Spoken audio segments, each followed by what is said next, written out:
love, and fire beyond the gods. Hello everyone, welcome to What If Naruto Died and Became Emperor of Yokai with Yasaka and DxD Movie. Before we start, please go support Gabriel Casas 545 for writing that awesome fanfic. This is the translated version I made. There will be some mistaken characters' gender, but of course Naruto is a male. Chapter 1. A New Opportunity.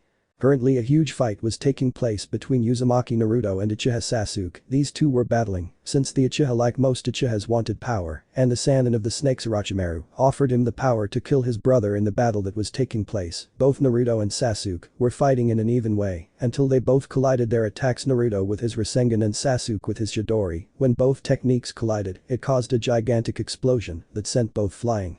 From one side to the other, Naruto recovered first and went at a gigantic speed toward Sasuke, but from one moment to another, a hole opened and absorbed Naruto. The blonde tried to get out of that hole, but couldn't manage to absorb Sasuke. Opened his eyes in surprise. Sasuke. What the hell happened to the dope? Well, no matter what, trash, get out of my way now. I will go with Orochimaru and get the power to kill Itachi very soon. Itachi, you will die for killing the entire clan very soon. I will have your blood now. I must prepare myself and go with the Sannin Orochimaru. After the Uchiha left, Kakashi suddenly appeared with his dog Pakin to look for his students, or rather his student, since he considered Naruto a lost cause. He was the only cause of the death of his sensei and Kushina-sama, whom he considered his family. After a few minutes, the copy ninja appeared and frowned at the two headbands, one with a lot of blood and the other striped, which implies that they had deserted. Kakashi. Pakin looks for Naruto's trail, and Sasuke finds his trail. Do it quickly. We need to bring them to the village. We can't let any of them die, especially Sasuke, since he is the last Uchiha. Pakin. Okay Kakashi, I do now, but I have a very bad feeling about everything that's happening. Kakashi. I hope the demon is dead. He must pay for the death of Minato-sama and Kushina-sama. I hope Pakin finds his corpse so he can burn it and turn it into ashes as it should have been since he was born. After a few minutes, Pakin sniffed the entire place where Kakashi's students fought and frowned, since the Uchiha's scent was disappearing while Naruto's remained in the valley, but his body was not there, which he did not understand. At least there should be a trace, so he assumed that the river took him or he died in the battle, so he nodded to himself and reported everything he found out to Kakashi. Kakashi. So the demon brat is most likely dead. Well, he will report it to Tsunade-sama. It would be a shame to lose the Jinchuriki, but he was useless, so it is not a great military loss for Konoha, no matter how good it is that Kushina-sama and Minato-sama have already been avenged. In Konoha at the same time, a conversation was taking place between two of the strongest ninjas that have ever existed in the Leaf Village. One of these ninjas was the Godame Hokage Senju Tsunade, and the second ninja was Jiraiya of the Sannin, the sage of the Toads. They were talking about the mission that was given to the Genin and Naruto. Tsunade. Well Jiraiya, how do you think the brats and the demon will fare on the Uchiha recovery mission? Jiraiya. I don't care if they get that stupid Uchiha back, I just hope the demon dies on that mission and that Kushina and Minato are finally avenged. It's a shame I can't kill him because he was our Jinchuriki. It's a shame, otherwise I would have killed that stupid brat a long time ago to avenge Minato. Tsunade, that's it, we agree, pervert. How I wish that stupid demon would die in the Uchiha recovery mission, and if not, I'll simply kill him myself. He'll die for what he did to Kushina-chan. Meanwhile with Naruto, he was in a black hole where the Uzumaki felt his muscles tear like butter, screaming in pain. The poor Uzumaki mentally asked Kurama what he could do to save himself from where he was. Naruto, I will do a jutsu that I learned when I was Mito Uzumaki, and then I perfected it, or so I think. It is our only option to save you, puppy, although we run the risk of being destroyed in the process, but if we don't do it, you will die, so there is no option, said Kurama, somewhat alarmed, since he did not want his brother to die. It doesn't matter, Kurama, hurry up and do the jutsu because I won't be able to resist for that long. I feel my muscles tear completely. Kurama doing it quickly. He was free for a couple of years, so it was easier for him to use his chakra, so he did hand positions and shouted Fuinjutsu dimensional transfer dimensional. In Kurama's mind, he just prayed that the jutsu would work or at least not kill them in the process. He was already risking a lot by doing the forbidden jutsu to save Naruto. After Kurama said that, a large amount of light surrounded Naruto's entire body. Naruto was impressed because he stopped feeling pain, but suddenly he felt a sting all over his body, and both he and Kurama inside him disappeared into another dimension. Meanwhile in the Yokai Yasaka fraction, the leader of the Yokai was signing her tedious paperwork, the enemy that she hates the most, until suddenly a white light blinded her and put her on alert, since it could be an attacker, but suddenly she felt like a part of her essence was torn from her, something that stunned and surprised her, since someone had the audacity to tear out her essence, something she thought impossible.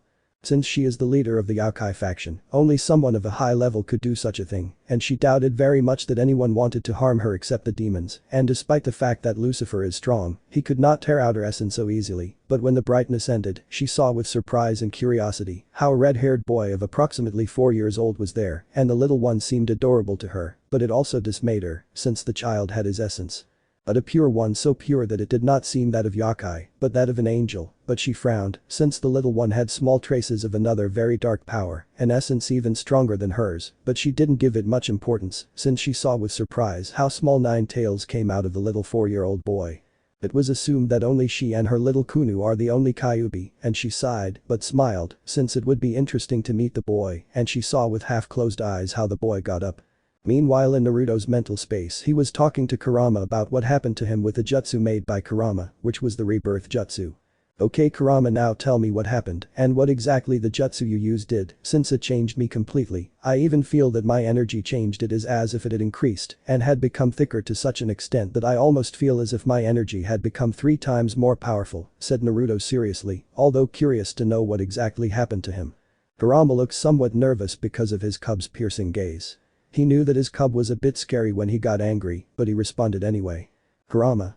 Well, apparently when using the jutsu that saved us there were some small inconveniences. I wanted to take you to another dimension, but some small problems happened and you became a 4-year-old child and some of your powers decreased since you were able to absorb Ashura, and not only that we appeared in this place, and apparently you absorbed the essence of that woman who has enormous power. I estimate that her power may be comparable to that of a few-tailed Biju like Matatabi or Shukaku. And not only that, but you also absorbed part of my essence making you part Biju, so I can say without a doubt that you are Uzumaki, Biju and apparently something else that I'm not sure, but I know for sure that you have greater potential thanks to absorbing the essence of that woman. Now she became your mother. This is now very interesting. Naruto opened his eyes in surprise. On one hand he was happy, since now he could relate to Kurama, and on the other he was curious, asking who that woman is to make Kurama say that that woman is stronger than a few-tailed Biju. That was very interesting in his eyes, since that woman is definitely stronger than Tsunade, and only Jiraiya could perhaps defeat or match her. Well, at least now we are related and maybe I can have a family with that woman, since I suppose that having the essence of that woman will make her my mother, said Naruto with a smile and a glow of happiness, since finally he would have a real family, one that would not abandon him like garbage in a rat's nest, although he was also somewhat frustrated since his power has decreased considerably since he is now a 4-year-old child. The Uzumaki sighed. I think so, but the woman seems cautious with you. It would be better if you woke up and informed her, since she might think that you will be a threat to her, so wake up quickly and talk to her. I have to go rest to recover all the power that I used to cross into this dimension, said Kurama seriously. Naruto frowned, but nodded in understanding. Now maybe he could meet that woman and maybe become friends with her. He didn't feel hostility towards her, but only caution and curiosity. Outside the mental space Naruto was getting up while Yasaka cautiously looked at the child. He may be cute, but she is not an idiot. The child's power is easily on par with her power level, maybe superior. Who are you, kid, and how did you end up in this place? The Yokai leader asked seriously. She was tense. She felt a bit of the kid's power, and it was definitely big. She had to be careful with the young man. She wouldn't trust him. After all, there are young beings who may even be stronger than her. It's better to be safe than sorry.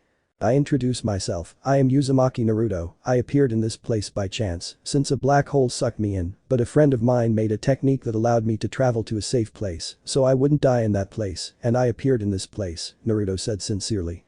Yasaka cautiously opened her eyes, but she didn't sense any lies from the boy, but she knew he was hiding something from her. She also didn't feel that the boy was a threat to her or her faction, but she had a doubt, and that is how the boy's energy is so similar to hers. She just hoped that her suspicions were true. Why is your energy so similar to mine? Yasaka asked, narrowing her eyes somewhat cautiously. Naruto sweated and shifted uncomfortably. He wanted Kurama's help, but he knew he was resting to recover his power, and sighing he decided to be honest, since he didn't want the lady to have a bad thought about him. After all, she would technically be like a father to him by absorbing his essence. Well, I'll tell you, I was in a battle with a traitorous bastard, and the thing is that a portal absorbed me, being this a black hole, and I was going to die, but my best friend made a technique that made me appear in this place, and at the moment of appearing I absorbed your essence, which apparently turned me into a 9-tailed fox from what I see, said Naruto somewhat nervously. I see, I guessed and I'm not angry. I know you didn't tell me everything, but I don't feel lies from you, and I see that you don't have bad intentions towards me. Besides, you are practically my son. Since I absorb your essence, it will take me time to get used to it, but I have no problems with you. I don't know if one day I can call you son, but I want to have a cordial relationship with you, so I introduce myself. I am Yasaka, leader of the Yokai faction. Nice to meet you, Uzumaki Naruto. Said Yasaka with a small smile. Naruto smiled and he was happy that the woman at least accepted him as an ally or friend, so he nodded, although he was curious since the woman was apparently something similar to a cage and he assumed that yokai are of a different race than humans. Before you can settle in, I want to know how strong you are, Naruto-san. I want to see your power since I feel a large amount of chakra in you, said Yasaka, being able to put a barrier around both of them. Naruto frowned, but nodded. He guessed that Yasaka wanted to see how powerful he is and what level of threat he is in her eyes. That's fine, since that's what a leader does. Well, Yasaka-san, I will lead my chakra, said Naruto, since he was already physically recovered and his chakra level was almost at more than 50% thanks to Kurama's jutsu, so he sighed and released his power so great that it surpassed that of an average Satan with ease, even surpassing gods like Loki of the Norse pantheon. Yasaka opened her eyes in shock. The power of the child was above a Satan, definitely surpasses Graphia, Falbium, and Seraphil, even surpasses her. Maybe he is on par with a mid-level god, and from what she realized he was not 100. Now Yasaka knew that he had great potential and knew that the child is noble-hearted, and with her help, she knew that he could better protect his faction from the other factions. In addition, the child absorbed her essence. Maybe she cannot be a mother, but a friend. You are powerful, much stronger than me, and I think if we fight I would have to use all the power of the Lee lines of Kyoto to be able to defeat you. I will tell you this, since you are a Yokai or at least half Yokai, so Uzumaki Naruto, I offer you to join my faction. You are a Kyuubi like me and my daughter, so we must remain united. I promise to help you in everything you want, as long as you are not a danger to my faction. Naruto thought about it for a moment. Maybe it would be good to start over. He knew well that Konoha would never accept him, and now it's worse since he is a Kyuubi, and from what he saw the woman has no prejudices against him, so it will be good to join Yasaka. After all, he didn't feel any lies or bad intentions on her part. He knew that the woman wanted his support to protect her faction. What he assumed was that faction means nation or something like that. Well, I agree to join you, Yasaka-san, but as you may have noticed I am not from this dimension, although it is hard to believe it is the truth, so I wish you to show everything you can of this dimension, and I promise to strengthen your faction that I suppose is your village with my power, Naruto said seriously, since if that woman supports him, he would do everything possible to support her to protect his people. The Uzumaki sighed at finally being free of Konoha. He did not hate them. But he knew that the Konoha council and the village would be happy that there was death. He knew that they would give him for dead. He hid under a mask so that no one would want to kill him. The Uzumaki sighed how he wished his parents were with him. If they had lived, he could have had a normal life and a reason to return to Konoha. Maybe he can return to his dimension. He wanted to go to the country of the whirlpools to know more about his clan. Maybe with time he can devise a plan to be able to go home again. He would see that later. Now he will need to get used to this dimension. Yasaka opened her eyes in surprise and nodded. She supports Naruto and he supports her. It's a fair deal in her opinion, and now she knew that with Naruto's help, she would have a higher level of power in her faction, so she could protect her faction more easily.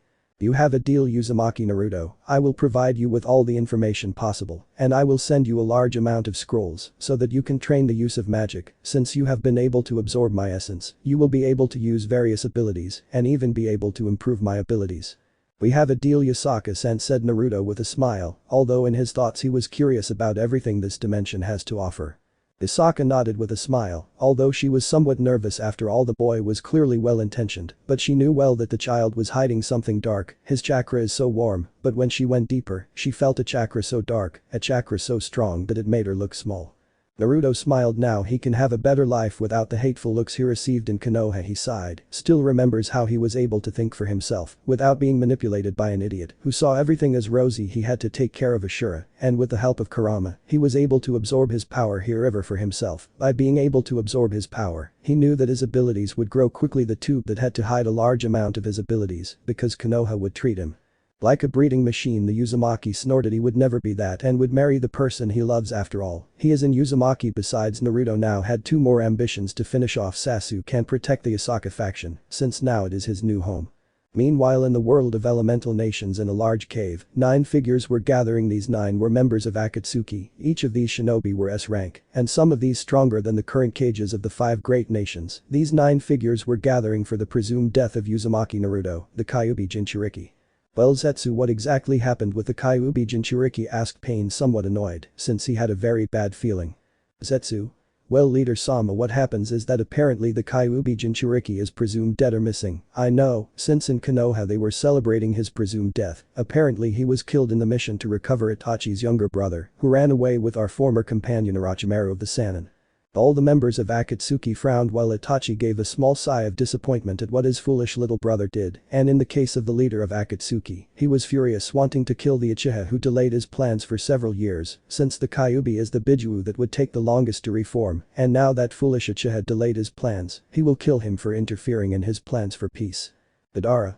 You should kill the fool. Uchiha has delayed our plans for many years. This is not just any Bijuu that will regenerate, but it is the Kyuubi demons. This is the Bijuu that will take the longest due to its power, and the tails it has now. Our mission will be difficult for us. Sasori. I agree with Madara, the boy has to pay for delaying our plans. If you wish, Leader Sama, I can go for his head. He would be a good puppet. Having the Sharingan, this boy would be one of my best puppets. Besides, we could ruin Orochimaru's plans and thus collect his betrayal. Haiden. Yes, we must sacrifice him for Jashin Sama. Leader, let's go for that Uchiha and for the traitorous snake Orochimaru. Bikuzu. I support Haiden. Orochimaru's bounty will benefit us, and together with the Uchiha of Konoha, we will raise a large amount of these funds, not to mention the Sannin subordinates having some of these good bounties like that Kabuto. That and many more things were said by the various members of Akatsuki, while Pain watched the entire discussion with a frown, since the idiot Uchiha brat delayed his plans, he would personally go to give him a very painful death, and in the case of Itachi. The assassin of the Uchiha clan saw with an unreadable face the entire discussion of his companions, wanting both the head of his foolish little brother and Orochimaru, and he knew that if Akatsuki went for Sasuke, he had little chance of survival, especially if Pain and Konan go for his little brother and Orochimaru, since he knew that Pain was stronger than him, and Konan was easily at the level of a Sannin. That woman being someone who is easily at a level comparable to that of her partner Kisame, and that was bad, very bad, but Itachi came out of his thoughts as Pain spoke. Pain. We will not actively marry Orochimaru and Uchiha Sasuke, but if you run into them you have to kill them now. We need to locate the other Jinchurikis. The Kyuubi must wait. When Itachi Kisame regenerates they will go for him, but for now locate where exactly the Jinchuriki of the Four Tails is. Highlighter Sama, the Uchiha replied seriously, although inside he was somewhat nervous, all the revelations were making him restless. Pain. Well, this meeting is over, you may leave, locate the Jinchurikis, in 3 years we will start the House of the Bijuus. The other members of Akatsuki nodded and disappeared to search for information on the location of the other Jinchurikis. At the moment when all the Akatsuki disappeared, both Konan and Pain being the only ones who stayed, they saw someone come out from the shadows, but the Akatsuki couple did nothing, since they knew who the person in front of them was. It was their leader, the true leader of Akatsuki, Uchiha Madara. Pain. I suppose you heard everything that was said, right Madara? What Zetsu informed us is too worrying. We will lose a lot of time, since the Kyuubi will take too long to regenerate, and it will be very difficult to hunt it. Madara. It's a shame the Jinchuriki is dead, this delays our plans quite a bit. I want you to give the snake a home and bring Sasuke Uchiha to me alive, he could be very useful for our plans. Pain. Konan. And what are we going to do with the other Jinchurikis? The 6 tails are missing, the 3 tails are reforming, and 5 and 4 tails are somewhere in the country of Earth, and the 8 and 2 tails are very well guarded. Well, the 7 tails are somewhere in Tokigakur, and the 1 tail is well guarded in Suna. Madara. Locate them. The most problematic will be the Jinchuriki of the 8 and 2 tails. It is said that the 8 tails is as strong as the Raikage, and he is currently the most dangerous of the 5 cages. Due to his immense speed, very few members of Akatsuki would have a chance to defeat him. Only Itachi or Pain and maybe Konan and Kisame will have a chance to fight against the Raikage and be able to defeat him. Pain. Then I myself will go for the 8 tails. If none of the Akatsuki members have a chance of fighting against the Raikage and the 8-tailed Jinchuriki, I know that I am superior to them, since I am a god. Madara. Don't be too confident, Pain, you are strong, but you know as well as I do that you couldn't fight the 8 tails, the Raikage and his right hand at the same time. Each of them is a cage level. You would need Konan's help to deal with the 3 of them, and not only that, there is also the village that will protect its cage and its Jinchuriki, and that's not counting the 2-tailed Jinchuriki, who is at the level of a class A ninja, almost rank S, if we count all that the power of Kuma would be. Overwhelming even for you, Pain, so don't be too confident. You may have the eyes of the Rikido, but that will not make you invincible. Pain frowned, he is a god and they shouldn't doubt him, although deep down he knew he couldn't fight all of Kumagakure. I am a god, I have no reason to be afraid, Pain said coldly, he could fight against those barbarians from Kumo. Konan sighed at her partner's stubbornness, but spoke to calm the possible fight that would occur. She could see that Pain is angry because they doubt him, although she knows that Madara is right. Kumagakure is currently the strongest of the villages, having 4 cage-level shinobi. It would be foolish for Pain to go and attack. Conan, and what do you suggest we do, Madara-san, asked a paper angel from a Megakure with a frown. Madara saw the woman and only member of Akatsuki and answered simply, we will go for the easiest ones, but it will be in 3 years and we will leave the 8 and 2 tails for the end, but if they have the opportunity to take them, let them do it if it is in the case of the 2 tails, but the 8 tails only Kisame and Itachi have to go, or you and Conan, since another Akatsuki duo could hardly against him, unless if he has the support of some ninja. The Uchiha finished speaking. Conan and Pain looked at Madara with some distrust and sighed they would obey the order. Although Conan would be careful with Madara, she knew that man is not trustworthy. She had to be careful with a man she was not sure of doing what Pain wanted, but she obeyed to protect Nagato. After all, she is her only precious person. End of chapter. Chapter 2. Yokai Faction. It's been 3 years since Naruto joined the Yokai faction of Kyoto. In these 3 years, the Yokai faction has strengthened considerably, as Naruto strengthened the barrier that was throughout Kyoto, so that the pests known as demons, fallen angels or other beings that roam the supernatural world do not try to harm the population, making Naruto known in the supernatural world for his seals, magic runes and powerful barriers that could repel high-level beings, as well as his absurd magical power. In addition, in these 3 years Naruto became well known in the Yokai faction. Since thanks to the Uzumaki it was possible to recruit different Yokai clans in the supernatural world, thus strengthening the Yokai faction, as well as Naruto was able to create an organization within Kyoto which he called Anbu, who are specialists in assassination and protection. Each of these Anbu have a level of at least a high class, up to a maximum class in demonic terms. On the other hand, thanks to Naruto, Lick, leader of the warrior elves, was recruited. Lick being a being on par with a Mayu, even surpassing some of these, the elf accepted since he wanted to protect his people and knew that the demons would come for him, so he joined Yasaka and the Yokai faction of Kyoto, strengthening it considerably to such an extent that in terms of power, the Yokai faction was on equal terms with any of the biblical factions. Finally, Naruto, thanks to Kurama's advice, was able to recreate something similar to the evil pieces, only with much more power, to the point that only one piece is needed to reincarnate almost any being, even being able to reincarnate gods. This invention surprised Yasaka, and the Yokai queen kept it hidden to protect Naruto. She did not want the attention of the demons on her faction. Currently Naruto was practicing his seals and a large amount of jutsus to be able to strengthen himself, since in these years he increased his level, although he wanted to become more powerful. After all, his faction, although now it is more powerful, would definitely lose against factions like the Hindu or the Shinto if a battle occurred, and that he did not want. Besides that, he saw Kyoto as his home and family. He did not want it to be attacked. After all, Yasaka is like a sister to him, and Kunu the little one is like his little sister that he wanted to protect. The Uzumaki knew that now he is stronger than even most of the Mayu. But even so, he should not trust himself. After all, his power would not be enough if he faces beings of a higher level like Officer Cows. Those 2 beings did give him some nerves. After all, those 2 beings are capable of fighting against a faction like the Nordic and win. Puppy, I think it's time for you to take a break.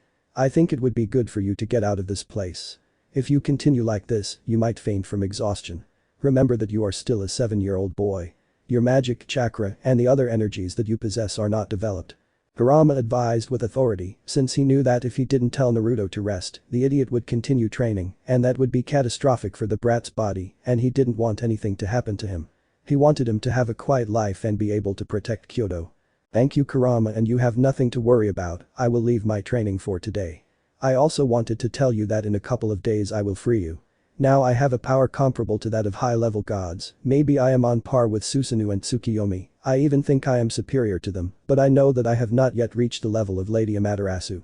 I do not know her, but from what Sister Yasaka said, the power of that goddess is immense, even superior to the Greek perdition Tiffin, said Naruto with a big smile. Although he was nervous, the power of Amaterasu is no joke.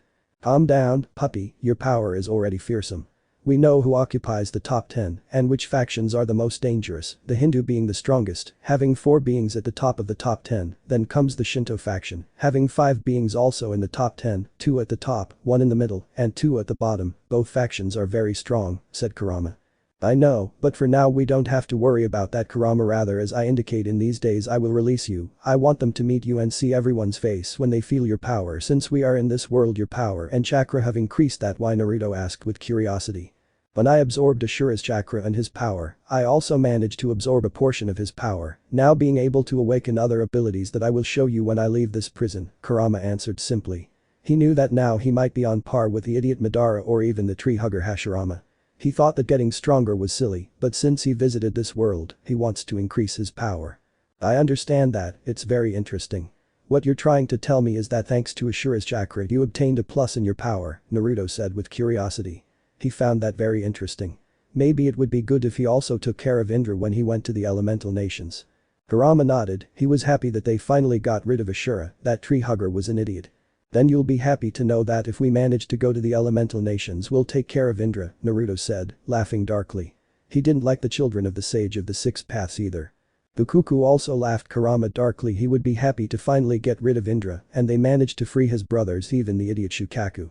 They both continued laughing darkly to the point that if anyone heard them they would think they were planning the destruction of the world.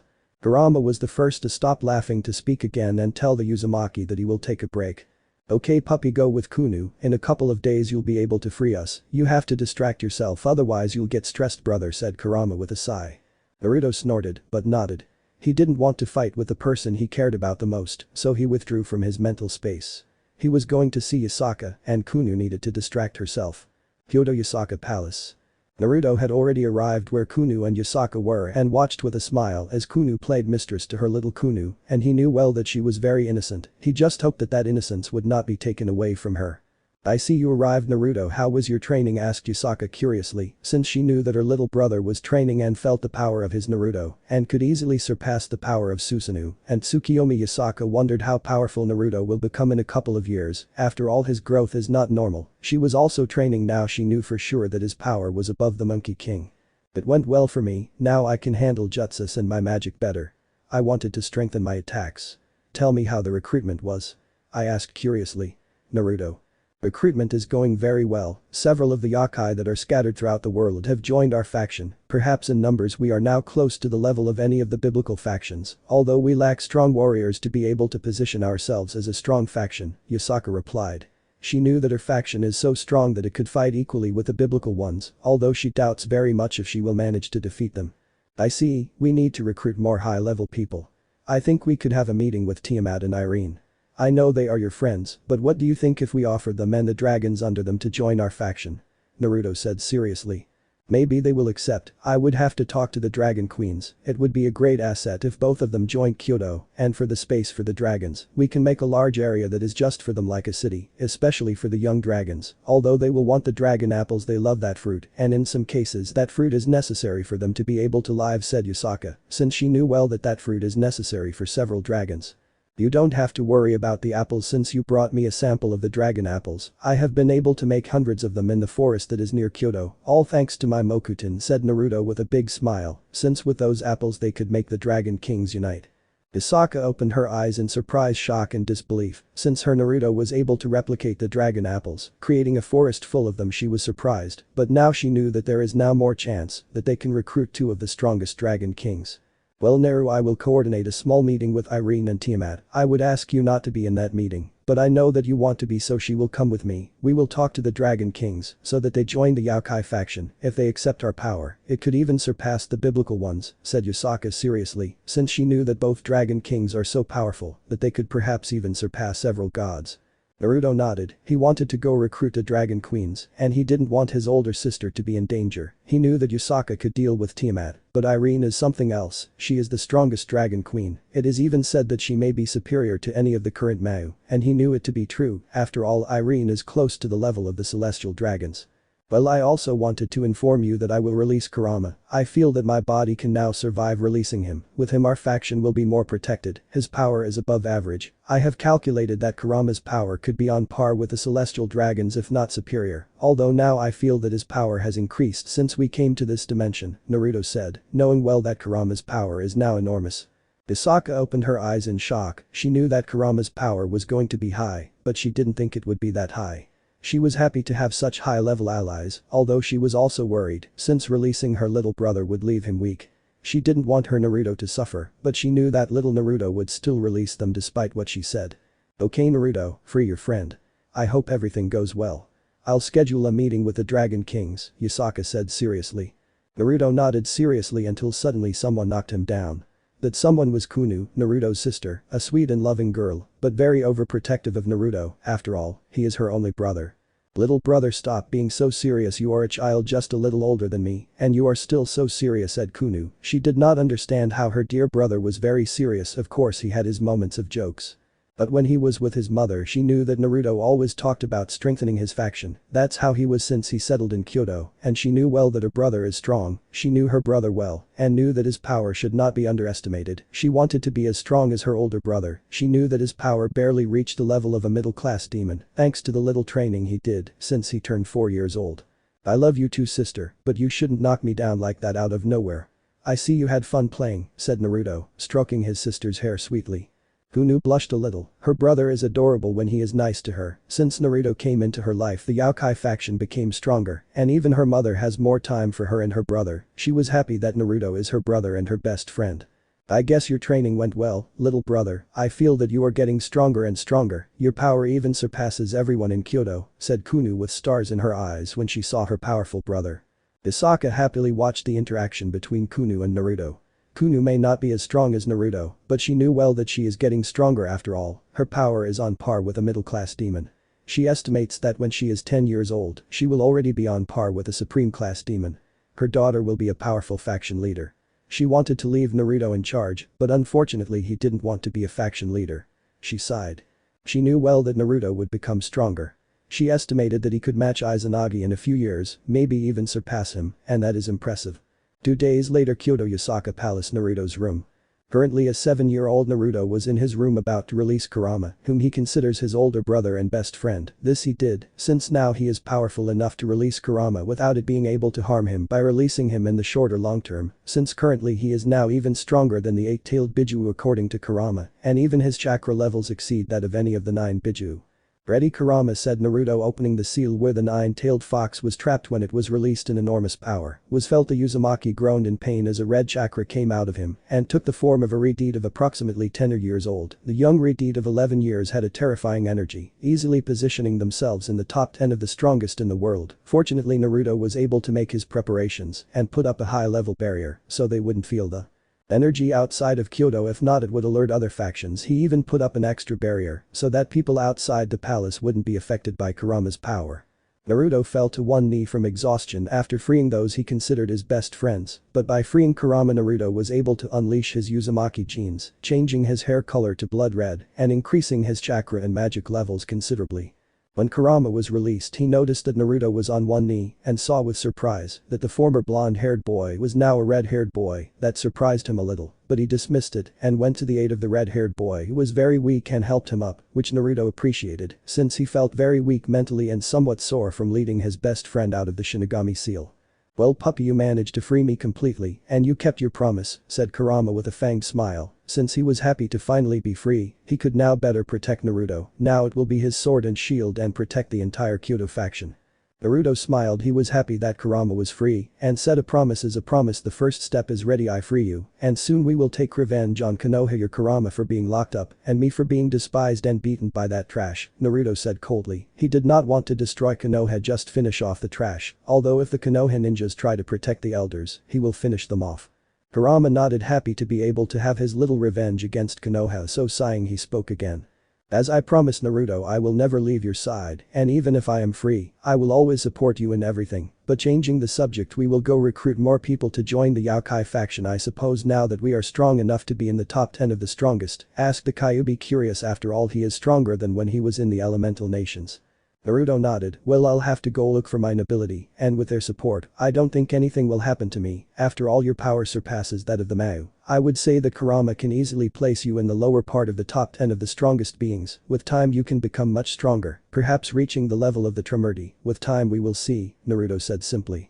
Well, that's interesting. I know there are beings that could defeat me, and as you say, I'm at the bottom of the top 10, but it doesn't matter. I'll become much stronger to help you with your plan. But changing the subject, when are you planning to go to the elemental nations? Asked the Kyuubi, curious to know what his partner is going to do.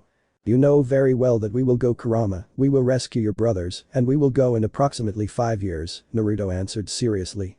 Kurama nodded in understanding, but smiled, as his little brother had not forgotten about the other Biju. Soon he and his brothers will reunite and leave the elemental nations. Well, Kurama, what do you think about joining my nobility as you promised? Also, if you join, you will have many more benefits. Your chakra will be strengthened and you will be able to obtain magical abilities, Naruto said with a big smile, since these pieces, thanks to Fuinjutsu and the magical runes and some other things that he implemented in his pieces, could increase the power of all the reincarnated. You know very well that I will join you, Naruto. I have no problem being part of your nobility. I know that you are fair after all. I saw you grow and be as you are a loyal person and above all protective of yours, so I have no problem, answered Kurama. Simply he knew well that Naruto would be loyal to him as long as you are loyal to him, so he had no problem being with Naruto, him and the Yokai faction.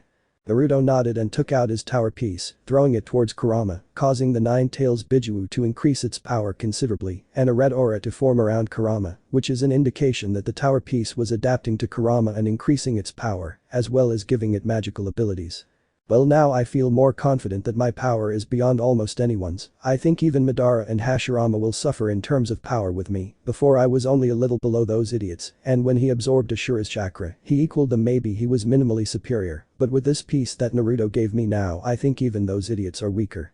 But I know I'll have to train more if I want to even reach Rikudo's level, Kurama thought, with a cruel smile. He wanted to surpass Hagoromo's power. Well, now we have to inform Lady Yasaka of my release. She has become stronger. I would say she is easily on par with that Monkey King you met last year, maybe even superior. Since you installed the time room with the Uzumaki seals, that woman's power has increased considerably, said Kurama. Blue's Yasaka-chan is at a very high level, maybe in raw power she could surpass the Monkey King, although in experience the Monkey King surpasses her. The truth would be very interesting to see a battle between both, and with respect to the time room, that is my greatest creation, and it helped a lot, so that Yasaka has strengthened quite a bit, Naruto answered. Well, it's time to inform Lady Yasaka. Also, you must tell her that you will be leaving for a while. Now she no longer has to fear our faction. From what I could see, it is on par with any of the biblical factions, and now Kyoto Yokai is a high-level mid-level faction, said Kurama. I agree, although if the demons or the fallen angels try something I will finish them off, Naruto said coldly, since now Kyoto is his home and he will protect it with all his power. But if either of those two factions does something against him or his people, he would finish them off. After all, he no longer saw Konoha as his home. Well, he never saw Konoha as his home, only Kyoto is his home. I understand you, but we still have to be careful with the biblical factions, since the fallen angels have Azazel, Shemhazai, Barakiel each on par with a Kage or higher.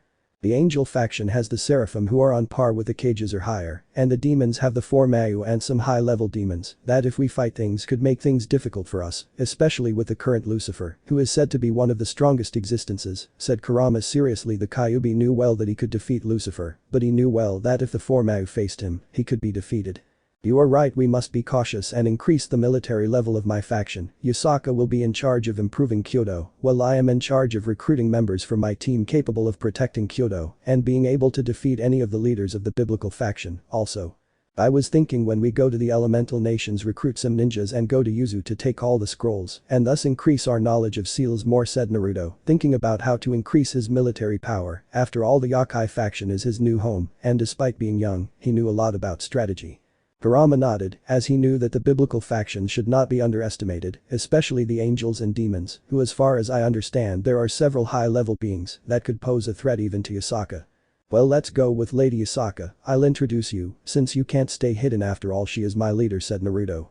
Moments later, Yasaka could be seen signing her tedious paperwork, her number one enemy, until from one moment to another Naruto appeared along with Kurama, which put Yasaka on guard, since she did not know Naruto's partner, but when she saw the Redeed's 9 tails, she was surprised and assumed that it is the Kyuubi that was sealed in Naruto. The Yokai queen was curious as to why Naruto is now a Redeed.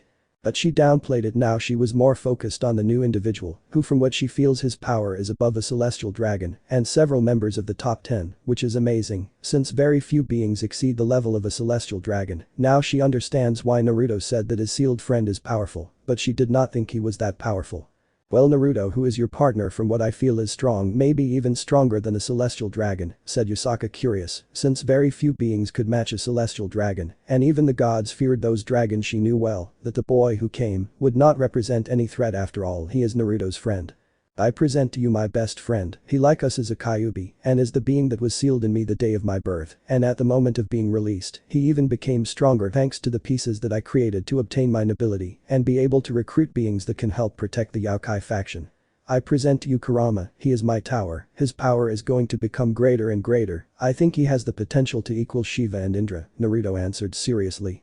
Yasaka opened her eyes in surprise. She knew the power of the Kyuubi sealed in Naruto, but she didn't think it was that great. Hell, even its power surpasses several first-level gods, and she feels that Naruto's power increased too. It may be on equal terms with Kurama. How terrifying. But she was happy that the Yokai faction has two beings that match those in the top 10. Maybe over time her faction can match the Hindu, which is currently the strongest.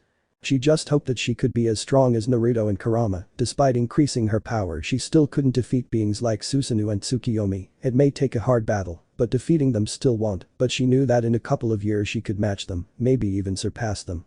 I introduce myself, Lady Yasaka. I am Kurama, the nine-tailed Bijuu and Naruto's best friend. You don't have to distrust me. As long as Naruto is loyal, I will be loyal. You don't have to worry, and I promise that I will protect Kyoto with all my power, said Kurama seriously. He will never betray Naruto. After all, he is his younger brother and the only human who earned his trust and respect.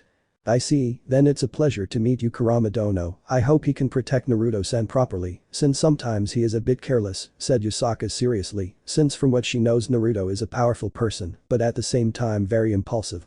Kurama nodded. He will protect Naruto with all his power, and if he had to erase a faction to do so, he would do it gladly. After all, he is still a being of destruction. Well, Yasaka, I'm going on a training trip for 1 or maybe 2 years. I'll keep in touch with you, but I need this trip. I want to get stronger so I can protect Kyoto and its surroundings, and you don't have to worry. A while ago, I put a strong barrier around all of Kyoto to protect you, also. The Anbu force is now led by Sessmaru. He is someone strong on par with Seraphol or Falbium, Naruto said seriously, but with a smile at the end, since his friend Sessmaru joined when he was able to defeat him, and since then he is loyal to him, and therefore loyal to Kyoto and Yasaka.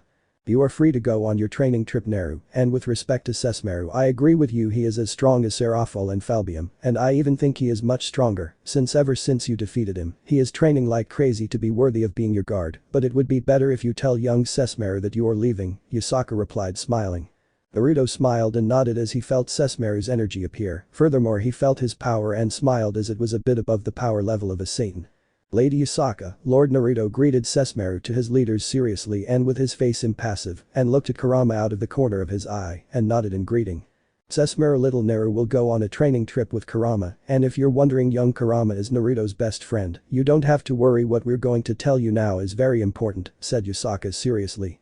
What Yasaka means is that I want you to take charge of the Anbu force, and I want you to strengthen them, and if it is possible for you to recruit more Yokai, I will do the same while I travel the world for these 2 years, as well as I will recruit other beings, said Naruto seriously. Sessmaru frowned. On one hand, his leader will leave to become stronger, but on the other hand, he did not want one of his leaders to leave Kyoto, unless with someone he did not know well. He felt the energy of that Kyuubi, and it is immense, maybe even more than Naruto. In addition, if Naruto leaves, Kyoto would weaken. Perhaps Lady Yasaka has strengthened to such an extent that she is easily at a level comparable to that of the Monkey King or perhaps higher, and he is on par with a high-level Satan. But there are not many other Yokai that are at the level of a Satan. Only there is Rikuo, who is a little weaker than him, and Hayato, who is at his level. Maybe he should train his younger brother harder. If that is going to be done, he will not disappoint his lord. In addition, Kyoto had grown stronger since Lick, the leader of the elves, and his guard joined Kyoto, so he doubted anything would happen. I understand, my lord, and I promise you that I will lead our Anbu forces to be the best army, said Sessmaru, sure of himself. After all, although he is not the strongest Yokai, he is powerful enough to be able to battle with Falbium and Seraphol and emerge victorious against either of them. Perfect then, Sessmaru will take care of the Anbu forces, Naruto said with a smile. Well, Naruto, but before you go I want you to accompany me to the meeting with the Dragon Kings, said Yasaka now seriously, since if she went with Naruto, she would most likely ensure that Tiamat joins her faction. After all, she is her friend, but she would only join someone if she is stronger than that dragon. Naruto sighed. He almost forgot about the meeting with the Dragon Kings. Now he needed to find a space in Kyoto and maybe create a dimension where he could locate the dragons, along with creating a forest with special fruits for the dragons.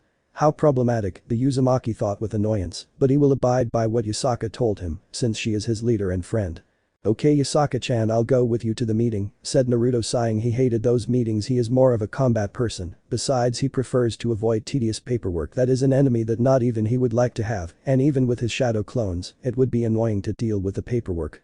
Perfect, Naruto, and thanks to your help, it will be easier to recruit Tiamat and Irene, said Yasaka, sighing in relief. You don't have to worry, but after the meeting I will retire with Kurama to be able to recruit more powerful beings, so I will be leaving. I have to make some preparations. Let's go, Kurama, said Naruto, and then retired with Kurama. Yasaka and Sessmaru nodded. The leader of Kyoto knew well that Naruto would become stronger and therefore the Yokai faction would become stronger. She was happy that Naruto's partner had been released. She knew that those two would be the pillars of the Yokai faction. Now she would have to prepare for the meeting with the strongest Dragon Kings. If they joined forces, there would be more powers in Kyoto. Lady Yasaka, I'm leaving. I have to make preparations for our Anbu force. I won't disappoint Lord Naruto, so let's strengthen our forces, said Sessmaru. Your best, Sessmaru. You are now the leader of the Anbu force, so strengthening them we can't be idle just because we have Naruto. Yasaka replied seriously, since thanks to Anbu their force is increasing in terms of power, she was happy to implement Naruto's idea. End of chapter. Chapter 3. Meetings. In Kyoto, Japan, the Yasaka Palace, the queen of the Yokai was talking with Naruto and Kurama about the meeting that is going to be held with the strongest Dragon Kings, since in the meeting, they will have to convince the Dragon Kings to join the faction, or at least to be allies. After all, with the support of the dragons, the Yokai are more protected. Well, I will go as a guard. One has to be cautious. After all, we do not know the Dragon Kings, only you know them, Lady Yasaka, so for the moment I am careful with them, said Kurama seriously. I understand your nervousness, Kurama Dono, and don't worry, you will go to the meeting, that is already clear to me. After all, you and Naruto are currently the strongest in Kyoto, Yasaka replied. Kurama nodded, but he didn't care much about Yasaka's permission. He would still attend the meeting with the Dragon Queens, after all, they could be a danger to the brat. Well, Yasaka, but if they manage to join the Yokai faction, it would be good for them to have a special place where they can live without too many worries, Naruto said seriously. Blues, maybe we can build a dimension where we can place all the dragons and connect the dimension with Kyoto. That would be the best, since dragons love to fly and be free, said Yasaka. Kurama and I can take care of the dragons' residence. I know we can build a place where they feel comfortable. We are the best in magic runes and seals. In addition, I was already thinking about how to build a perfect place for the dragons, Naruto said smiling. Well, Naru, go with your friend, you take care of the location of the dragons if they agree to join us, Yasaka finished. She hoped that Irene and Tiamat would join us. With the support of those two, she could better protect Kyoto and its people. Naruto and Kurama nodded, they could take care of everything, after all they would only have to build a place for the dragons to stay. 5 days later, Kyoto Yokai faction. Currently Yasaka along with Naruto and Kurama were about to meet with Irene Bulsirian and Tiamat, both two of the strongest Dragon Kings, even being feared by the gods. Well, Prince Naruto, Lady Yasaka, why did you summon us? What is it that you wish from us? Irene said with caution in her voice. She may be on good terms with Yasaka, but even so she would not trust herself, especially with the beings in the room. They may hide it well, but they have power on par with a super demon or a celestial dragon, and that is dangerous. Even Yasaka is now stronger and may have a level on par with a higher medium level god. She had also become dangerous. She glanced at Tiamat and noticed that she also realized that now she knew that the Yokai have high level beings at their side. Irene Bulsirian, Queen of Dragons, Scarlet Destroyer. Simple Irene Dono, I wish that you and Tiamat Dono join my faction as well as the dragons that were under you. I tell you this, because if our forces unite we can even compare ourselves to factions like the Nordic. My army now in this time increased and is comparable to the power of one of the biblical factions, and its army is strong, but we know that they do not have the power to oppose other factions. In addition, if we unite you can prevent Zeus or the demons from bothering them. After all, if we get together our power will be compatible with the factions of the gods, said Yasaka seriously. Irene and Tiamat opened their eyes in surprise, shock and disbelief at what the Yokai Queen had said. Both Dragon Kings did not think that Yasaka was forming an army or wanted to form an army of such magnitude, and both knew that if they joined the Yokai Queen, they could avoid problems with Zeus or the demons. They both knew that the power of the Yokai had increased considerably in recent years, to the point that it is said that it is now on par with the biblical armies, and now that they saw the guard, the Redeed who came with Yasaka and Prince Naruto has enormous power, one greater than that of both of them together. In addition, the child Naruto's power is not low at all, perhaps on par with a celestial dragon. I see your proposal is interesting, but it tells us that what you say is true. Lady Yasaka, you may be strong, but other factions have high-level warriors like the Greeks with Hades and Hestia, the Norse with Odin and Thor, and the Hindus with the Trimurti. All of them are strong, and several of those mentioned are in the top 10 of the strongest, so how do we know that your faction is so strong, said Irene seriously. She wanted to get rid of doubts and wanted to know the power of her future allies. After all, she wanted to protect her daughter Urza from Zeus, and if she joined Yasaka she could protect Urza, but she wanted to know how strong the Yokai faction is now. Yasaka frowned and looked at Naruto out of the corner of her eye, who nodded, so she put up a strong barrier so they wouldn't feel her power, otherwise it would attract many supernatural beings. Then I will show you that the Yokai faction is strong, we will bring out our power so that you can measure it, I hope it impresses you, said Naruto, releasing his aura, causing him to be surrounded by an aura between red and yellow, an enormous aura that would surpass several beings in the top 10. Yasaka and Kurama released their aura so great that it made Tiamat and Irene open their eyes in shock and disbelief, since the power of those three surpasses them, that of Yasaka equals them, while in the case of Naruto and the guard, it surpasses them by far. Both Dragon Kings calculated that the power of those two must be in the top 10 of the strongest beings. You convinced me if we join you we will be safe, so I accept your proposal, Lady Yasaka. Now I know that your faction is one of the strongest, especially with your guard, and with Prince Naruto. I know that they will appear in the top 10 of the most powerful existences, their power may even surpass Hades. I hope to see soon the top of the strongest, and how the prince and your guard will position themselves, said Irene seriously. I agree with Irene, and your power is not far behind, you easily match us in power, Lady Yasaka, it is very impressive, so the dragons under us will be from now on under your command, Lady Yasaka, said Tiamat seriously. Tiamat, Karma Dragon King. Yasaka nodded, happy to have two of the strongest Dragon Kings as allies. Well, Lady Yasaka, in a couple of weeks we will bring our people to Kyoto starting today. The dragons under me and Tiamat will be allied with the Yokai faction. We are not that many, but they will recruit more dragons to increase our power, said Irene seriously. She could finally have her daughter and the rest of the dragons safe. I appreciate it, and you will not regret this alliance. We will rise as allies as a new faction. From now on we will be known as the faction of light, as we will be the light of all supernatural beings. We will be the faction that supports equality between races, said Yasaka, as she provides accommodation to anyone who wants to join the Yokai faction, as long as they are loyal. I like the name, nodded happily. Irene thought that now she could protect her son, and it's time to locate the other king-level dragons. May not be as strong as her or Tiamat, but they are strong enough to give a fight to a Satan-class demon like Graphia. Well, it's time to go. I have to make preparations to bring my people. See you soon, Lady Yasaka, Prince Naruto, and see you later, scary guard, said Irene with a smile, and then retired with Tiamat. They had to notify the dragons under their command of their decision. Now she knew that they would be more protected from the Greek gods and demons. Maybe she and Tiamat can fight with gods or Satans, but she knew well that not all dragons are that strong, they just wanted to keep their people safe. I like the name change, but are you sure the Yokai elders will let you do this name change, mother, asked Naruto seriously, knowing that the elders might be a little upset. The elders will not say anything at all, since they do not command, they only give their opinions, Yasaka responded seriously. She also knew that the elders will not say anything, after all, she will not listen to them unless they are good opinions to strengthen the faction of light. Naruto and Kurama nodded with a smile that Yasaka did not let herself be bossed around by the Yokai elders. Now they had to start recruiting, and maybe, just maybe, add other beings to the light faction.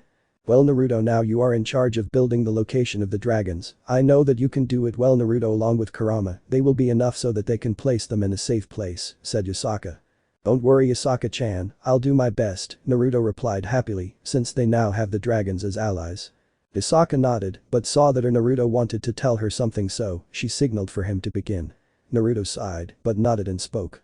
Well, Yasaka, as you know, I will go on a training trip with Kurama, and I wanted to propose the power to recruit different tribes that can help us increase our military power with the dragons on our side. We can now match two of the biblical factions at the same time. Now we need more beings that can support us to solidify our military power, and what we can do is offer protection from the demons. The fallen angels or other beings that want their power. You know how the supernatural world is, especially the demon faction, said Naruto seriously. Yasaka opened her eyes with a little surprise, and sighing she said, Naruto is very strong, so it will be fine. Few beings represent a threat to Naruto, so there is no problem. She already knew that Naruto would leave, but she was still worried. She knew that Kurama is very powerful, since she is also a little afraid of what could happen to Naruto. She sighed, still she could not forbid anything to the Uzumaki. Well, Naruto, I know you'll be with Kurama, so there won't be any problems, said Yasaka, sighing. I understand, Yasaka, how this meeting ended, so I say goodbye. I want to train. I will go to the outskirts of Kyoto. I need to relax. These meetings are very stressful, but don't worry, I will go with Kurama. You have nothing to fear, Naruto said quickly, since Yasaka is sometimes very overprotective. Okay, Naruto, you can go out, but be careful. There are already several beings who know that I have another Kyuubi who lives in Kyoto, and they could try to hurt you, so try to be cautious, ordered Yasaka seriously. You have nothing to worry about. Very few beings represent a threat to me, and I will have Kurama on my side. I want to distract myself. Work these days has been stressful.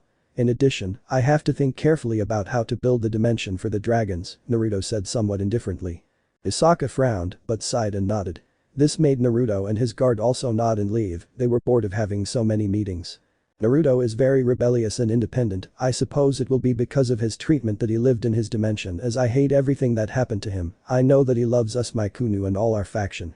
But sometimes he is very independent and his power is not a game. I feel that in a couple of years he will be able to position himself on par with Lord Shiva and Lord Izanagi. I think Yasaka would be. She knows Naruto's potential, although she keeps it hidden even from the Shinto gods. They only know that Naruto is strong, but not at the level of the top 10. I also have to coordinate a meeting with the demonic faction. I need the Nekomata clan to return. I know that if they continue with the demons, more problems will occur, Yasaka said to herself. She knew that if the Nakasho don't return soon, the demons will do something bad to her people. Meanwhile, a boy of approximately 7 years of age was in Kyoto. The boy had been abandoned for a couple of hours since his uncles left him in a forest to get rid of him. After all, his uncles considered him a monster for being a wizard. The boy was nervous and somewhat afraid of being in a forest alone. Since he did not know where to go, and he knew that returning to his uncles is not an option after all. He knows that his uncles hate him because strange things happen to him. This boy is Harry James Potter, known in the world as the boy who lived and one of the wizards with the greatest potential. With Naruto and Kurama, these two first-level beings were walking on the outskirts of Kyoto. The duo was talking about the beings they could recruit, since Kyoto may be strong, but there were still much stronger factions in the world, being the Hindu, the Shinto, two of the most powerful in the supernatural world. Were also talking about where to place the dragons. Well, how about a battle between us? It would be interesting, a small battle. So say any of you want to fight? Naruto asked. He wanted to test his power level, and what better than to test it with Kurama. Maybe they don't fight with their maximum power, but at least he could see his power and Kurama's. Okay Naruto, I will fight you. Put up a barrier to not cause so much chaos and not damage the environment too much, said Kurama, sighing. Now he would see Naruto's power level. Naruto nodded and snapped his fingers, putting up a high-level barrier in much of the area where they are. He did this to avoid causing chaos and so that powerful beings don't feel his level of power.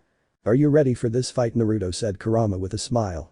Be smart ones, let's see who is the strongest and we'll see how strong Kurama has become since you absorbed the power of Ashura. It's time to see who of us is superior, Naruto replied with a smile. After Naruto said that, dozens of magic circles opened behind him, where several ice dragons came out and went against Kurama, who opened his eyes in surprise, but reacted quickly and made hand positions and shouted, fire release, Foxfire Tide, shouted the strongest Kyuubi. Naruto smiled and launched a torrent of water at Kurama. The Kyuubi smiled and protected himself with his tails from the high-pressure torrent of water. Ice magic dragon, god of ice, shouted Naruto, releasing a dragon so large that it impressed Kurama, who made hand positions and roared. Shouted burn element sun god, shouted the Kyuubi, sending a large fox of fire towards the dragon. Both techniques collided and caused a huge explosion that could be felt despite the barrier in the battle area. Near the battle of Kurama and Naruto, little Harry, who was trapped in the barrier, felt a huge explosion that scared him a little, but also made him curious, so he went to that place where he felt that explosion. He wanted to see what would happen. But Naruto and Kurama both were launching fire and ice attacks back and forth. The attacks were so strong that they were destroying the entire landscape around them. Luckily there was a barrier, otherwise the entire supernatural world felt a great collision of power. Water magic, 1,000 water dragons, lightning magic, collision of the lightning god, Naruto shouted, sending several lightning dragons that went towards Kurama. But not only that, but the water dragons were empowered by a large amount of lightning in them, increasing their attack power.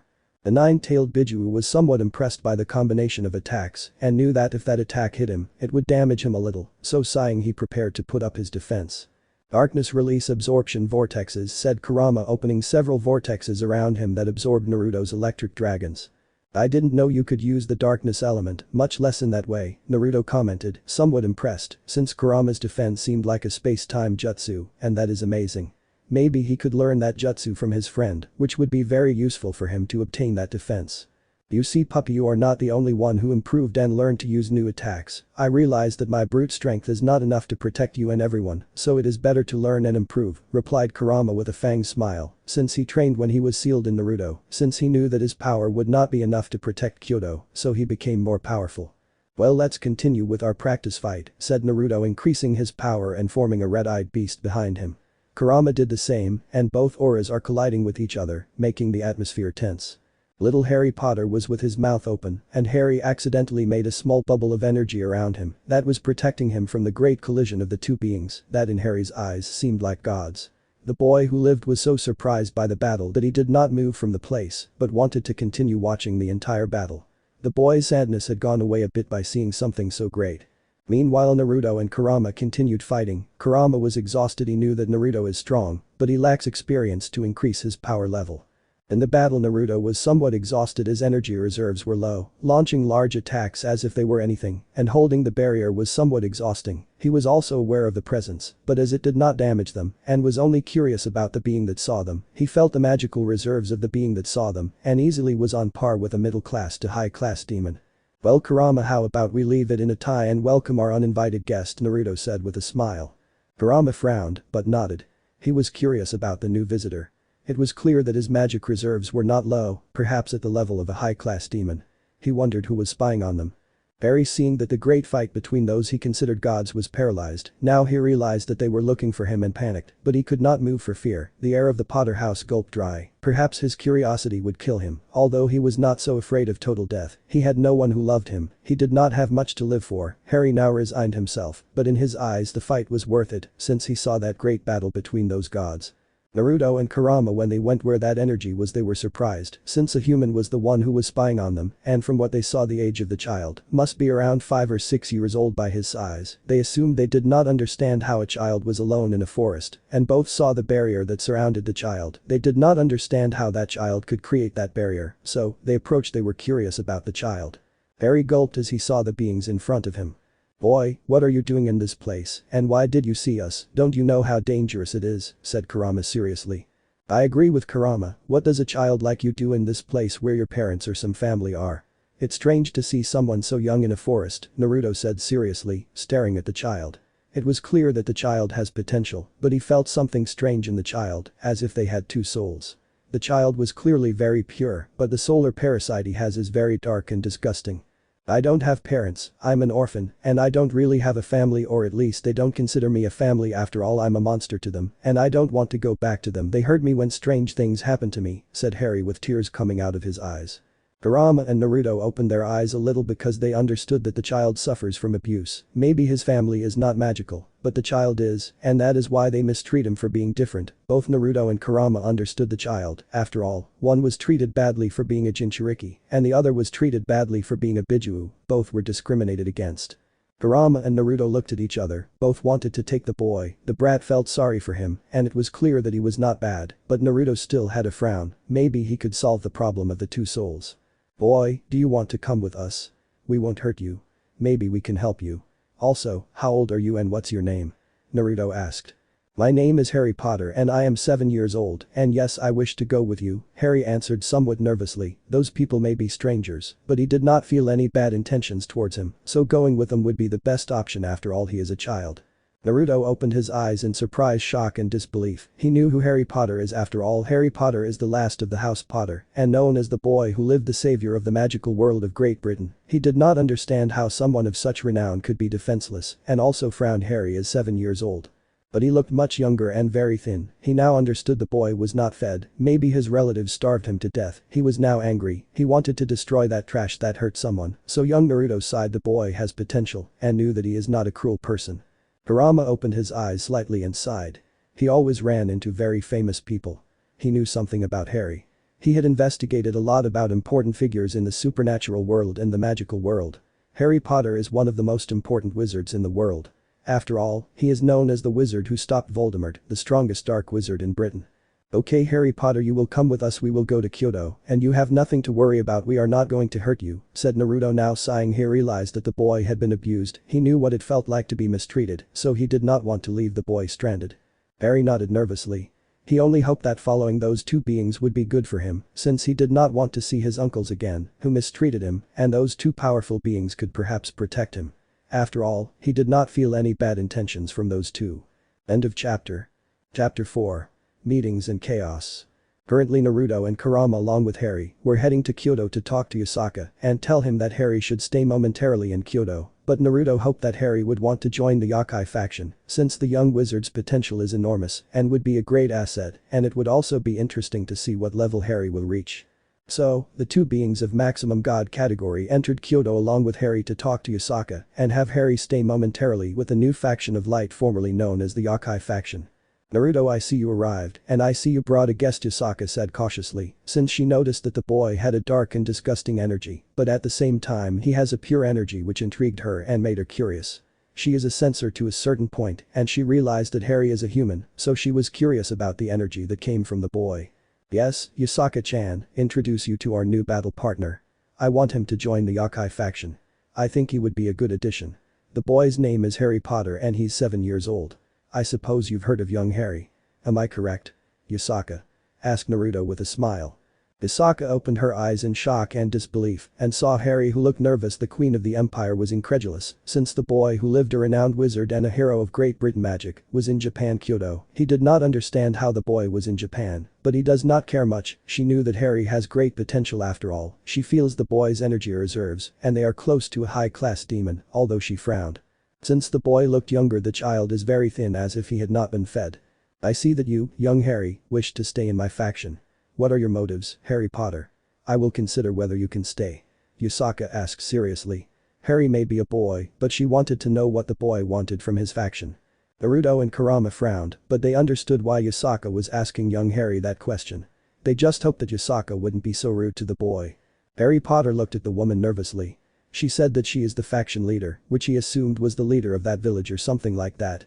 He glanced at Naruto, who nodded to Harry to tell his story. This is Yasaka, I want to stay in this place. I want to be protected from my uncles and my cousin. They hurt me, they mistreat me, they hit me and insult me constantly. I don't want to go back to that place. If you want, I can cook for you, be the one who takes care of you, but let me stay in this place. I don't want to go back to my uncles, said Harry, almost sobbing as he remembered everything his uncles did to him. Yasaka opened her eyes in shock and disbelief. The famous Harry Potter was mistreated by his relatives. The queen of the empire frowned if Harry stayed. She knew that soon her faction would be targeted by Albus Dumbledore, who is said to be the strongest wizard in the world. She mocked that old man is strong, she does not deny it, but he is far from being the strongest wizard. The queen of the empire sighed. As she saw Naruto out of the corner of her eye and realized that he wanted Harry to stay, the Kyuubi sighed. As long as Naruto takes care of the child, she believes it will not matter. Young Harry, you do not have to offer to cook or do housework. You will stay with Naruto-kun. He will be responsible for you and your training. He will explain more about yourself and who you are. Young Harry, said Yasaka, seriously making a sign to Naruto to take Harry with him and explain to him about what he knows about the Potter house and about wizards. Harry opened his eyes in surprise and smiled. He was happy not to do things. Maybe, just maybe, he could have friends in this place and have a better life, although he was curious and anxious to know what those people knew about him and his last name. Come on, Harry, this is not the place to talk. We'll go to my room. I'll tell you what I know about you and your last name, said Naruto, going to his room. Harry and Kurama accompanied him. The nine-tailed Bijuu sighed, now knowing that Naruto wanted to recruit Harry into his nobility. After a few minutes, Harry, Kurama and Naruto were in the Uzumaki's room. Okay, Harry, everything your uncles have told you is a lie. They surely told you bad things about your parents, and that is a lie. Your parents, according to who they are James Potter of the Potter house and Lily Evans, a first-generation born, and both are wizards or were wizards respected throughout Great Britain. Both died to save you from a powerful dark wizard who died thanks to you, although I don't know how. And Harry, James Potter, and when you mentioned that strange things happen to you, it is because you unintentionally do accidental magic when your emotions get out of control. As you may have noticed, you are a wizard and a renowned one in magical Britain. You are known as the boy who lived, the savior of magical Britain. Naruto summarized the entire story he knew about Harry Potter's life. Harry was stunned, happy and in shock, since Naruto may not have told him much about his parents, but he had said enough. Harry was happy that his parents had been good people and that they had loved him enough to sacrifice themselves so that he could live. But at the same time, he was sad and angry that the wizard had attacked his family. He did not care about being the savior of Great Britain. He would now stay in Kyoto with Naruto. After all, no wizard or anyone from Great Britain supported him. Instead, Naruto, as soon as he saw him, he took him to his house, and now he tells him about his parents and about magic. He was happy. He knew that strange things happened to him. But now he knows that it is because of magic. He was happy. He wanted to learn magic. He hoped Naruto would teach him magic. I know you're stunned, but everything he told you is true. I may not know much about you and your family, but I will investigate more. Now that you stay in Kyoto in the empire, I will watch over you, Harry, as I brought you to this place. It is my responsibility. First, we will make you get in shape and eat decently, and then I will help you control your magic. Naruto said seriously. The Uzumaki sighed. Now he would have to delay his trip any longer because of Harry Potter. He would have to teach him how to control his magic.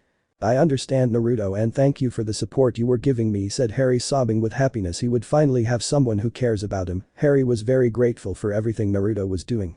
I also wanted to propose something that would make it easier for you to use your magic. I will explain it to you in a few words. I want you to join my nobility, and so you understand what it means, is that I want to use one of my pieces. With these pieces you can reincarnate any being and make them able to use chakra, as well as increase your physical power and resistance. In short, you will become my servant. But I will not treat you as a slave, but as a friend or brother. You have no reason to worry, so think about it, and when you are sure give me your answer, Naruto said seriously with one of his pieces showing it to Harry. Naruto wanted Harry to join for two reasons. He liked the boy, and with his piece, he could make Harry's power grow faster, as well as being able to provide him with a wider range of abilities. Harry opened his eyes a little. He may be a child, but he understands a little what Naruto wanted to do. In a few words, Naruto wants him to be his servant, and he would gain power more easily in his eyes. That is a good deal. He wanted to be strong to never suffer again like he did with his uncles and Naruto. So far he has not forced him to do anything, but on the contrary, he offered him protection. Maybe joining Naruto is not a bad idea if he would join. He just hoped it was the right choice. Kurama sighed. He already knew that Naruto wanted to recruit the boy. He just hoped that recruiting Harry wouldn't cause problems in the future. I have nothing to think about, Naruto-san. If joining you will provide me with greater protection and greater power, then I will join you. I don't want to be weak, I want to be stronger, and I want to be able to protect myself, Harry replied nervously. He just hoped his decision was the right one. Epic 164-acre Texas property with equestrian facilities and Alamo history lists for nearly $12 million. Sponsored video. Sponsored by advertising partner. Watch to learn more. Read more. Naruto smiled and nodded, taking out a pawn piece where the Uzumaki threw the piece towards Harry Potter, causing the pawn piece to enter the young wizard. When the pawn piece entered Harry, the young Potter felt his body fill with more energy. He felt stronger, he felt more confident. I see that you feel more powerful, little Harry. Now I have to remove that corrupted soul that is in your scar, said Naruto, activating his Rinnegan to appear in front of Harry at great speed and touch his scar, removing the corrosive soul, as well as absorbing a large amount of information from that corrupted soul that will help him later. When the corrupted soul was removed from Harry, the young heir of the House of Potter felt as if a great weight had been lifted from him. What did you do to me, Mr. Naruto? Harry asked, somewhat stunned as he felt freer and his scar stopped hurting. Naruto filed the information of the soul that he took out, and everything that Lord Voldemort did to the Uzumaki made him feel disgusted. Everything that the pathetic dark wizard committed, the idiot divided his soul. The Uzumaki knew that if Voldemort had not divided his soul, he could reach his true potential, and by tearing his soul apart the idiot barely touched his potential, reaching the level of that Dumbledore, who in his eyes may be a strong wizard, but not enough to become a threat. The Uzumaki sighed, destroying Voldemort's soul fragment. Kurama looked at Naruto somewhat worried, since he saw the memories of Harry's scarred soul, his face changed from tranquility to anger. He assumed he saw something that alarmed or upset him. Harry Potter, I will tell you the summary of what I saw in the soul that was in your scar. In summary, the person who attacked your parents is alive or partially alive. That disgusting human being divided his soul to achieve partial immortality. The fool made several containers, so at some point he will return, so Harry will train you, so that you become stronger and can defend yourself, said Naruto.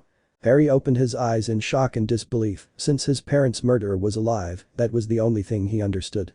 Harry knows that he is not strong enough. He would train, he would be loyal to Naruto, and when the time comes, he will finish off his parents' murderer. If that's what Harry thought, the Potter heir. Kurama listened to Naruto, and what he said made him feel disgusted. The idiot Voldemort divided his soul. He knows that this is not good. The idiot practically diminished his power and potential by dividing his soul, and now that Naruto destroyed part of his soul, Voldemort will be weakened. I understand, Naruto-sama, and thank you for telling me what you saw. I want to be strong, please train me, Harry begged. He wanted to be strong. I will train you, little Harry, but first we will settle you in the palace. Now I will stay a little longer to be able to provide a suitable training method so that when we leave you can defend yourself, said Naruto. Harry nodded. He hoped to become more powerful and be as strong as Naruto or Kurama. It's been 3 weeks since Harry joined Naruto's nobility. Since the Potter heir joined, he was able to learn a wide variety of spells, as well as attack magic in Naruto's eyes. Harry is a sponge that absorbs easily. In addition, Kurama was training him physically, so that he does not become dependent on his magic. In addition, Harry Potter also debuted with the daughter of the Yokai Queen Kunu, both being able to improve little by little in the 3 weeks of training, especially the Potter heir, who easily gradually equaled the Princess of Kyoto. On the other hand, in these 3 weeks Naruto along with Kurama were able to create a small dimension the size of a large city. This dimension was connected to Kyoto. In the dimension there was a huge forest with fruits and other implements, as well as a large castle and other residences for the dragons, so that they can be located without other factions bothering them.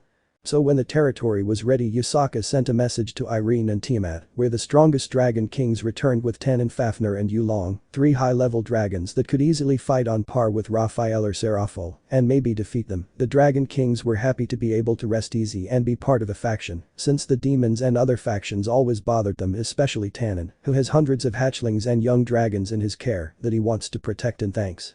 In Naruto he can not only protect them, but they can feed themselves. An emergency meeting was currently being held as an incident occurred that has the entire Empire of Light so restless. Lady Yasaka, what are we going to do? According to what the leader Nakasho Kuroka-san informed us, who is a protege in the Nakasho clan, she murdered her king and was seen escaping, and nobody knows anything about her younger sister Kaneko. The girl may be dead or have been tortured, and according to what the leader Nakasho Kuroka reported, she could not go crazy with Senjutsu. She indicated that she could handle it, which makes everything strange. This indecent thing is going to make the demons more likely to attack the Nakasho. We must be cautious, those beings are treacherous, said Irene seriously. She knew the demons well and knew how idiots they are. She knew that something would happen to the Nakasho if they did not move quickly. Tiamat and Tannen, who were at the meeting, attended at Irene's words, since they both knew how idiotic the demons are. I understand, but the meeting with the demon will be in 2 days in his territory, so we must be cautious to take them to the Nakasho. We must be careful with our movements, otherwise we could cause war, and that in the future could be harmful, Yasaka replied, sighing. Yasaka-chan, you don't have to worry about the meeting. I will go personally, only you will remain. I will go with Kurama, Esdeath and Garu. I already called the last 2, so they will arrive in a couple of hours, and they have nothing to worry about. Kurama is as strong, if not stronger, than the celestial dragons, and Esdeath and Garu could each deal with Falbium and Seraphol, Naruto said seriously. Yasaka and Lick nodded. They knew how sadistic Esdeath and Garu were and how strong they were, and they also had enormous loyalty to Naruto, which didn't bother them. After all, Naruto is loyal to the Empire, so they were both loyal to the Empire, so there was no need to worry. Fine, but so that you are more protected, Lord Naruto, Tiamat offered to go as a guard. No one will suspect that the dragons joined you, they will only suspect that I joined you, so there is nothing to worry, said Tiamat seriously. I understand, Tiamat, we will all go to the meeting with the demons. It's time to prepare. I think the meeting has already concluded, said Naruto. Several of the clan leaders nodded and they all left, hoping that in the next few days Naruto would do well in the meeting with the demons, otherwise they would have to prepare for a war, and that would be bad. Not that they were afraid of the demons, but that they did not want to lose warriors. But Naruto and Yasaka. Are you sure you want to go alone to the meeting with the 4 Mau? Little Naruto, remember that the meeting is going to be in the underworld. They could have a trap for you, said Yasaka seriously, but nervous. She knows how dangerous the 4 Mau are in their own right. She alone could defeat Seraphol and Falbium, even if they join forces with Ajuka, maybe she can fight evenly, and she believes she could defeat him, but the Grimoire still doubts she can beat him. You have nothing to worry about, Lady Yasaka. My power is enough to deal with the 4 Mau together. The same happens with Kurama. He is capable of fighting on equal footing with the 4 demon kings. In addition, Tiamat alone could fight with Seraphol and Graphia at the same time. The same with Esdeath and Garu. Any of them is on par with a Satan. If something happens, we could deal with those demons, Naruto answered simply. Yasaka frowned. She knew Naruto is strong, the same with Kurama, but she never thought that both would be so strong as to believe they could deal with the 4 Mau. She sighed. She will believe in Naruto. She just hoped that nothing happens in the meeting. She knew that Garu and Esdeath, those sadists, are only loyal to Naruto. What she did not understand is how her little friend could make those 2 beasts that are even feared by people like Azazel and Michael could be tamed by Naruto. She would never say it, but even she feels threatened by those 2 beasts, since Naruto recruited them a while ago. She could see the increase in power of both. I understand, but you don't have to be confident. You are strong, stronger than anyone in the Empire, and several powers will go with you, but you must be careful if the demons don't listen to you. Naruto, you are allowed to use force and take the Nekomata. Their leader is already informed that there will be a meeting between you and the leaders of the underworld, so you have nothing to worry about, Yasaka said seriously. Well, Yasaka-chan, I hope everything goes well at the meeting and that it doesn't get out of control, said Naruto sighing, since he has a bad feeling about what will happen. Yasaka nodded. She also felt that something would go wrong at the meeting. She just hoped that things wouldn't get out of control. Besides, she would have to talk to Amaterasu. After all, she is her ally and friend, and she has wanted to meet Naruto for a long time. Maybe in a few days the goddess of the sun could meet with the Uzumaki. After the meeting with the demons, we will have to talk to Amaterasu-sama. She has wanted to meet you since I proclaimed you as the prince of the Yokai, Yasaka said, a little stressed, since the goddess of the sun did not stop bothering her so that she could meet Naruto. I see, so once we're done with the demons we meet up with Amaterasu, Naruto replied sighing, since now he would have the crazy sun goddess behind him and that made him uncomfortable. Yasaka attended and sighing she left. She would now have to prepare the troops in case the meeting with the demons goes wrong. She wanted to be prepared. Days later Naruto Uzumaki Prince of the Yokai along with Kurama, Tiamat King of the Dragons, Esdeath and Garu, two of the best assassins in the supernatural world, all these powers were meeting in the underworld with the four Mau, and the strongest Queen Graphia Lucifuge 5 powers of the Satan class. Nice to meet you Serapho Leviathan, Surzich Lucifer, Ajuka Belzebuth, Falbium Asmodeus and Graphia Lucifuge. I introduce myself. I am Uzumaki Naruto, the representative of our faction, and the prince of the Yokai of this. Nice to meet you Naruto said seriously. He may be small in size and appearance, but he could deal with those incompetent demons. After all, none of them represent a threat to him, and although Ajuka and Surzich are strong, he could deal with both beings of the super demon class. The four Mau and the strongest queen of the underworld looked somewhat incredulous and nervous, since the one sitting may be a child, but they were also tense, since they could all feel a great power in the child, an enormous one that seemed incalculable. They were also nervous, since the prince of the Yokai met with them, and they did not know how to respond, since they did not know that there was a prince, but they quickly recovered. Well, let's start the meeting. What my faction wants is for the Nakasho clan to return to us. The clan leader has told us about the problems that have occurred and how harassed they are by their demons. I also found out what happened to the current criminal Kuroka Taojo, and they tell me that she went crazy because of Senjutsu. An interesting excuse, Naruto said coldly. Prince Naruto, I think we are rushing things. I think the Nakasho should stay in the underworld. After all, they have lived in the underworld for several years, said Surzich Lucifer. I already said what I asked Lord Lucifer, and it will be fulfilled after all. The clan is a Yokai clan, and they wish to return, and they will return after all. They belong to my faction, said Naruto with his eyes glowing red.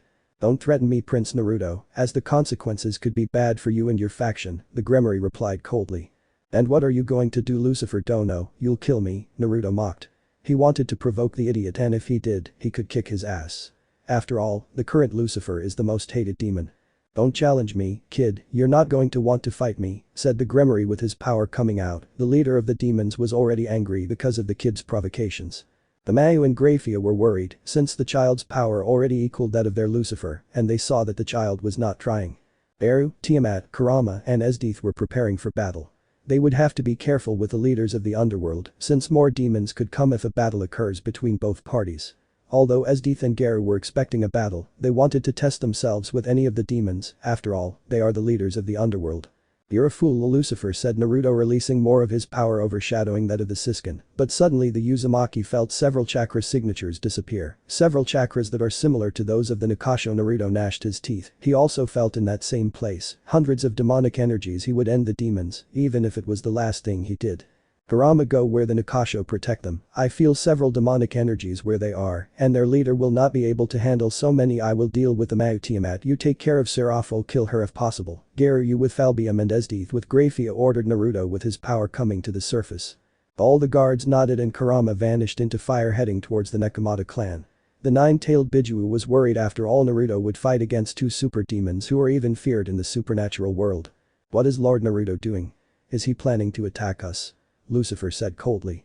I do this because I am a censor, and being several chakras vanish out of nowhere. All those chakras are from the Nakasho, so give me an explanation Lucifer before I kill him myself, said Naruto coldly and with an explosion of power that surpasses those of the celestial dragons with ease. The Uzumaki was angry and would sweep the floor with the idiot Lucifer, now he was no longer holding back. The explosion of power made the 5 Satan-level demons and the 3 powerhouses behind Naruto sweat.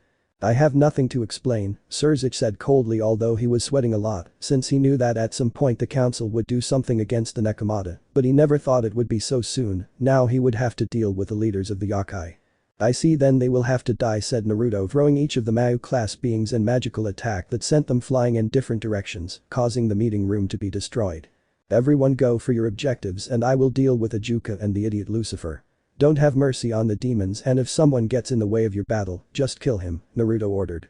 Tiamat, Garu and Esdeath nodded and in a burst of speed went for their targets. They will not disappoint Naruto.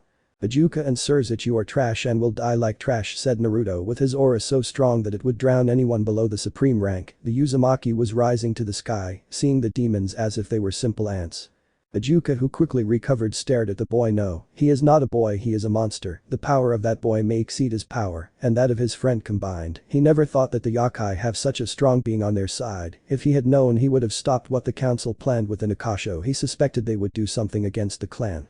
But he never thought they would attack them, and he knew what the being in front of him said was true. Ajuka sighed. Now they will have to fight against someone so terrifying. He cursed his friend's stupidity for not being able to put the elders in line. We'll see what two of the super demons can do. I'll make all of you beg for me to kill you, Naruto said, his eyes shining sinisterly. End of chapter. Chapter 5. War or Peace. Currently Naruto and his group were facing the leaders of the underworld and the strongest queen of the underworld. The battle between both sides was developing, and little by little the demons were being overwhelmed. On the other hand, Kurama was going to the rescue of the Nekomata clan and in the process killing every demon he finds in order to reduce the threats they will have in the future, since the nine-tailed Biju knew that a war is the most likely thing to happen. The nine-tailed Biju saw hundreds of demons attacking the yokai, so in a burst of speed, he killed a dozen demons as if they were garbage, which made the battle stop. So Lady Yasaka sent someone to protect us, Yoruichi said, sighing. They may have had several casualties, but now she knew that her clan could escape from those demons. She may be an ultimate class yokai, but she knew that she could not protect her people and defeat them all. Kurama nodded and snapping his fingers opened a space-time door so that all the Nikasho could pass directly to the vicinity of Kyoto and be treated. He didn't want any more to be harmed. Now he will have to fight the demonic trash.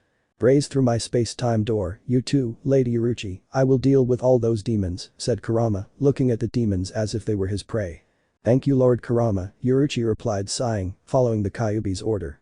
Now she would have to contact Urahara, with his support it could benefit her saviors. If that's what she's going to do, then she will seek revenge against the demons. After all, the wretches killed a large number of members of her clan, and she wants the blood of the demons, but first she has to look after those who are alive. Kurama nodded and saw all the trash that tried to kill all the cat yokai. He would finish off all those demons quickly to go support Naruto. Among the hundreds of demons surrounding Kurama was one of the top 3 in the ranking game, the demon known as Bedizabaden, an ultimate class demon. Well, I'll finish you off and I won't let you pass until all the Nikasho are out of danger, so die trash, said Kurama, making hand seals and sending several fireballs towards all the demons, killing dozens of them. Kurama, seeing the pathetic demons die, smiled and raised his aura. He would crush the garbage and mock the demon leaders for what they wanted to do to the cat yokai. Kurama's aura is so strong that the heads of the weakest low-class demons exploded. This scared several of the middle-class demons who were sweating bullets and made the high-class demons swallow their mouths, since the aura of his opponent was so immense that it even surpassed their leader Lord Lucifer or any of the Mao. Fukuku, now we begin the battle. You trash will die by my hand and no one will be able to save you, said Kurama seconds later, closing his space-time door. He did not want any demon to pass and harm his Nekomata. After all, his mission is to protect them, and if for that he has to erase a faction, he will fulfill his mission. Bedizabaden looks seriously and fearfully at the Kyuubi in front of him. His power is even greater than his Lucifer. He would have to be careful if he doesn't want something bad to happen. After all, he has the power of a supreme class demon, but he was still nowhere near the level of any of the 4 Mao. Since no one says anything, I will kill you. Demonic scum element burn destroyer calciner, said Kurama, formed next to the 100 small balls of heat that went directly towards the demons, where little by little each red ball incinerated them, turning them into ashes. How pathetic are all of you. Some may say you are high class, but I know well that all of you barely reach the level of a middle class demon. Your power is minuscule compared to the Satan's, Kurama snorted, fed up with fighting those cockroaches. He would have liked to fight with any of the 4 Mao. It would even be more interesting to fight with the strongest queen. The Kyuubi sighed. He will take care of the garbage and then go see Naruto's battle. The demons were scared of fighting that Kyuubi. They thought it would be easy because he was a child, and now they realized how wrong they were. The power of that beast is enormous, as great as that of a super demon or even more. Now several swallowed dry. They must be careful, and although there are supreme class demons among them, that did not encourage them. Meanwhile, in the battle against the Mao and Naruto's group, everything was going in favor of the yokai and the Dragon Queen Tiamat, since the demons were being overwhelmed by the great power of the powers of the Empire of Light.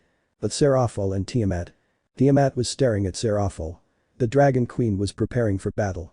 After all, Seraphol was the 3rd strongest demon. Therefore, she had to be careful with the demon. The Dragon Queen would be serious in order to help the rest. Then you will fight against my Tiamat-chan, said Seraphol seriously, although inside she was nervous. After all, she knew how strong Tiamat the Dragon Queen is. I have nothing against you, Seraphol, but if my prince says that the Nikasho are being attacked, I will believe him, so prepare yourself, Seraphol said, Tiamat launching a large amount of energy towards Seraphol. The Mao dodged and prepared for battle. She would have to hold Tiamat back until someone came to help her. After all, she knew the power of the Dragon Queen and it was superior to hers. She would have to be careful. "You may be strong, Lady Seraphol, but you are nothing compared to Lord Naruto," said Tiamat, releasing several dragons. The Dragon Queen wanted to end the battle quickly. Seraphol, seeing the attacks, also released several water snakes. The attacks collided, causing a huge explosion in the sky. Tiamat smiled. She may not be able to see, but she feels where Seraphol is, so she attacked with her energy needles that went directly against Seraphol, who could hardly see anything. The Mau tried to dodge, but some of the needles hit her, causing them to pierce the Mau's skin. But not only that, the needles hit Seraphol in vital points, causing one of her arms to be immobilized. Seraphol looked at Tiamat with a frown. She trusted herself, and now she paid the price. Her left arm was immobilized. Her injuries may not be that serious, but they hit her in vital points, which made her arm immobilized. Seraphol now knew that she was at a great disadvantage. She only hopes that the rest of her fellow demons can fight better against their opponents. "You have trusted Lady Seraphol. Your left arm is now useless," Tiamat said mockingly, and then sent several water dragons towards the Mau Leviathan. The Dragon Queen wanted to quickly finish off her opponent. Seraphol protects herself with an ice shield that was able to repel the ice dragons of the Dragon Queen. The Mau sighed as she saw several high-level demons arriving. Perhaps with their help she could deal with Tiamat. Tiamat frowned at the trash that came to support Seraphol. The Dragon Queen sighed as her job became more complicated. "I see that the trash came to support you," Seraphol said. Tiamat, seeing the demons that surrounded her, now she knew that she would have to be more serious against that trash. "You have nowhere to run, Tiamat. Surrender," Seraphol said seriously. Now she was at an advantage against Tiamat. "I hope you don't regret bringing the trash into our battle," Seraphol said. Tiamat transforming into her dragon form. Now she would go with all her power against Seraphol, and the trash so roaring she went against her enemies. "It was time for you to meet the Dragon King of Karma." On another battlefield, Garu and Falbium were fighting hand to hand, where it could be seen that Garu was at a certain advantage. The one known as the monster or the hunter was destroying Falbium in hand-to-hand combat until after a few minutes of hand-to-hand fighting both beings of the Satan class separated. "Falbium Asmodeus, I thought you were more powerful, but you disappoint me. Maybe it would have been better if I had fought with the Lucifer, but the boss wanted to take care of that fly, so the only thing left is for me to deal with a second demon," mocked Garu, surrounding himself with a great murderous intent. Falbium frowned. He knew he was the weakest of the four Mau, but his power didn't have much difference with Seraphol, and this brat did even less. He knew the hunter or the monster, and knew how strong he is. After all, the hunter is not a normal opponent, since it is said that he fought on equal terms with the Monkey King, although he doubted it, but seeing the great amount of energy that being gives off, maybe he should believe the rumors. Garu smiled and at great speed went against Falbium and attacked Flowing Water Rock Crushing Fist, A4 Orixui Gansai Ken. The hunter finished, making Falbium spit blood and fly away. "You disappoint me, Falbium-san. I will finish you off and then go for my prey," said Garu. "Don't underestimate me, Garu. After all, I'm not alone," said Falbium. Seeing the tents of demons surrounding Garu, the Mau smiled, since with the help of those demons, he was sure he could fight Garu. "I see, you think that trash can help you defeat me," Garu mocked, and with a cruel smile he went against his enemies. Now the monster was serious. On another battlefield, Graphia Lucifuge looked at her opponent with caution and beads of sweat. Since the woman in front of her is Esdeath, the Ice Queen, and is known as the cruelest woman, she would even make demons look like simple children. She knew how dangerous she is. She may even be stronger than Lady Seraphol. "Let me introduce myself. I'm Esdeath, the general of the Empire and subordinate of Prince Naruto. I will be your opponent, Devil-san," said Esdeath with a cruel smile. She wanted to see how far the strongest queen could take her. Esdeath sighed, since she wanted to fight against Seraphol, since she is the strongest ice user in hell. "Graphia Lucifuge, the queen of Lord Lucifer. I will be your opponent, Ice Queen," Esdeath said. Graphia, although she did not understand what the Empire was referring to, later she would find out. "We'll see how strong you are, Queen of Lucifer," said Esdeath with a sadistic smile, and then with her sword, she sent a slash of ice.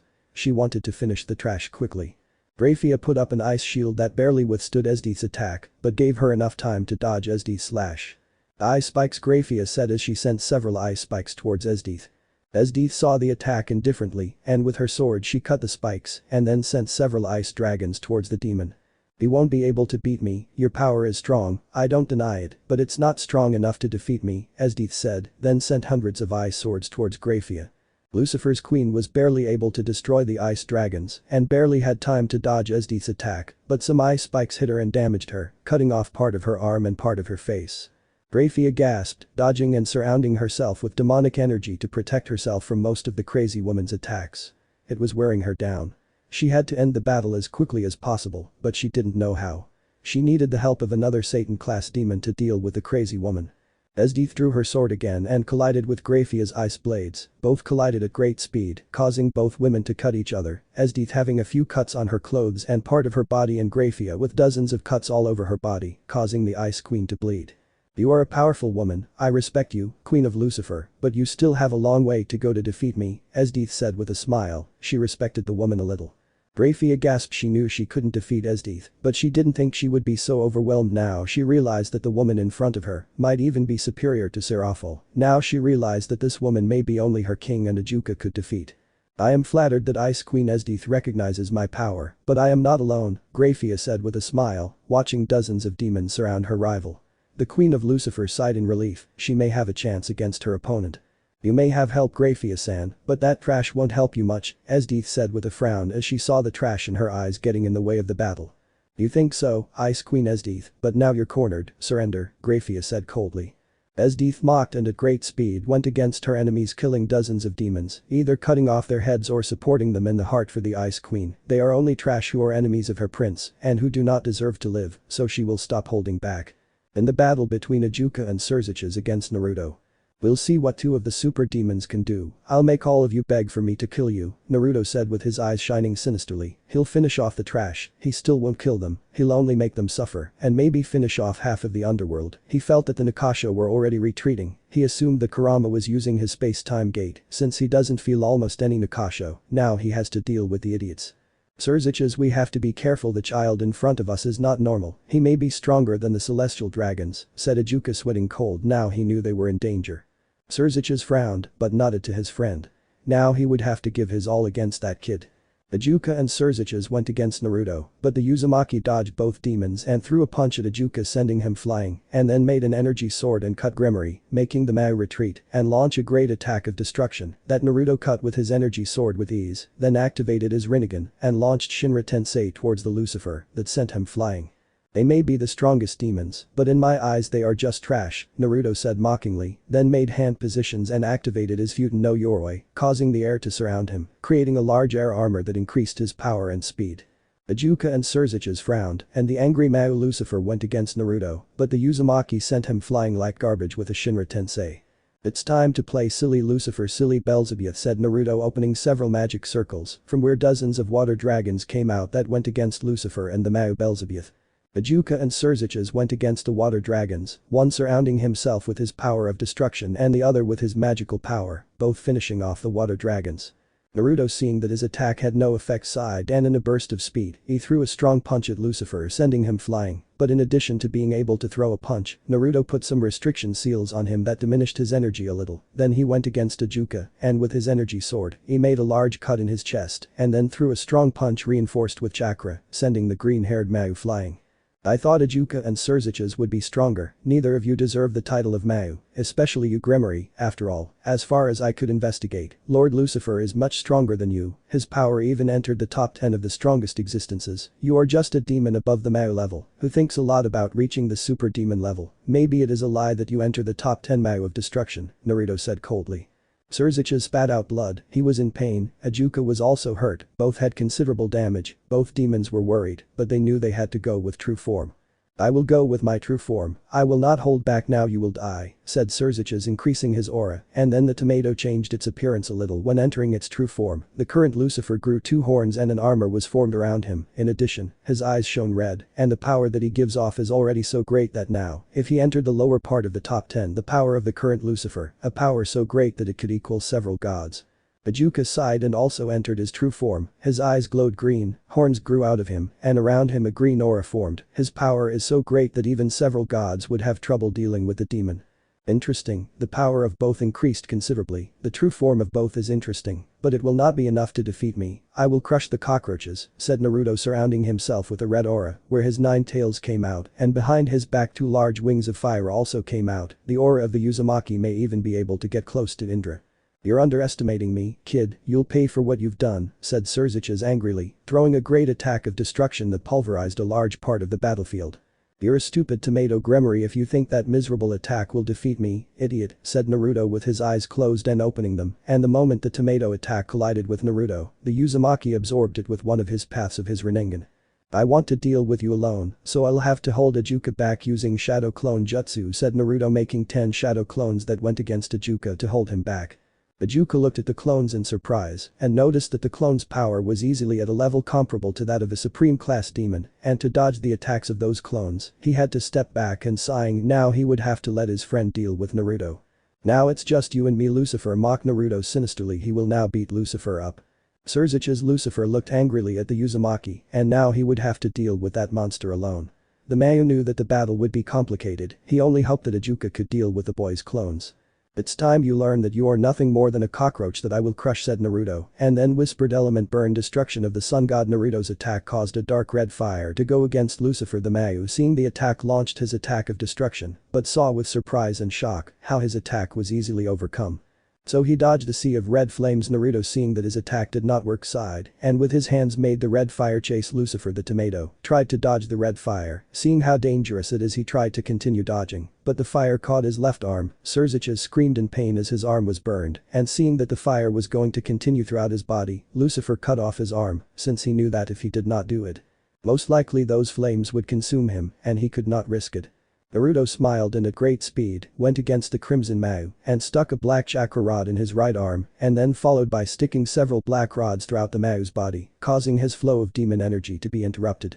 The Uzumaki saw, somewhat surprised, how the Mayu was still conscious after he stuck his chakra rods into him.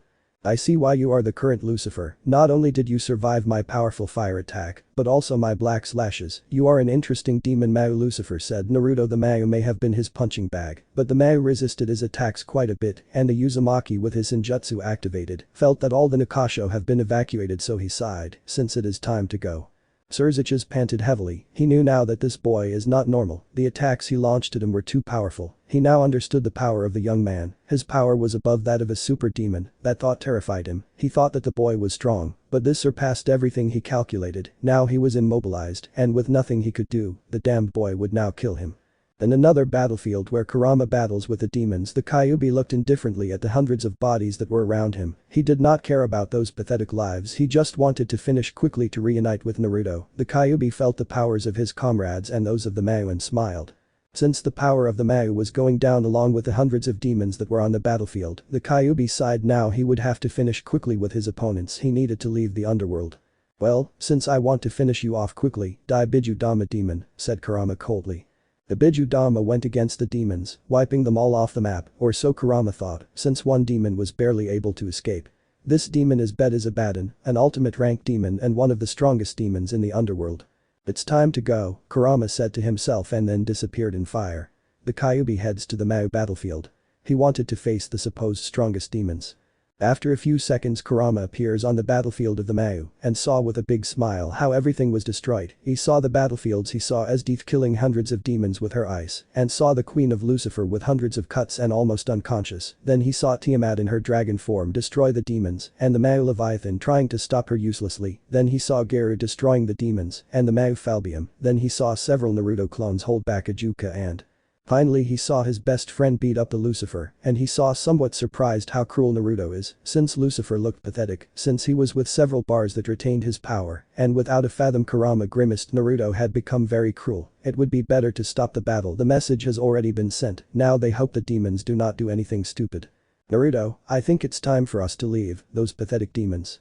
They've already learned their lesson, and the Nixoho are already protected, said Kurama. Naruto stopped his attack against the Mayu Lucifer and sighed and nodded, but before leaving he would leave a gift for the demons. Tiamat, Esdeath, Geru, it's time to go. The demons have learned their lesson, and I hope they never attack a Yokai clan again, because if not, I myself will erase the demon faction, said Naruto. The trio nodded at their leader's words and stood behind Naruto the Uzumaki. Before leaving he made hand positions and said Tengai Shinsei. After saying those words, Naruto and his group disappeared in a red flash. Ichigo, Seraphil, Falbium, Grafia and Sasuke watched with fear as the large meteorite approached. The Mayu thought that if that meteorite fell into the underworld, it would be disastrous and would kill a large population of demons. Therefore, Ichigo and the rest of the ultimate class demons launched their best attack, destroying the meteorite, but by destroying it, they caused the meteorite to split into several rocks that fell on hundreds of low and medium level demons, all of whom were killed since they could not retreat with barriers, or their barriers were not strong enough to withstand the large rocks. This is bad, hundreds if not thousands of demons have died. Surziches is in serious condition and on the verge of death. Grafia is very hurt. Shit, and all this damage was done by a few people. Now if this conflict is not resolved, the devil faction may not survive. Ajuka thought. Medics take Surziches and Grafia quickly collect the wounded quickly we can't allow them to die, said Ajuka seriously, now he would have to take care of all the demons. End of chapter. Chapter 6. Peace Treaty or the Start of a New War. Part 1. Currently in the underworld an extremely urgent meeting was taking place where the Mao clan leaders and the strongest weights of the underworld meet since one of their Mao, the one who is considered the strongest, is in how and hundreds if not thousands of demons died in the meteorites that fell in the underworld, as well as the demons that were killed by the different Mao level powers that Prince Yokai brought. The leaders of the demon clans were discussing what to do with the Yokai faction. They never thought that the faction they considered weak would be so strong to the point of having 101 terrifying individuals, the prince of the Yokai who was easily able to restrain Ajuka and defeat his Mao Lucifer, something that very few existences could do, and it made them break out in a cold sweat, since now with one less Mao they are at a disadvantage. We must go to war, that trash that attacked us and put our Lucifer in a critical state, they deserve to die. We must attack the Yokai before they attack us like they did a little while ago, Lord Phoenix roared angrily. He wanted to finish off those Yokai and teach them a lesson, above all he wanted to finish off that prince of the Yokai, to teach the brat a lesson that they shouldn't mess with demons. Yes, we must go against those Yokai to Kyoto and destroy their faction. They deserve to die and pay for everything they did to us, and especially for the damage they did to our Lucifer, said another clan leader angrily, since he lost several demons that were under his command, and he could not allow that. We must prepare our armies to invade Kyoto and teach those Yokai a lesson, we must take revenge, otherwise we will lose face with other factions, and they will see us as weak for not attacking the Yokai faction, so Lord Ajuka we must take revenge, said another angry lord, since the underworld lost a great amount of military power, as well as one of its Mao who is now in a critical state, even the queen of his Mao is seriously injured, which made him lose another Mao level force. If several of the angry clan leaders roared they want revenge against the Yokai, but especially against the prince of the Yokai who did great damage to their combat power, several of the clan leaders want to kill them, especially the leader of the Gremory clan, since his beloved son the Mao Lucifer was practically overwhelmed by the prince of the Yokai, and even the Yokai prince was able to suppress Ajuka which made him extreme. Since someone who has the power to face two super demons must have a power comparable to or superior to that of the legendary celestial dragons, and that shook him. Ihauser Belial saw all the chaos that the clan chiefs made in his eyes. They are arrogant and foolish, who are not worth his time. He knows well that each one in this room is powerful, but from what he saw and felt his power is nothing compared to the prince of the Yokai. He himself knew that he could defeat Fabium and Grafia, maybe even Seraphol. But it would cost him a lot to be able to do it, sighing. Ihauser frowned. Now there may be a war with the Yokai. He is not a fool from what he saw and felt the power of his Mao was surpassed by a few individuals, which gives him to understand that the Yokai faction has several first-rate beings in his faction, not counting that Lady Yasaka did not appear, which leaves another high-level combat power that even he would hesitate to challenge. Ajuka, Seraphol and Falbium were frowning, each of them had some noticeable injuries, but they were not that serious thanks to the doctors. The trio of Satan-class demons were angry with the terrible opinions of the clan leaders. The idiots do not know that now the Yokai faction will most likely have an existence in the top 10, which is the Shinto prince. Silence, ordered Ajuka, releasing his power. The Mao was already angry, but seeing the idiots argue made him angrier. The super demon sighed angrily, since the idiots of the council did not stop saying nonsense. The smartest Mao wanted to just go to his office, but unfortunately he has to solve the nonsense that the Siskin left. The leaders of the demon clans remained silent at the orders of the second strongest Mao and the most intelligent demon. Some even sweated from the power their Mao unleashed, and in the case of the leader of the Bale clan, Ihauser Belial, Seraphol Leviton and Falbium were not greatly affected. After all, they are Satan-class demons. Since everyone has shut up now, we must make sure that this conflict does not lead to a war. The power shown by the prince of the Yokai and his subordinates is enormous, and although we can outnumber them, they outnumber us by having all those beings of great power. Furthermore, we do not know what other beings they possess, and if a war occurs, we may end up having a battle in which each faction is badly damaged, and in the worst case scenario the devil faction may disappear, said Ajuka, sighing, frustrated by the conflict that may be coming. The demons opened their eyes in surprise, shock and disbelief, and the rest of Mao frowned. They knew the power of the young prince's group, but they did not expect it to be a great threat. Zekrom Bale frowned, but he knew that Ajuka's analysis is almost probable. He knows the intelligence of that Mao well and knows that he would not say nonsense, so he sighed, knowing well that Ajuka was not wrong, and with his pawn hospitalized, the combat power of the underworld has been severely weakened. And what do you propose to do? Ajuka asked Zekrom Bale seriously. Now he realized the stupidity of the demons. The old demon shook his head. Mentally, the demons should have been more careful. For the moment I will take charge of the talks. I will request a meeting with Lady Yasaka, while Falbium will make war preparations. If something goes wrong, it is better to be prepared, Ichigo replied seriously and sighing somewhat frustrated, since he did not believe that the Yokai faction would accept the peace treaty. And how dangerous in your opinion is the prince of the Yokai in your opinion, Ichigo asked Zeodicus Gremory seriously, since he wants to know how threatening the prince of the Yokai is. After all, to defeat his son the child must be a great power. Simple, the power of that child may far exceed the level of the celestial dragons, perhaps even double the power of those dragons, since when he faced us his power equaled if not surpasses the celestial ones, and I know that he still retained his power. The Yokai prince is very dangerous, he may even be able to face the 4 Mayu and Queen Graphia and still be victorious in terms of power. I believe that the Yokai prince is in the middle of the top 10 of the most powerful existences. Ichigo replied, sighing and frustrated. The various lords in the meeting frowned and paled a little. They didn't think that the Yokai posed much of a threat, but from what Ichigo said it may be true that the Yokai faction is very dangerous, more than they thought. Zekrom Bail and Zeodicus Gremory frowned. Now they realized how dangerous the prince of the Yokai is, and if what Ichigo said is true, it would be difficult to deal with the boy, not to mention the other high-level beings who were under the command of the Yokai. And apart from the prince of the Yokai, what other high-level beings does the Yokai faction possess? Asked the leader of the Phoenix clan with a frown. He is now realizing the threat that the Yokai faction poses. I face Tiamat, the Dragon King of Karma, and the one who is said to be the strongest Dragon King. Despite having the help of several demons, I was barely able to stop the Dragon Queen. Her power may be comparable to mine and Graphia's together. Seraphil responded seriously, knowing well that that dragon is very dangerous. She believes that even Ichigo would have enough problems dealing with that Dragon King. The different lords were shaken to learn that Tiamat's power is so great that her Mayu Leviathan indicates that Tiamat could deal with herself and Graphia, the strongest queen. I see that the Yokai faction has a powerful ally. I didn't think that Dragon King was so strong, said Lord Phoenix angrily. Now he realized how dangerous that Dragon King is.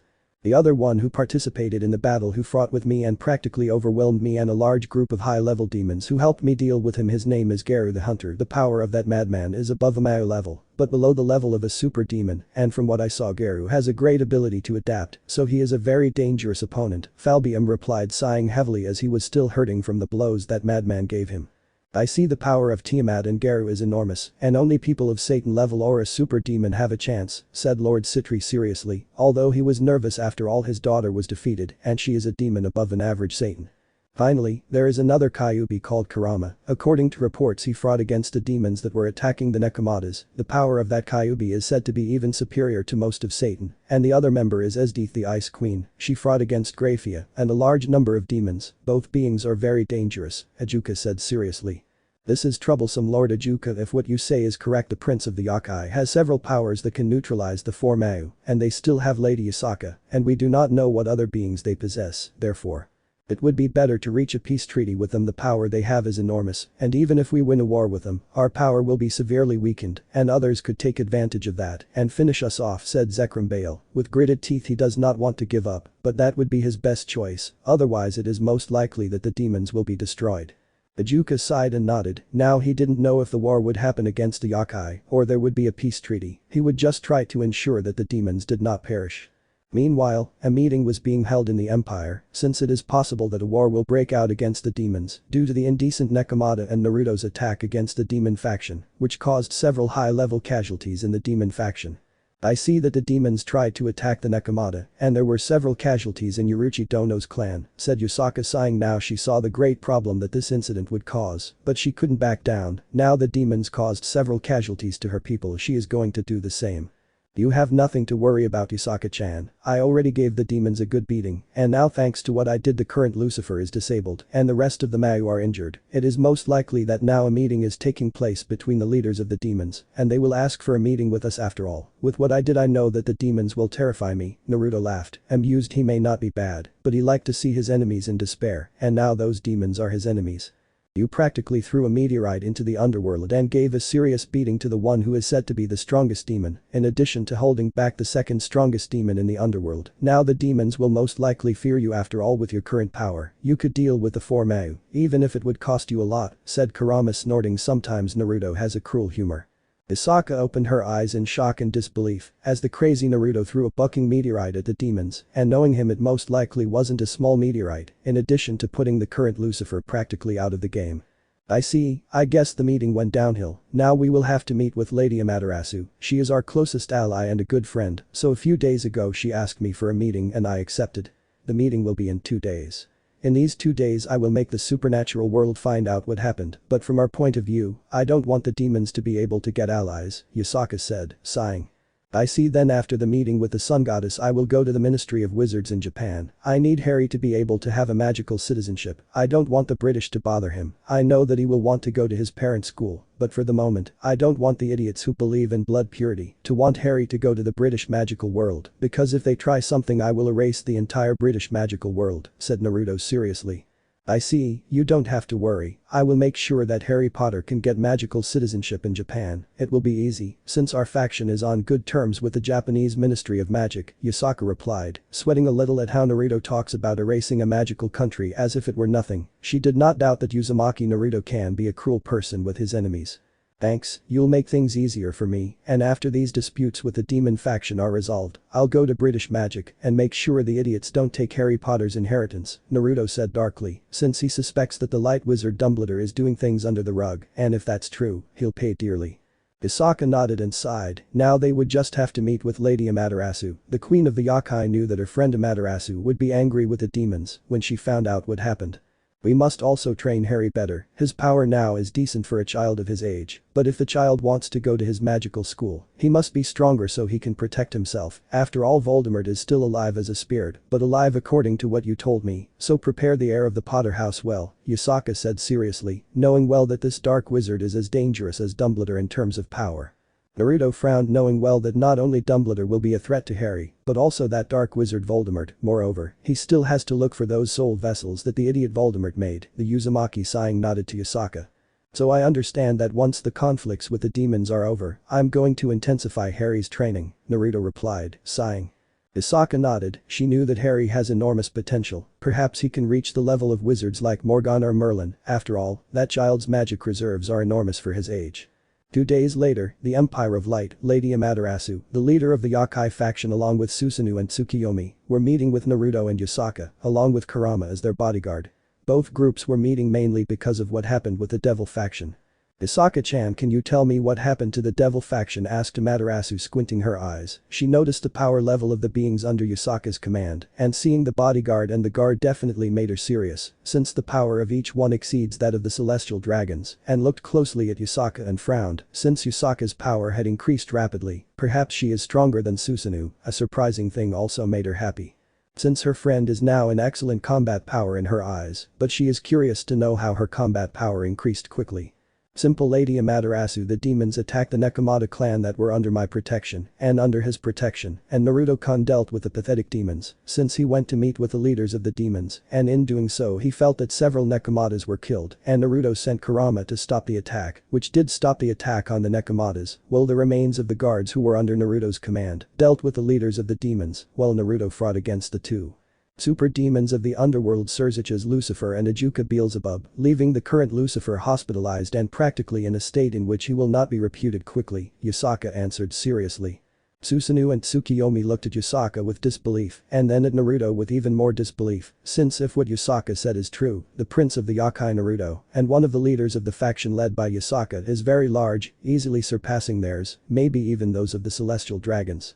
I see, Yasaka-chan, so the idiot demons tried to kill my precious kittens. I will help you with whatever the Yokai faction needs, since those demons harmed and killed several of my kittens. The demons will pay dearly for everything they did, and I want to thank you, Naruto Dono, for saving most of the Nekomata, said Amaterasu seriously, and with her power coming out, she was angry about what the demons did. She wants to end the entire underworld. You have nothing to thank me for, Lady Amaterasu. I attended a meeting with the demons to bring back the Nekomata, and as I am a great censor, I could feel several of their presences leave, so I took action by sending my best friend Kurama, who is my guard, who is in this place, and as we could see, he was able to save most of the Nekomatas and their leader, which is a Satan level Nekomata. All of them are in good condition. Besides, we are no longer the Yokai faction, but we are the Empire of Light. We have joined with the Light Elves and the Dragon Kings Tiamat and Irene Bulsirian and other high-level beings. Naruto answered seriously, without being affected by the power of Amaterasu. He knows that he still could not defeat the goddess of the sun, but he knew that he could give her a great battle if necessary. I see, Lord Naruto, thanks to you to the new Empire of Light, and above all, thanks to you, Mr. Kurama, I am very happy that most of my kittens have come out alive from the attack of the demons, said Amaterasu happily, although she was also somewhat curious about the union of several different beings in a single faction, and above all, she did not understand how the Dragon Kings joined the Empire, but of one thing she was sure is that Lord Naruto has given great power to Yasaka.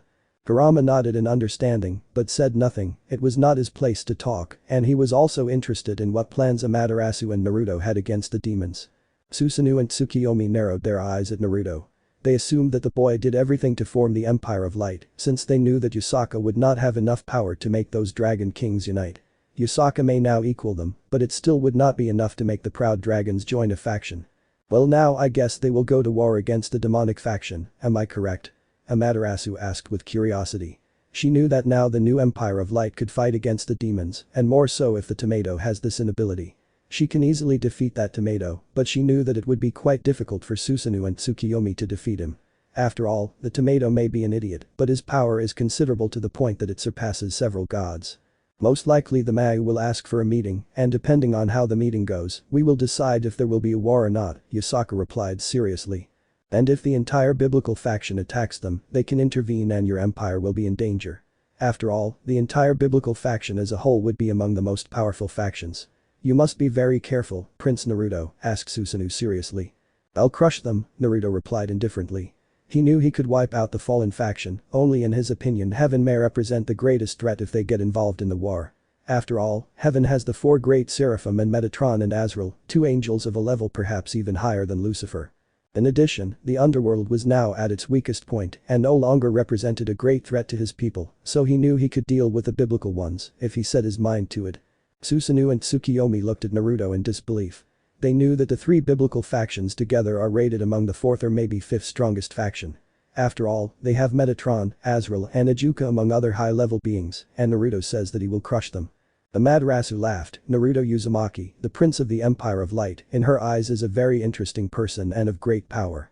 She calculated that now the boy could make her use almost all her power to defeat him, and she knew that he would become stronger, perhaps in a few years he would reach the level of Kaiser office with his great potential.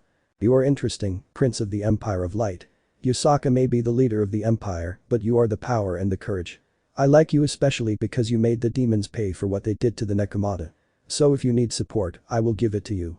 After all, the Shinto pantheon was always an ally of the Yokai. So now the Yokai pantheon will be an ally of the Empire of Light, said Amaterasu. Yasaka sighed, since what Lady Amaterasu said is true, she may be the leader of the Empire of Light, but Naruto is the courage and firepower along with Kurama. She knew that both together could take down any of the biblical ones, after all, both could even fight against the four Mayu.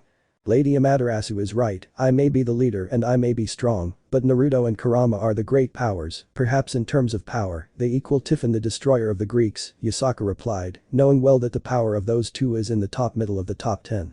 Naruto and Kurama snorted, but did not refute anything, since the entire Empire of Light knows that they are the most powerful in the empire. The Shinto gods nodded at Yasaka's words. After all, from what they saw, Naruto is enormously powerful. Now we retire Yasaka-chan. Naruto dono, Kurama dono, remember if you have problems you can tell us and the Shinto faction supports you, also maybe when you pass these conflicts, I can have a battle with you. Naruto dono, I want to test your level of power, said Amaterasu. Now it would be. I will agree to have a battle with you Lady Amaterasu when the conflicts with the demons are over, Naruto replied with a small smile. End of chapter. Chapter 7 Peace Treaty or Start of a New War. Part 2. Currently things were very tense throughout the supernatural world as the entire supernatural world learned of the conflict between the new Empire of Light and the biblical devil faction, where the demons were crushed by a small group led by the Prince of the Empire of Light, a recent empire that emerged from the union of the Yokai, and some beings were all shocked. Since the Mayu Lucifer, one of the most powerful beings in the supernatural world, was defeated along with Ajuka, another of the Mayu who could rival high-level gods easily, both could qualify among the 20 strongest beings, and together they will have the power to defeat or battle any of the beings in the top 10, in addition. The subordinates of the Prince of the Empire of Light defeated the rest of the Mayu and the strongest queen, as well as hundreds of high-level demons, as well as the little prince was able to destroy much of the underworld, causing hundreds of casualties and paralyzing the power of the demonic faction, being that all this happened thanks to the fact that the demons they tried to massacre the Nekomata clan, which in the eyes of several leaders was nonsense. After all, the Cat clan is the favorite of the strongest sun goddess and it is practically declaring war on her. In the Nordic faction, the leader of the Nordics, Odin, the father of all and one of the strongest gods, was serious since he found out what happens with the Devil faction and the new Empire of Light, which amazed him. He thought that the Yokai faction is weak, but with the power shown, they may even be stronger than his faction after all. Fighting against the two super demons of the underworld is difficult. He even doubted that his son can fight against both super demons after all. Ichigo is very intelligent and creates strategies in combat, and Lucifer possesses the power of destruction, something dangerous even for the gods. I wonder what trouble you'll bring to the supernatural world, Uzumaki Naruto. Your power has far surpassed all yokai that have ever existed. You've even surpassed me when I was in my prime. Maybe even if I team up with Thor, I wouldn't be able to defeat you. Odin thought to himself, sighing. He knew he's a high-level god, but he definitely wouldn't be able to suppress the four Mayu. At most he could fight the Gremory kid and that Ichigo brat one-on-one. Now he knew that the new empire with the power it demonstrated might only be below a few factions. Odin, all-father leader of the Norse. Father, what is you so worried? Vidar asked somewhat tensely. His father is a person who rarely gets so serious, and if that happens, something problematic happens. Thor was also worried about how his father was behaving. He just hoped nothing bad would happen. After all, it's rare to see him in that state of mind. My children, the supernatural world will now have many changes. A war may happen between the Yokai and the Devil faction, Odin replied seriously, but he was tense since a war would cause problems in the factions. Thor and Vidar looked at each other, perplexed by their father's word. If a war breaks out between both factions, the Yokai faction would not be destroyed after all. The Yokai faction is a small faction, at most a medium-low-level faction, did not believe they could against the faction of the demons. Obviously the demons would suffer considerable casualties, but the Yokai would not lose in the end, both high-level gods assumed. What do you mean there's going to be a war between those two factions, father? Vidar asked incredulously, since he knew that wars only bring disasters, and he knew well that if a war happens, it could affect his faction and the smaller factions. Simple. It seems the demons again made a terrible mistake, and this time it cost them dearly, since the Yokai faction, now known as the new Empire of Light, at least has an existence that must be classified in the top 10. After all this being defeated the Gremory child, who has the power of destruction, and the Ichigo child, a very powerful and problematic demon, due to his great intelligence and fighting methods, both two super demon that even I could not defeat at the same time, commented Odin seriously.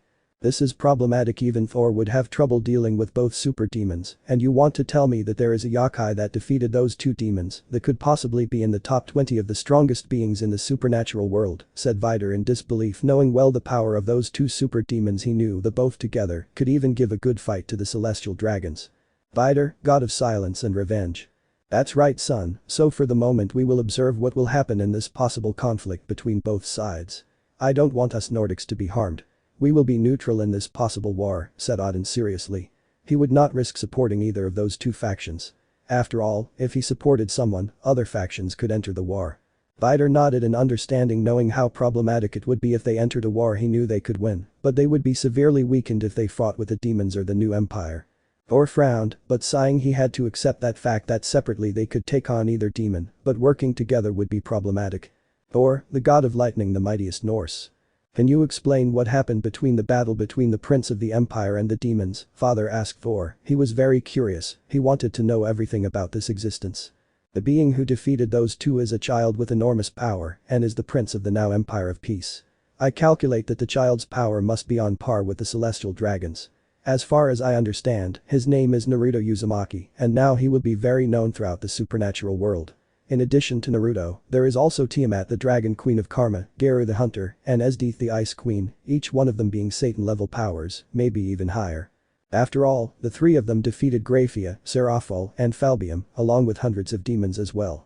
So there is another Kyuubi that could be on par with the super demons, although I do not know the complete information. I know that it is strong, that Kyuubi may be close to the top 10, said Odin, now more serious.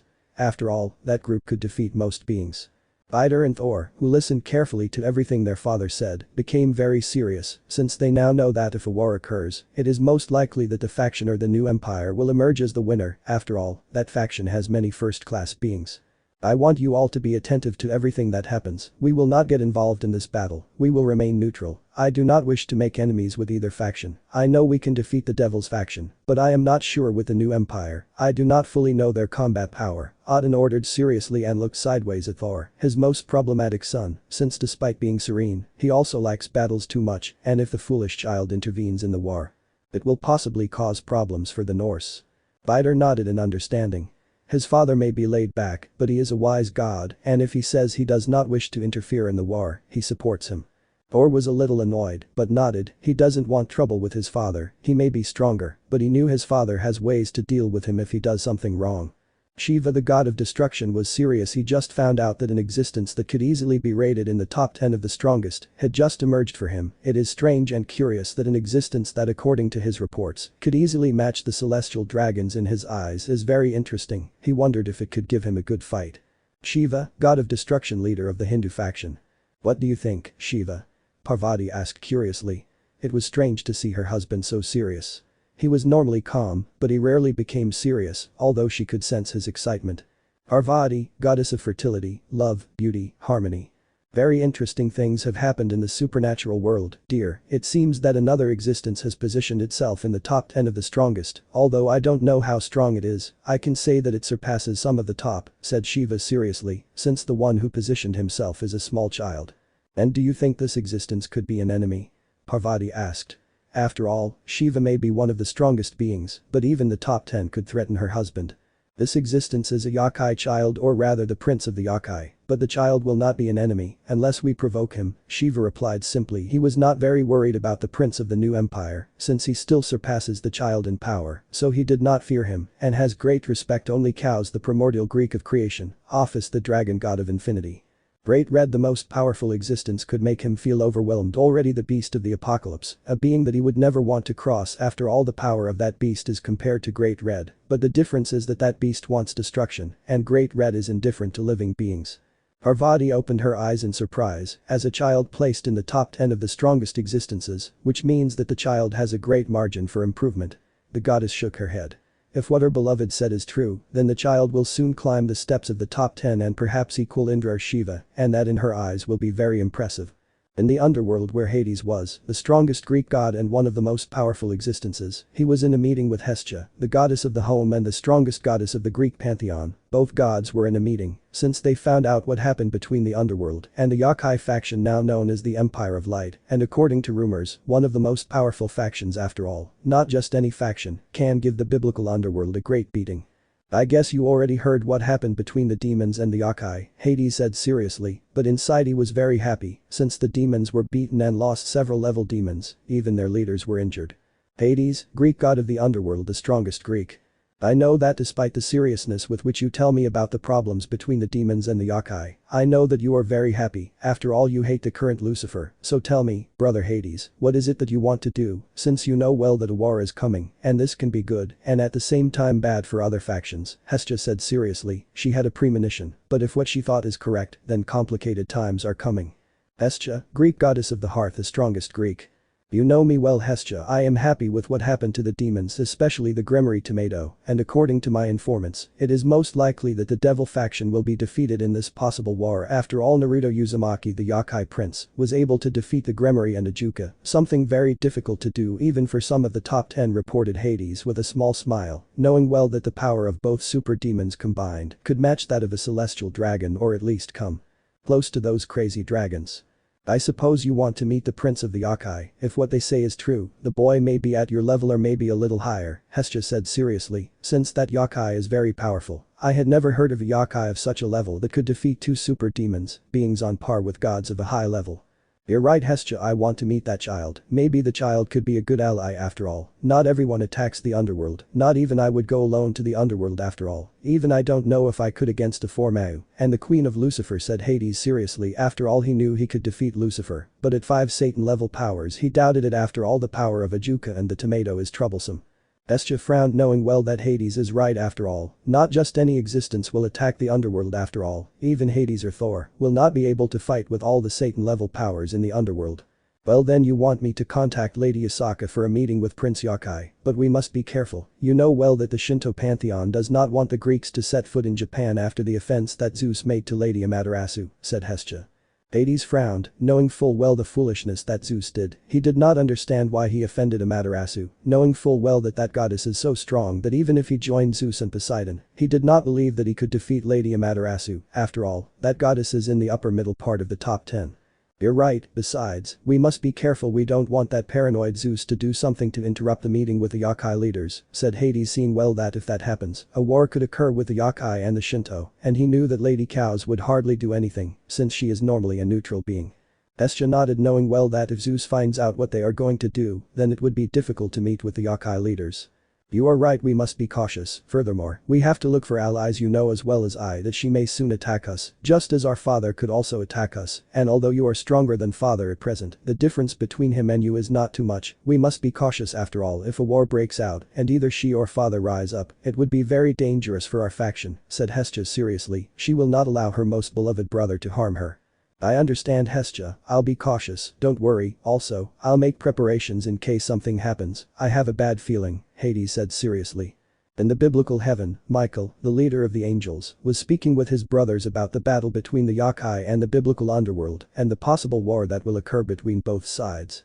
We must take advantage of this opportunity to finish off the demons. Now they are weakened, we must attack them before they try to attack us. You know well how treacherous the demons are, said Uriel seriously, since if they attack now they could finish off the demons after all. Now their leaders were weakened, and he did not trust the demons after all. Thanks to that faction, several humans have become reincarnated demons. Furthermore, with what happened with the Nekomatas now he knew that the demons would never be trusted. Uriel, four great seraphim, the flame of God. I don't think it's a good idea, since if there is a war and we attack the underworld, it could cause more chaos than anything else. I know well, Uriel, that you do not like demons, but you know well that if we attack now we may be able to win, since Lucifer is weakened and the leaders of the demons are injured, but the underworld still has enough fighting power. Also, if we attack we weaken and the fallen angels or another faction could destroy us. Remember that father is no longer here to protect us. Without him our faction has been severely weakened, Raphael said seriously, knowing well that without his father, his military power suffered a severe blow, and they could no longer even be considered one of the 5 strongest factions. Raphael, four great seraphim, guardian of heaven. Uriel frowned and sighed, knowing full well that his brother was right. Even though he didn't like demons, he knew well that attacking could be problematic. In addition, now they didn't have their father, the greatest combat power in heaven, and one of the most powerful beings that ever existed.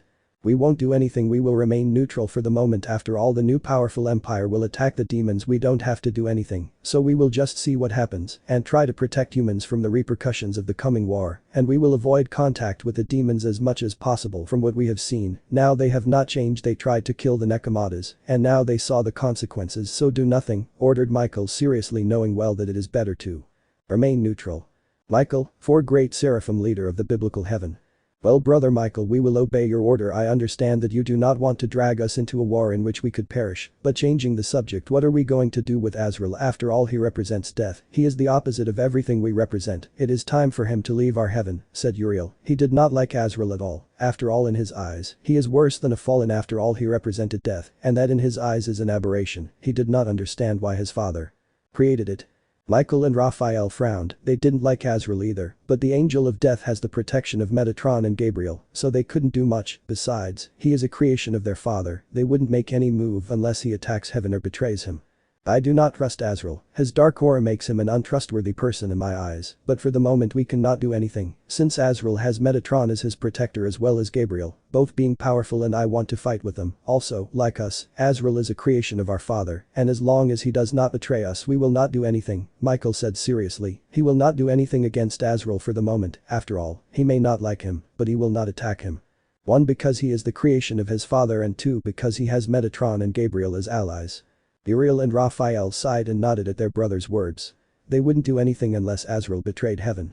For now, they only focused on the demons and the new empire, which, from what they saw, was very powerful.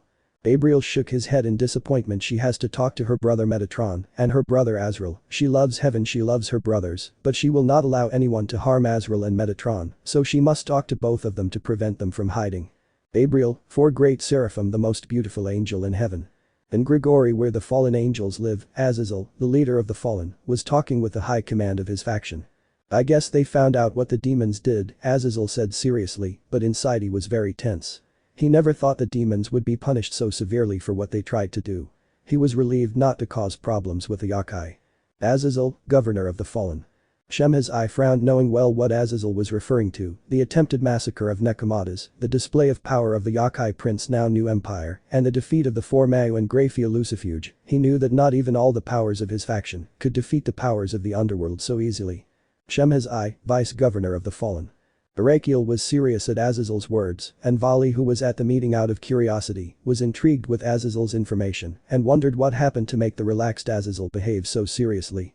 Barakiel, fallen angel, the master of lightning. The recent empire built by Lady Yasaka dealt a severe blow to the underworld. The current Prince Uzumaki Naruto destroyed the current Lucifer and easily retained the Mayu of creation Ajuka Beelzebub.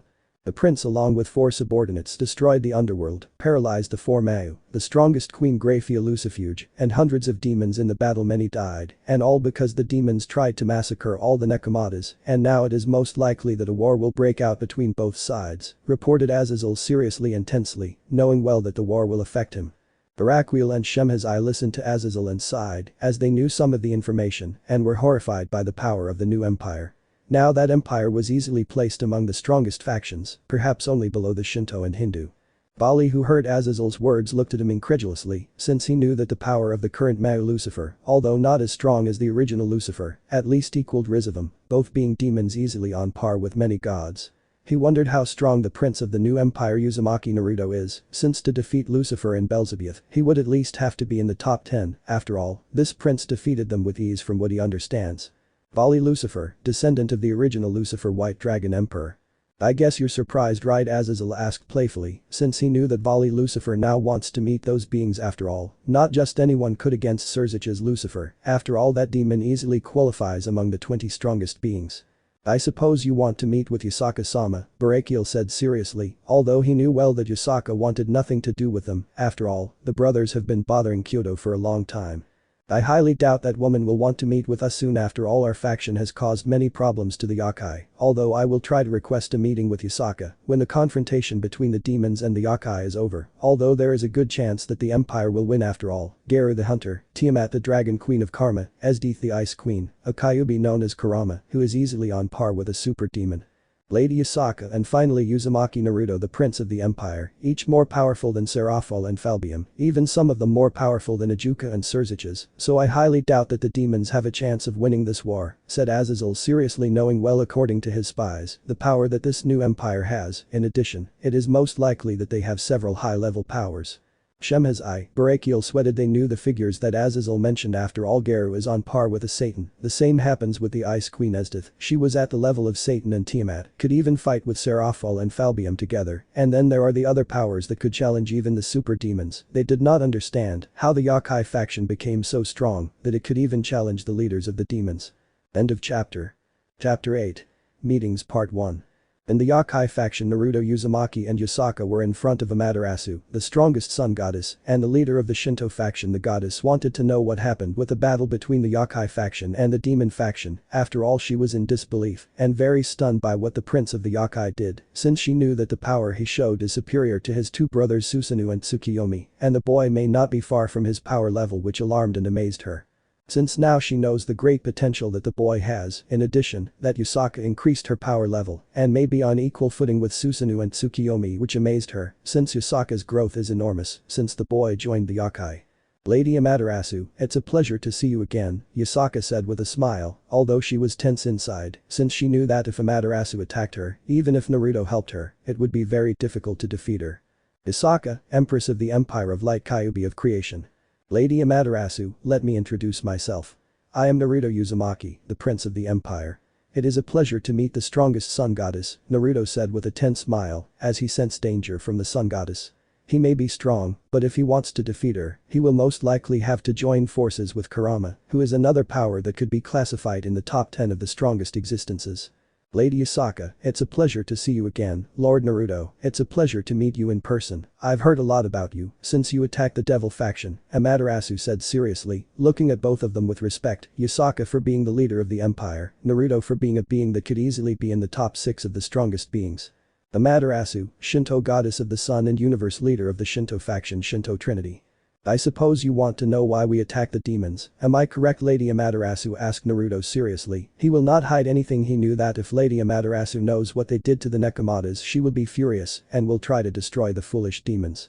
Naruto Uzumaki, Prince of the Empire of Light, protector of the Yokai, the strongest Yokai. Amaterasu nodded seriously, she wants to hear from Naruto's own mouth what happens with the demons, since if what her informants told her is true, then she is also an enemy of the demons. Simple. I went to recover the Nekomata clan. I met with the leaders of the underworld, but in the middle of the meeting, I felt that several chakras were disappearing. Those are the Nekomata. Apparently the underworld wanted to massacre them all, because of the incident that happened with the Nakasho Kuroka, who is currently a criminal in the underworld. Happily I went with Kurama, Tiamat, Esdeath and Geru to the meeting while Kurama massacred the garbage that attacked the Nekomata, rescuing the clan leader and several Nekomata, although several died while I and the rest fought against the Mayu and the elite of the demons, being able to defeat them, and for the underworld to pay, I threw a large Kukuku meteorite, said Naruto laughing darkly and raising his power immensely, remembering the damage he did to the underworld and the damage that the demons caused to the Nekomatas. Naruto wanted to wipe out the entire demon race. After all, in his eyes they are just garbage which must be eliminated. Yasaka tensed and beads of sweat came out of her as she felt Naruto's great power, the malice he cast. She understood, after all he is now a yokai and those demons tried to wipe out the Nekomatas, so now Naruto wanted to destroy the foolish demons. Amaterasu, who heard everything the underworld did to the Nekomata clan, the goddess of the sun and the universe, became quite angry. Her divine power came out, a power comparable to Naruto's. The goddess of the sun now wants to burn the underworld. Those bastards tried to finish off her kittens. Now she understands why Lord Naruto is very angry. Yasaka now had more beads of sweat, since Naruto's raw power and Amaterasu's divine power were so great that they made her nervous, and seeing Amaterasu's look, she realized that she was angry. I see what the demons did. That Gremory brat is very bold to try to massacre the Nekomata clan. Does he perhaps want me to kill him? Amaterasu said darkly. She had her suspicions according to her informants, but she wanted to confirm it with Naruto. After all, she doubted that the Gremory would be so idiotic as to attack the kittens. The Gremory is now injured, he doesn't have to worry, Lady Amaterasu, Naruto said seriously. He doesn't want the Shintoists to get involved, after all he wants to show his power, and if Amaterasu gets involved, he won't be able to do it. I see that you don't want me to get involved in this war. I suppose you want to teach the demons a lesson or take advantage of the situation to get several things from the demons. Am I correct? Amaterasu asked curiously. Lady Amaterasu is right, I want to deal with the demons with my own power, Naruto answered seriously. He doesn't want the crazy goddess of the sun to do something that would harm his interests and those of the new empire he built with Yasaka. In addition, he knows that if the goddess does something, she will also seek benefits. Amaterasu frowned and sighed, understanding that she would not get involved in the war against the demons. I understand, Lord Naruto, since you want me not to get involved in this battle, I will not do it. After all, it is your battle, and Lady Yasaka said, Amaterasu sighing. Thank you, Lady Amaterasu, said Naruto and Yasaka, sighing that Amaterasu does not get involved in the battle. Well, I will retire. It was a pleasure to see you again, Lady Yasaka, and to be able to meet you, Lord Naruto, said Amaterasu, and then retire. She now has to talk to her brothers. Possibly the new Yasaka Empire could now be classified among the 5 strongest factions. The goddess of the sun was surprised. After all, it is not common for a faction to make progress so quickly. Yasaka and Naruto looked at each other and sighed, since they did not feel the power of Amaterasu, which means that she has already left their territory. I saw Lady Amaterasu worried. Do you think it's because of the power level of our small faction? Naruto asked Yasaka curiously. You are right, Lady Amaterasu was tense about the power of our faction, since we have risen very quickly in my opinion in terms of power. The 5 strongest factions are the Hindu occupying the 1st place, the Shinto occupying the 2nd place, our empire occupying the 3rd place, the Greek occupying the 4th place, and the biblical faction as a whole. The last 2 factions are very dysfunctional, so they will be greatly weakened. In addition to Lady Cows and the biblical god have not appeared in a long time, and in the case of Lady Cows, she is a neutral being, does not get involved in the problems of other beings, said Naruto seriously, since he investigated very well all the factions of the supernatural world. And if Cows is removed as the combat power of the Greek faction, what position did the Greeks occupy? And if only the biblical factions are counted separately, what position do they also occupy? Yasaka asks with curiosity. So the positions change, having the Hindu as first place, the Shinto as second place, our empire as third place, the Norse in fourth place, and the Greeks in fifth place, said Naruto, sighing although he was undecided, since if the angels have the biblical god, then they may qualify in fifth place, but since the biblical god does not appear even for the meetings between factions, he thinks that he is seriously injured and his power has decreased or maybe even dead, he does not know. But he will investigate it. He knew that the biblical factions are the most problematic and dysfunctional along with the Greek, and sooner or later they will cause problems for him. I see, thanks for the information, little Naruto, and do you think that the angel or fallen faction will support the demons if a war breaks out between us and the demons? Yasaka asked seriously. It is very unlikely. The fallen hate demons a lot, and although Azazel is neutral with them, he will not mess with us. After all, he is an intelligent being, and in the case of Michael and the biblical god they will remain neutral. I highly doubt they will intervene.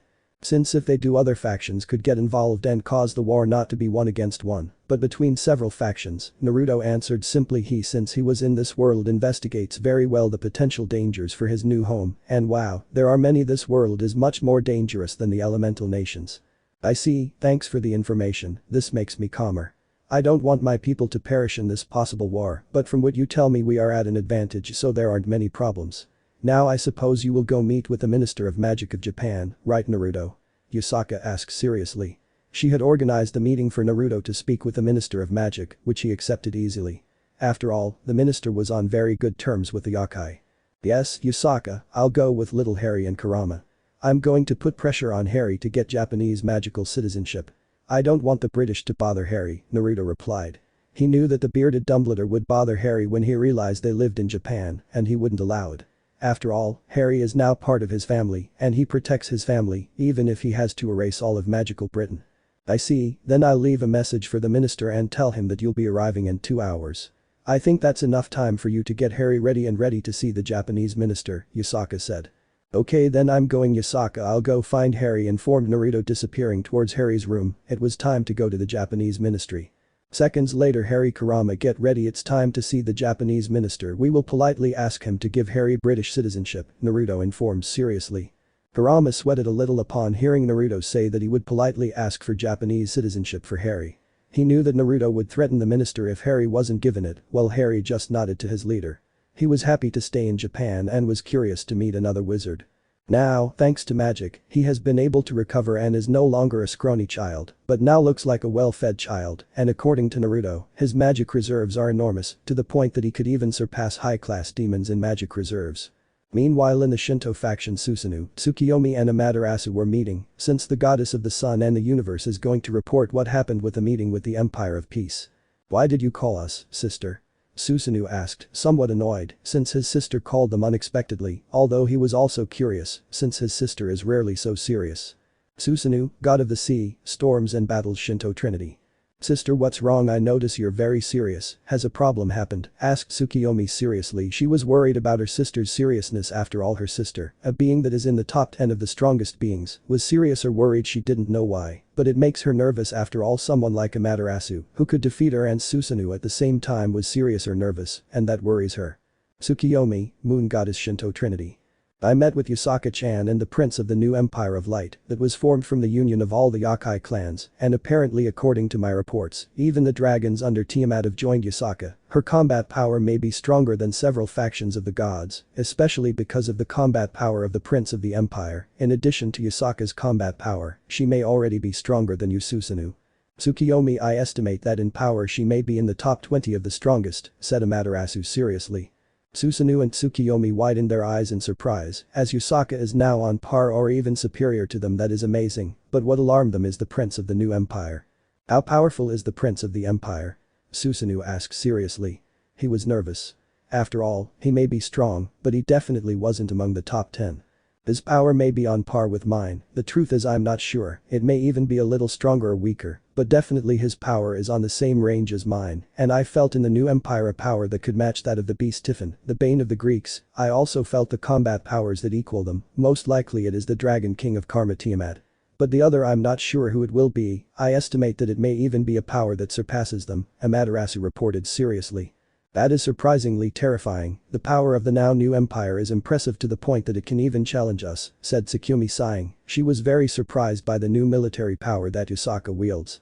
I agree with Tsukiyomi, the combat power of the current empire is very powerful. Perhaps in a few years its power will even equal us, perhaps surpass us, said Susanoo, sighing tiredly.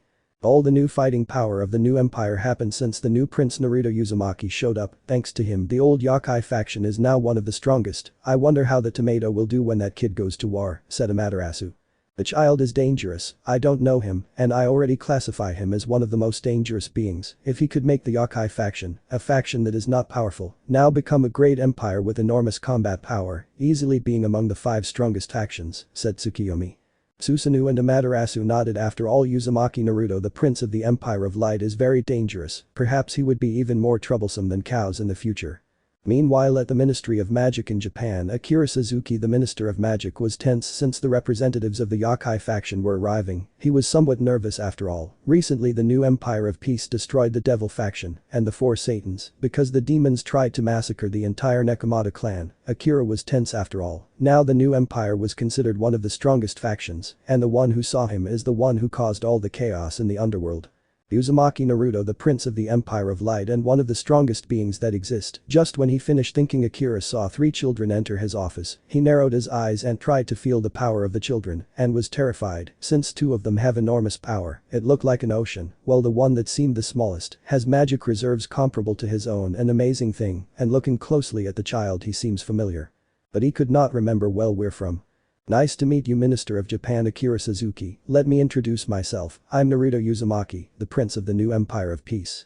On the right side is my best friend and guardian Kurama, and on the left side is my protege Harry Potter. Naruto introduced himself seriously, looking sideways at the minister's guards. He noticed that they are powerful, not as much as a supreme class demon, but they may be on par with a high class demon, which is surprising. Although in terms of magic reserves they are inferior to Harry. He knew that they would most likely beat the Potter heir. After all, Harry has no battle experience, and those 2 guards are, most likely they are the elite of the Japanese ministry. Minister of Japan Akira Suzuki opened his eyes in surprise and shock as Harry Potter was in front of him, and apparently the boy is associated with the new empire. He wondered if Dumbledore is also associated with the Empire of Light and frowned at such a thought. He did not like that old man in his eyes. That old man is a manipulative and calculating old man, even more dangerous than Voldemort.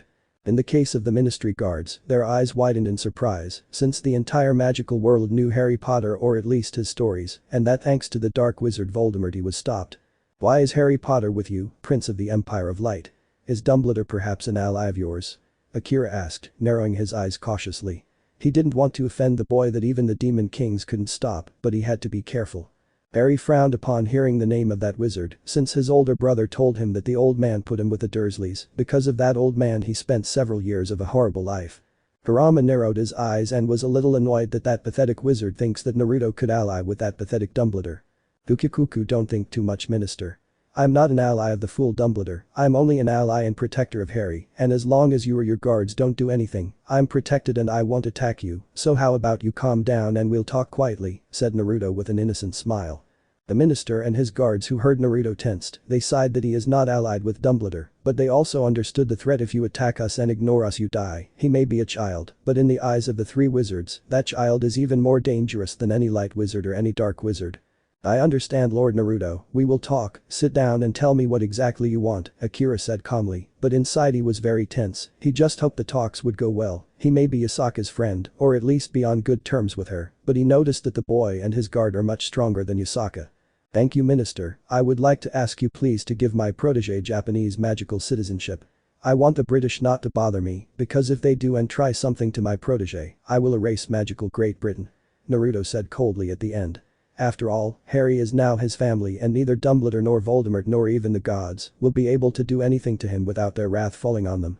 The Japanese minister looked at Naruto cautiously, since according to the reports he received, the boy in front of him may already be ranked in the top 10 of the most powerful beings. After all, the boy was able to deal with the Mayu of Destruction and the Mayu of Creation, the 2 strongest demons in the underworld. He knew that if one of those beings attacked the Japanese ministry, they would hardly be able to defeat him. I understand, Lord Naruto, and I have no problem with Harry Potter obtaining Japanese magical citizenship. That will also be beneficial for the Ministry of Japan. After all, the only wizard who survived the killing curse is a Japanese citizen. But I have a request. I will not force you, so do not worry. I will still provide young Potter with his Japanese citizenship, and he will have my support against the British. But I wish that when the Potter heir turns 8 years old, I want him to study for at least 2 years at the Mahadakoro school and learn all kinds of magic that can be provided to him, said the minister seriously, since having Harry Potter on his side will help annoy Dumbledore, and that is what he wants the most. Besides, he could sabotage the British ministry in the face. Naruto narrowed his eyes thoughtfully. On one hand, Harry would learn more magic, magical runes and positions among other things that those in the magic community could provide, but on the other hand, he will no longer stay in his faction, so he will be less protected. He looked sideways at Harry and saw him undecided. He assumed that he wants to go, but at the same time he doesn't want to leave the empire that is his home. What's your opinion, little Harry, does he want to study at the Magic Academy? Naruto asked. He wanted to know his subordinate's opinion. After all, he's not a tyrant, not completely. Harry thought about it for a moment and somewhat nervously, sighing, he nodded. He wanted to learn another type of magic apart from the one he learned in the Empire. In addition, he wanted to study transfiguration and positions. After all, from the little that I could read of the information that Lady Yasaka provided him, those are the subjects that interest him the most. Fine, I agree to your terms. Harry will go to Mahadakoro Academy, but I wish to remain anonymous until Harry is powerful enough, Naruto said seriously, knowing well that there are still Death Eaters, and this Dumbledore may not represent a great threat to him, but for Harry, he knew that at least 2 more years Harry's power will already surpass most of the wizards in the world, then he could expose himself to the wizarding world. The minister's guards frowned, but they also understood what Lord Naruto said. He only wants to protect the Potter heir. Besides, he didn't say that Harry won't reveal himself, it will just take longer for him to do so. I understand what you say, Lord Naruto, and I agree to your terms. The Potter heir will study in our academy in anonymity as much as possible, except the minister seriously. He did not want to have problems with a being that is easily in the top 10 of the strongest beings in the world. Perfect, minister, I also wish you to provide us with several magic books. I know well that your academy is one of those with the most information in the supernatural world, and I also wish you to tell us the location of Zeref Dragneel. In exchange, I will support you if someone tries to attack magical Japan, Naruto said seriously. The minister and his guards widened their eyes in shock. The first request is easy to make, but he didn't understand why the boy wanted the location of the one known as the most powerful dark wizard. Kurama was also somewhat surprised, but smiled, as he now understands what Naruto wants to do. The crazy Uzumaki wants to recruit one of the few wizards who can match Merlin. What do you want with the strongest dark wizard, Lord Naruto? The minister asked cautiously, as he didn't know what the boy wanted. Simple, minister, what I want is to recruit the wizard Zeref Dragneel, who is known as the most powerful dark wizard, Naruto said simply, as if it were the most normal thing in the world to recruit a wizard who could easily be ranked in the top 10 of the strongest beings. The minister's guards almost suffered a cardiac arrest. Maybe not many know the legend of Zeref, but they do know how powerful that wizard is. After all, he is one of the few wizards said to equal Merlin. The minister was a little scared by the crazy prince, but he will still give him the information. After all, he is one of the few who knew in which country Zeref is isolated, since the benefits of having a good relationship with the empire is a great advantage for him and his people. The wizard Zeref is located in Great Britain. There is a castle where the wizard placed a great spell so that they could not locate him by traditional means. I do not know his exact location, but it is most likely on the Muggle side, the minister reported seriously. I see, then we have a deal. If you have any problem you can tell me or Lady Yasaka. I say goodbye, minister. Let's go, Harry. Kurama, we will inform Yasaka, and then we will go to Great Britain. And minister, I hope this conversation stays between us, because if not the repercussions will be very hard, said Naruto, releasing part of his killing instinct. He did not want his plans to be ruined if Dumbledore's annoyance was that he had Harry. Besides, he did not want more enemies for the moment, enough with the demons with which he would soon deal. The minister and his guards froze and nodded nervously, having a thought that Naruto is very scary. Kurama and Harry nodded and followed Naruto, although both were curious to meet the strongest dark wizard Harry, because he wanted that wizard to teach him, and Kurama, because he wanted to have a battle with that wizard. When Naruto and his group retreated, the Japanese minister sighed. The same happened with his guards who, despite being the elite of magical Japan, were both terrified by the feeling of death that sprang from Lord Naruto. What a terrifying child, and the worst thing is that Lord Naruto's power will continue to grow. He may even reach the top of the top 10 of the strongest beings. Both elite guards nodded and breathed a sigh of relief, as everything turned out positively for the Japanese ministry. End of chapter. Chapter 9. Meetings Part 2. Currently, Uzumaki Naruto along with Kurama and Harry Potter were heading to the magical bank in Great Britain known as Gringotts, run by the goblins, a warrior race that even for the wizards of Great Britain would be difficult to handle. The Uzumaki wanted Harry to be able to handle all his accounts and powers that belonged to him in magical Great Britain, and neither the magical minister of Great Britain or the bearded old man could stop him, and if they tried he would finish them off. After all, Harry is part of his nobility, and he protects his nobility with all the resources he has, and if he has to finish off the leaders of Great Britain so that they pay attention to him, he will do it. Are you sure the goblins will be able to give Harry his inheritance? Asked Kurama seriously, since he knew that goblins are greedy, but according to his reports, they have pride and honor. He just hoped it was true, otherwise Naruto would finish them off, since he looked at Naruto out of the corner of his eye and saw an evil gleam of power in his eyes that implied that if the fools didn't pay attention, he would finish them off. Kurama-sama is right, Lord Naruto is sure that they will be able to give me everything my parents left behind.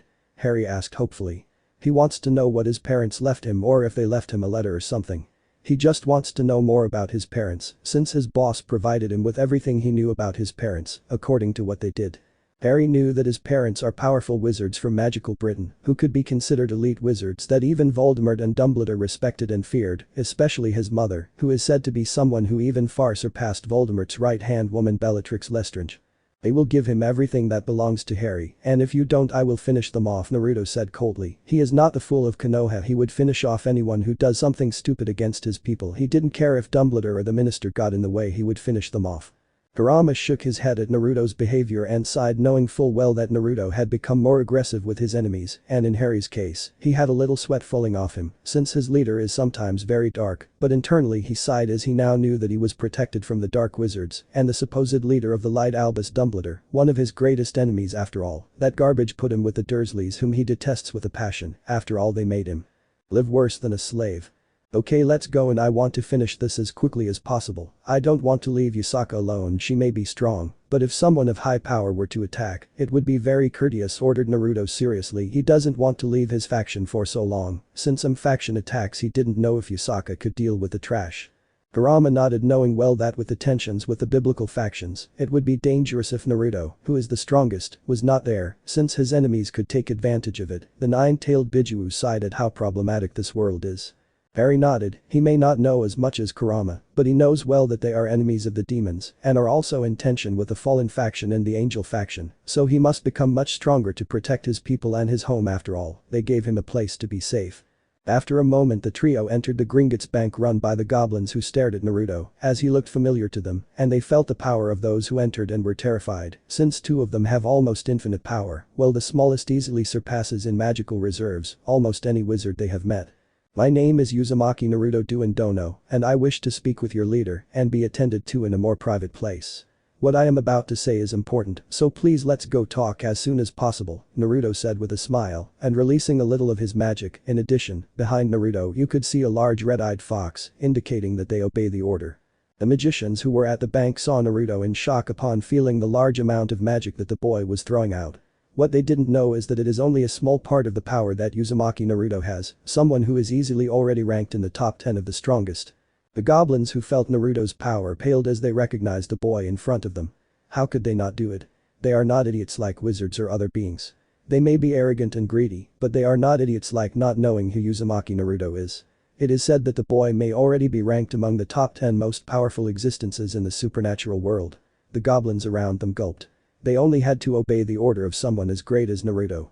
Follow me, Lord Naruto, your companions may also enter. We do not want any problem with you, as long as what you want is reasonable. The head of the bank will have no problem, said a goblin seriously, but everyone could see large drops of sweat running down the goblin's head, which made the wizards in the bank nervous, since they had never seen such a fearful goblin, not even with Dumbledore or Voldemort, who are two of the strongest wizards that have ever existed, or so they thought, since, although those two are powerful, they could not compare to the dark wizard Zeref or the flower wizard Merlin.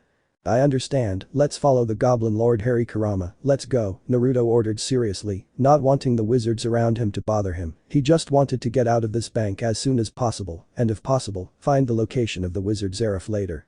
Lucius Malfoy, who was on the side, watched with beads of sweat at the children who were with the goblin, but also with some curiosity, since the youngest child has a certain resemblance to James Potter, and he thought for a moment and thought that it is his son Harry Potter, but then he shook his head, since it is assumed that Harry Potter is protected by the old bearded man Dumbledore.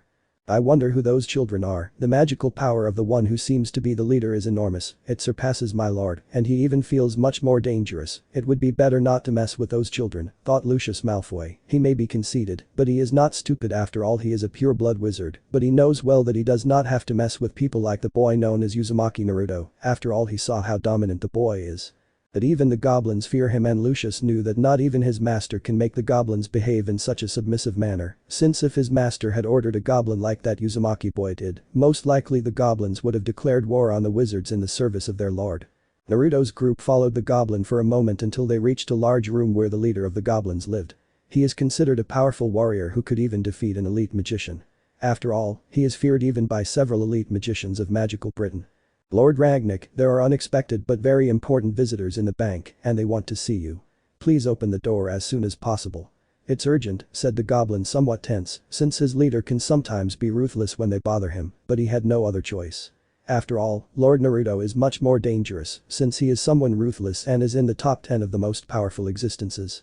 Ragnick frowned upon hearing the side voice, as he felt two very powerful, almost divine presences, and a high-level magical presence, which made him curious, since there were no mages as powerful as those two presences. So he opened the door and let the three individuals enter, curious as to why such high-level beings wanted to talk to him. Who are you and do you wish to speak with me? Ragnick said, narrowing his eyes as he looked at the three children with caution and curiosity, but they seemed very familiar to him, especially the younger ones. I introduce myself, Lord Ragnick. I am Naruto Uzumaki, Prince of the Yokai. On my right is Kurama, he is a Kyuubi, and on my left is Harry Potter. We would like to talk to you about little Harry's accounts and learn about his complete heritage, Naruto said seriously. He did not impose his power, but if the goblin does not give him an answer, he will do it in a bad way. Ragnick frowned. He realized that it is not a simple request, but an order. The goblin sighed internally, and at the same time he was somewhat surprised that Harry Potter is with Lord Naruto. How not to know the boy who turned the biblical devil faction upside down and defeated the two super demons that inhabit the underworld. In addition, it is said that Lord Naruto is now ranked in the top 10 of the strongest existences. The leader of the goblins also smiled internally. Since it will be impossible for the bearded wizard to reach Harry Potter after all, he has the backing of Naruto and the new empire, which in his eyes is the third most powerful faction. We can perform an inheritance test on Mr. Potter and see which houses young Potter is an heir to, and in the case of the accounts, Wizard Dumbledore is the one who has a large part of managing the accounts, Ragnick reported seriously. He only hoped that these children would beat the wizard up. After all, he didn't like that bearded man at all. I see, thanks for the information, Lord Ragnick. Now I want you to do the inheritance test on Harry-kun, said Naruto. Seriously, he already wanted to leave as soon as possible.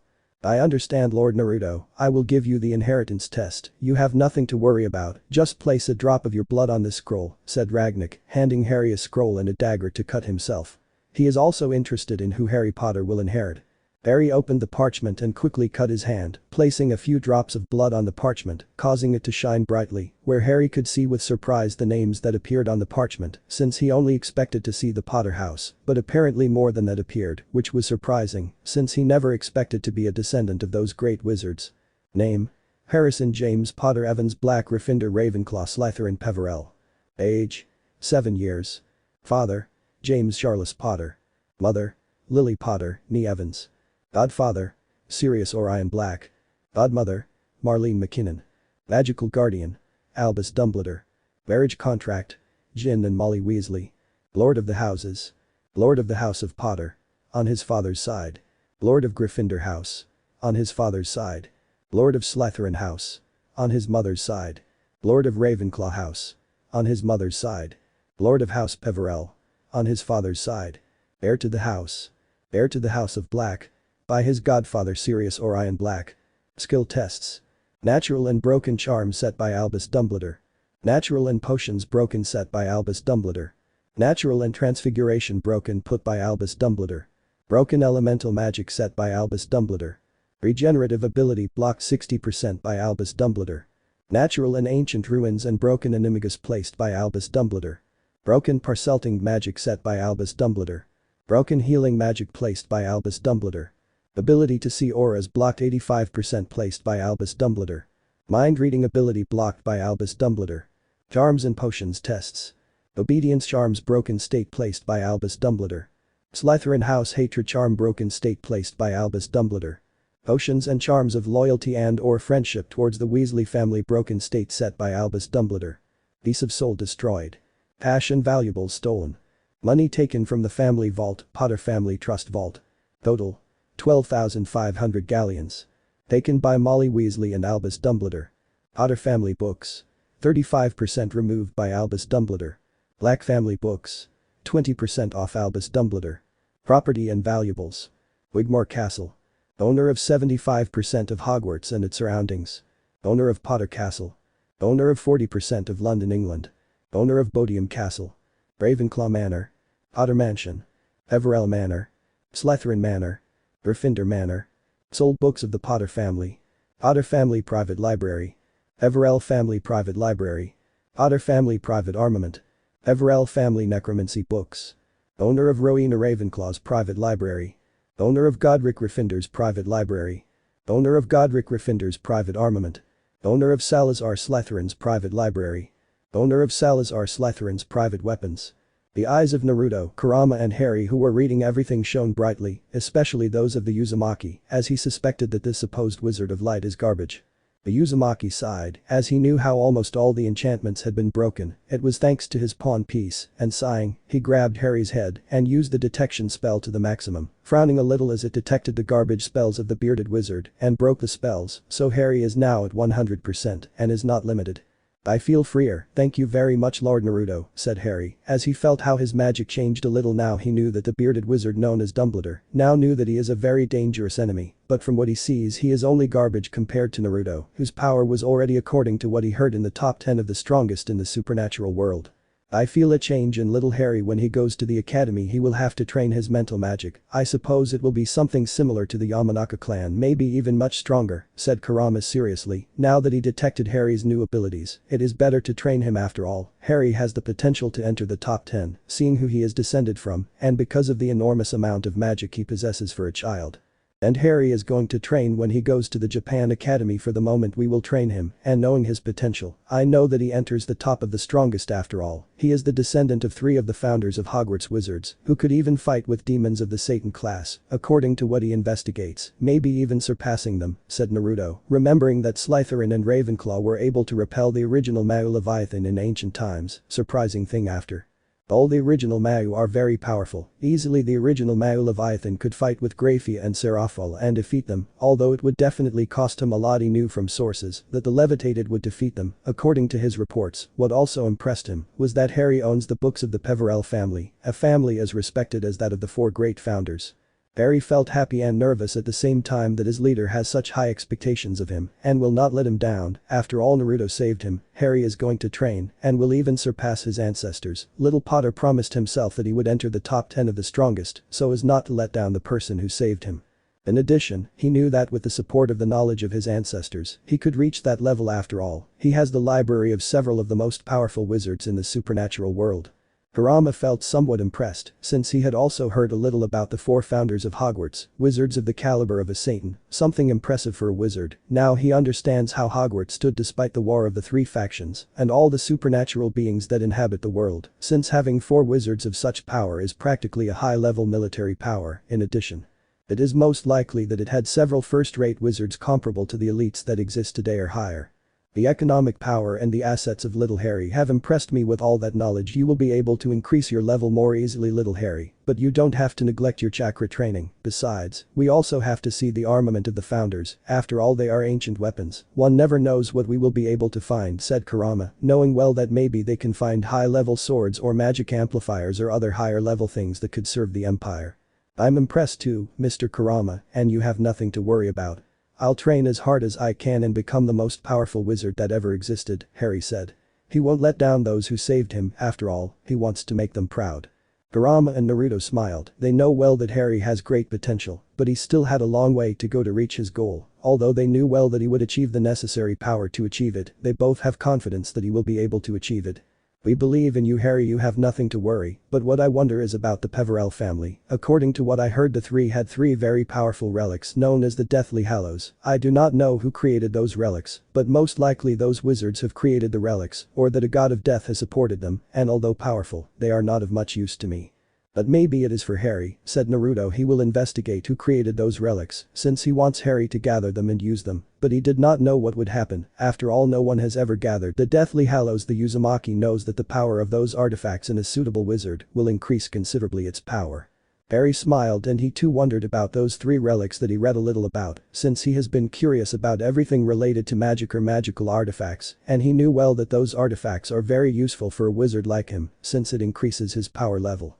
Ragnarok opened his mouth in shock to learn that young Potter is descended from 3 of the strongest wizards in the world, wizards that he even respected. After all, are wizards that could rival Satan-ranked demons from what he was able to study, and currently no wizard has the power to rival the original Mao, and from what he heard, Lord Naruto wants to increase the power of the young Potter heir until he is ranked in the top 10 of the strongest, and not only that, but from what he saw, he is also descended from Peverell. He knows a little about the power of the wizards of that family, and it is said that they are first class, although he does not know if they could surpass the 4 founders. After all, those 4 wizards are powerful, that they can even repel the Satans.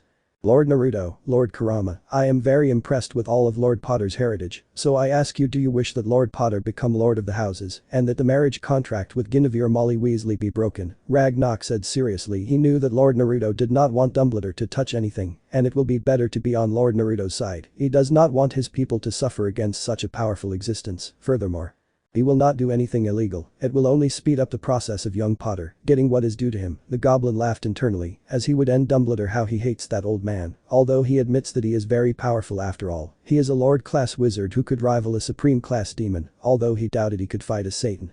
You are right, Lord Ragnarok. I wish that little Harry has what belongs to him, and that Albus Dumbledore cannot have anything that belongs to Harry. In addition, to recover what he took from Harry Potter, and finally break Harry's engagement to that Geneva Wesley, said Naruto seriously, not wanting his subordinate and friend to be used by that supposed wizard of light. Since if the engagement could not be broken, the only thing left for him to do would be to eliminate the girl. Although he does not like to kill Brad, he would do it. After all, the ninjas of his dimension have done worse things, and in the supernatural world, he has also seen that they have done worse things, so it is not that it is going to be something so ruthless. Very well, Lord Naruto, so that Harry Potter can recover what belongs to him, I recommend you sue Albus Dumbledore for theft of valuable things from the Potter family and the Black family. I will recommend a first-class lawyer. You have nothing to worry. In less than a month, the young Potter will have everything that belongs to him. In addition, the young Potter from now on will be known as Harrison James Potter Evans, Black, Gryffindor, Ravenclaw, Slytherin, Peverell. You, Mr. Potter, already have 35% of the seats in the Wizengamot, a Potter so enormous that with getting a couple of allies, you will be able to impose the laws, Ragnarok said seriously, and saw Harry with narrowed eyes, sighing, since he knew that young Potter was not prepared for a confrontation with those wizards, but he knew that Lord Naruto will put them in their place.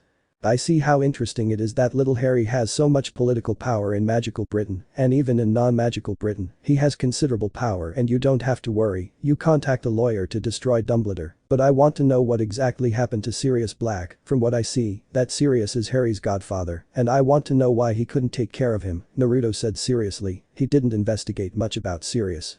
Mr. Sirius is imprisoned in Azkaban. Lord Naruto, Mr. Black was not given a trial in my opinion. Dumbledore and others put him in prison since they want his wealth and the power to manipulate young Harry Potter, said Ragnarok, knowing well how the minds of those wizards work. Harry's eyes shone brightly. If it weren't for those wizards, he would have been raised by his godfather. Harry Potter now wants to put an end to those insects, and he will succeed, but first he must get his godfather out of prison, either legally or by force. I see, Lord Ragnarok. I will return in 5 days. I think that will be enough time for us to meet with a lawyer and sue Dumbledore and yes, get Sirius Black out of Azkaban, and if that's not possible, I will get him out by force, said Naruto with a dark smile. In 5 days, Lord Naruto, at noon we will meet with a lawyer, and you can sue Dumbledore, and don't worry, the marriage contract will be broken, and young Potter will already be the lord of his house. I think that will be all in this small meeting, I suppose, said Ragnarok seriously, and internally he was sighing, since Lord Naruto did not harm him or his people. Goodbye, Lord Ragnarok, I'm leaving, said Naruto, leaving the room with Harry and Kurama. It's time to return to the Empire. He has to talk to Yasaka, but first locate the wizard Zeref, the strongest dark wizard, and one of the few wizards capable of rivaling Merlin. End of chapter. Chapter 10. Meeting the Dark Wizard Zeref. Currently Naruto Uzumaki along with Harry Potter and Kurama were near a castle in Great Britain. In this castle Naruto could feel great magic barriers which are very powerful, so that people without magical abilities cannot locate it. Since Naruto saw and felt the barriers of the castle, he knew that a great wizard was in that location. In his eyes, there is a good chance that Zeref, who is known as the most powerful dark wizard, is in that location. The Uzumaki who wants to recruit the Dark Wizard is very interested in the combat power of the Black Wizard. We pass it is likely that the Dark Wizard Zeref is located in this castle, so let's enter. It will be very interesting to investigate the castle, and if Zeref is not there maybe a powerful wizard can be recruited, said Naruto with a smile, easily passing the barriers and in the process destroying them with his strong magical power. After all, those barriers could only retain low or medium level beings.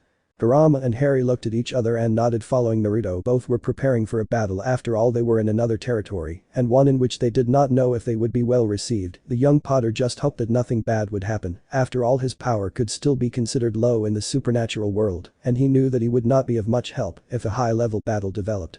But Zeref, the strongest dark mage, was in the castle and felt a great disturbance, which was that someone broke his barriers. The mage frowned as he felt 3 presences enter his castle. 2 of them are even superior to that of the celestial dragons, and the other, although small in comparison, should not be underestimated. After all, is at the level of a high-class demon. The dark mage was a little worried, since if a battle occurs, the chances of winning are few. After all, dealing with one of those celestial level individuals would be problematic, but too, the dark mage did not know if he could defeat them.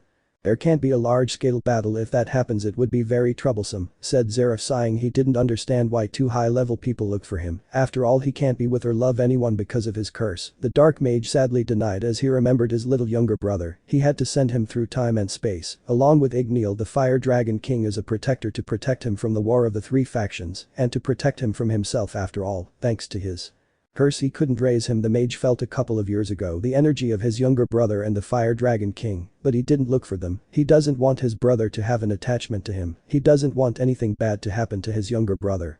But Naruto and his group, the trio, felt a dark presence that even far surpassed the power of Yasaka, the leader of the Yokai, which surprised them a little. The most excited is Harry, since if the person who is in the castle is Zeref, he wants to learn a little from the Dark Wizard. After all, it is said that Zeref is the only wizard who can match Merlin in both knowledge and magical power. Magic bullet, said Zeref, raising his finger, accumulating large amounts of dark magical energy. The magician who was in the darkness would not waste time and showing up, not with 2 opponents of his level, who if they joined together, could defeat him, of that he was sure. Naruto, who felt a disturbance of energy, snapped his fingers and a powerful barrier formed around him and his friends that could easily withstand Zeref's attack. What do you want in my castle, invaders? Zeref said in an emotionless tone. The Dark Wizard got straight to the point. He didn't want to fight, but if he has to, he will. Harry was surprised by the attack and sighed. Since his leader's barrier protected them, he knew that if that attack hit him, he would at least be seriously injured. After all, he is still very weak, and from what he feels about that being, his power may even surpass Lady Yasaka's. My name is Naruto Uzumaki, to my right is Kurama, and to my left is Harry Potter, and it is very rude to sneak attack someone now. Can you introduce yourself? I want to know your name, said Naruto. The Uzumaki wants to be sure that the boy in front of him is Zeref, the Dark Wizard. My name is Zeref Dragneal. It is a displeasure to meet you. Tell me what you want in my castle, said Zeref coldly. He did not want to have anything to do with any existence. He just wants to be alone. After all, thanks to his curse, he could not be close to the people he loves or appreciates. Zeref Dragneal, the strongest black mage, chaos mage, calamity mage. Interesting, the strongest dark magician in existence that can rival the magician Merlin. I ask you, dark magician, what are you doing isolated from the world with your power? You could easily rival beings like the celestial dragons, so tell me, what is the reason for your isolation, said Naruto curiously. Simple, child, the biblical God and Lucifer passed. In summary, my brother died because of the silly war between the 3 biblical factions. So, I used forbidden magic as well as the blood of the original Lucifer to revive my little brother, although it was at the cost of turning him into something else, something stronger than a simple human. But for doing that magic, and especially because I used the blood of the original Lucifer, the biblical God cursed me with immortality and with something else that made me let go of my brother. Practically anyone I love will die if they get close to me, thanks to the energetic that I will expel the moment I have positive feelings for him or her, be it romantic love, sibling love or friends. That is why I locked myself in this castle, so I cannot harm the people I love. Harry opened his eyes in surprise and disbelief. He didn't think that the biblical God had given such a cruel punishment to Zeref, the Dark Wizard. Harry didn't know the wizard in front of him, but he knew that despite always using dark magic, he wasn't an evil being, according to what he could investigate.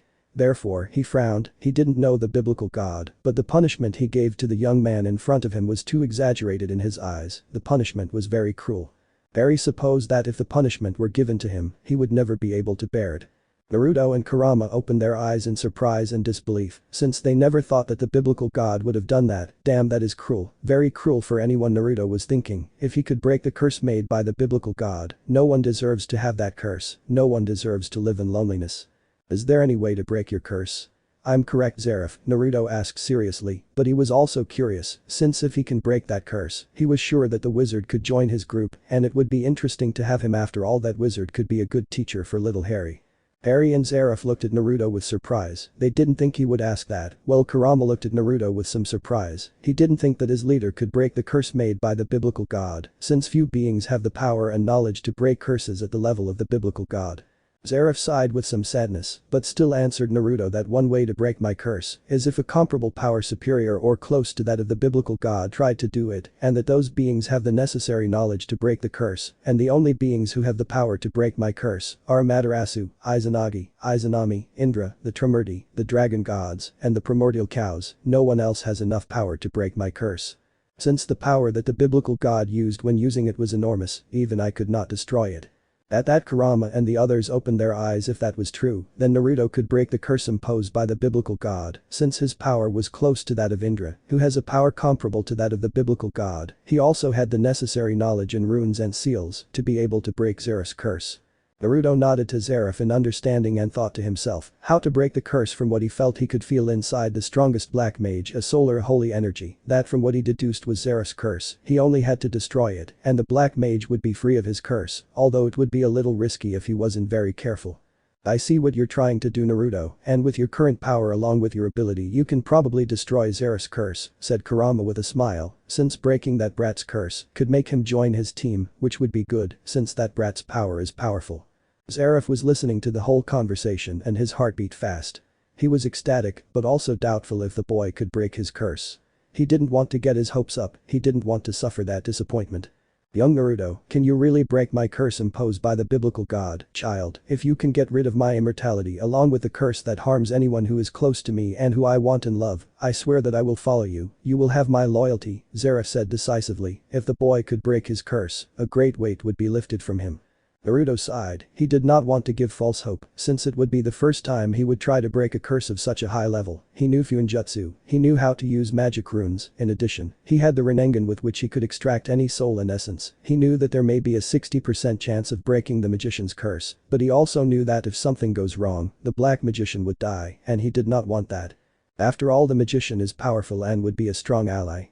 I don't want to get your hopes up, Zeref. There's a chance I can break your curse. I estimate there's a 55% or 60% chance I can break his curse, since it will be the first time I do this, but if I fail, you'll most likely die. Kurama and Harry opened their eyes in surprise. They didn't think there was a chance the wizard could die. After all, Naruto, as far as they know, is the best in runes and sealing magic in the empire. Kurama's thoughts. Well, it is logical that there are possibilities that Zeref could die. A curse imposed by the biblical god is no small thing, and for Naruto, it would be the first time that he breaks a curse of this level, a level that very few would have the possibility of even having a chance of breaking it. Meanwhile, Zeref was thinking about it for a few seconds. What Naruto said, on one hand, there was a chance that he would die, but on the other hand, if everything went well, he would be free, so he decided even if he died, he would be free from his curse. He was finally calm. He may be a dark wizard, but he wanted to love and know what it would feel like to have a family, and if possible, he wanted to see his little brother again. He wanted to see how strong he had become, although most likely he won't. Remember it. Well, I accept, remove this curse imposed by the biblical god, and I promise to be loyal to you if you manage to remove this curse from me. I swear on my honor to serve you, Zeref proclaimed seriously, since he wanted to be free, and if he had to serve the child in front of him he did not care. In addition, it was clear that he was a decent and powerful person, a person who is worthy of following. Naruto sighed, but nodded a little tired, since the magician would risk it. He assumed it was because several years had passed with that curse, and the magician wished to have friends or maybe have a more normal life than he had in the castle where he was living. I will remove that curse from you, you know the risks, let's hope that everything goes well, and if it does, you will become my bishop, and don't worry, you will have your freedom. I will not impose my will on you, the only thing I will ask of you is loyalty, and as the saying goes, loyalty is paid for by loyalty, so as long as you are loyal to me, you will have the protection of me and my faction, Naruto finished saying seriously. He does not want a betrayal. Zeref nodded. The deal was completely good. The truth is that it was very good. He would have his curse removed and could do whatever he wanted as long as he was loyal, and he would be loyal. He was no fool and he knew that by being loyal he would have the protection of the child, and that was good. He was no fool or arrogant. He knew he was strong, but there were beings that surpassed him considerably, especially those at the top of the top 10 strongest existences, and those beings would obviously want to recruit him after all. His combat power is not low at all. "Okay Zeref, now I will destroy your curse, come to me," said Naruto with his Rinnegan activated, which shone brightly with unprecedented power. The Uzumaki just hoped that everything would go well, after all the magician liked him, and his combat power is even greater than Yasaka's. Zeref hesitated for a few seconds, he was excited and at the same time shocked that the child in front of him could break his curse, but he nodded and approached the child. In addition, he was curious about the eyes that the child has. Eri and Kurama watched curiously to see what Naruto would do. After all, they felt a great increase in power in the Uzumaki. Meanwhile in the Empire with Yasaka, she was in a meeting with Irene Bulsirian, the Queen of the Dragons, Lick the leader of the Light Elves, Yuruchi leader of the Nekomatas, Sesmeri the leader of the Anbu of the Empire, Tiamat the Dragon Queen of Karma, and other clan leaders of the Yokai, these being the strongest forces of the Empire of Light. "Why were we meeting Lady Yasaka, what happened?" Tiamat asked curiously, she didn't understand what had happened. "Lady Yasaka could tell us what happened, since it is rare that she summons us so hastily," Irene asked curiously. She did not understand why Yasaka summoned them so unexpectedly, but from her face she knew that she would say something important.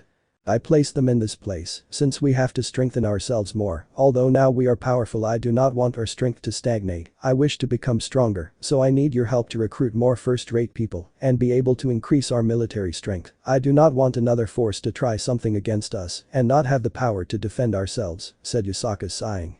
Yasaka, Kyuubi of Creation leader of the Empire of Light.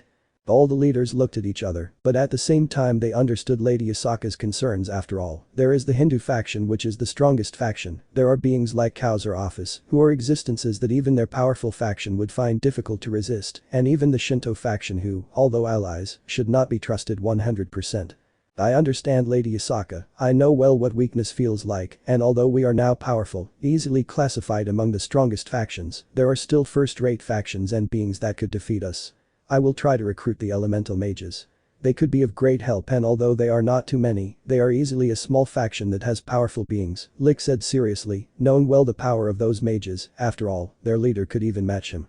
"Lick, Light Elf leader of the Light Elves.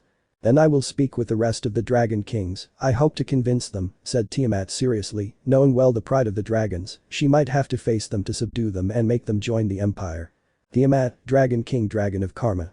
I will go recruit Igneal, he is a powerful dragon that can even surpass me in power," Irene said seriously, knowing well the power of that fire dragon. She calculates that only the Celestials, the strongest evil dragon and the dragon gods could surpass it. Irene Bulsirian, Queen of Dragons, Scarlet Destroyer. "I will try to recruit some friends who could even rival the Mau, maybe they will join us," Yuruchi said seriously, knowing well the power of her friends. After all, each one of them had even had conflicts with the highest-ranking Seraphim and have come out alive from their battles. Yuruchi, leader of the Nekomata clan, the goddess of speed. "Perfect, the rest, please try to recruit more yokai, we need to strengthen ourselves and make sure that no faction tries to harm us, we will not only be able to protect ourselves with words, but with power," Yasaka said seriously, and with her power coming to the surface, she does not want her people to be harmed, and above all, she does not want Kunu and Naruto to be harmed. The clan leaders nodded in understanding. They would do what their leader indicated. After all, they trusted their leader and were going to complete their mission. "Well, since that topic is over, now we must strengthen each one of us. Remember that soon the top 10 of the strongest existences will be revealed, and we as the new Empire of Light must be qualified in this top 10, Yasaka said seriously. She knew that her power may not be at the top for the moment, that is why she has to strengthen herself. She does not want to be just the pretty face of the Empire. Everyone opened their eyes in surprise, knowing well that the new top will be released in approximately a year, and they needed their combat power to increase. After all, the higher the beings of their faction are positioned, the more situation it will cause in the supernatural world. "Lady Yasaka, I will take care of training our soldiers with greater strength and hardness, you have nothing to worry about," said Sesmeru. He will also train more, he only hoped that with this training his power will increase, and with luck, he can position himself among the strongest beings in the supernatural world. "Perfect Sesmeru, I trust you," said Yasaka with a big smile, since the young yokai in front of her is powerful, she would even say that his power could surpass Graphia, Falbium and Seraphil. She just hoped that the young man's power would increase more, and hopefully he could rival the Monkey King. "We must develop ourselves as discreetly as possible, Lady Yasaka, since if gods like Zeus pay more attention to us it would be problematic." Zeus's power may not represent a great threat to our faction, but in the Greek faction, there are also several first-rate beings such as Typhon, Erebos, Nyx, Cronus, Hades, Tartarus, Gaia and Chaos, that although they are not allies of Zeus, they could target us if they feel threatened, Irene said seriously. Knowing well the power of the Greek faction and the powerful ones are not Zeus, but those 8 existences, even 4 of those beings, are rated in the current top 10 of the strongest, which makes it very problematic.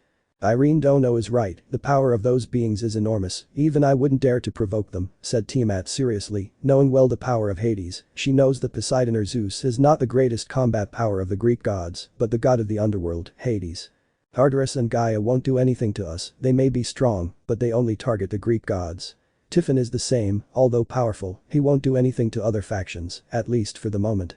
Erebos and Nyx are neutral and don't intervene in the Greek faction as far as I understand. Kronos, according to what I investigate, only targets the Greek gods, and Chaos is in existence only below the dragon gods. That being never intervenes.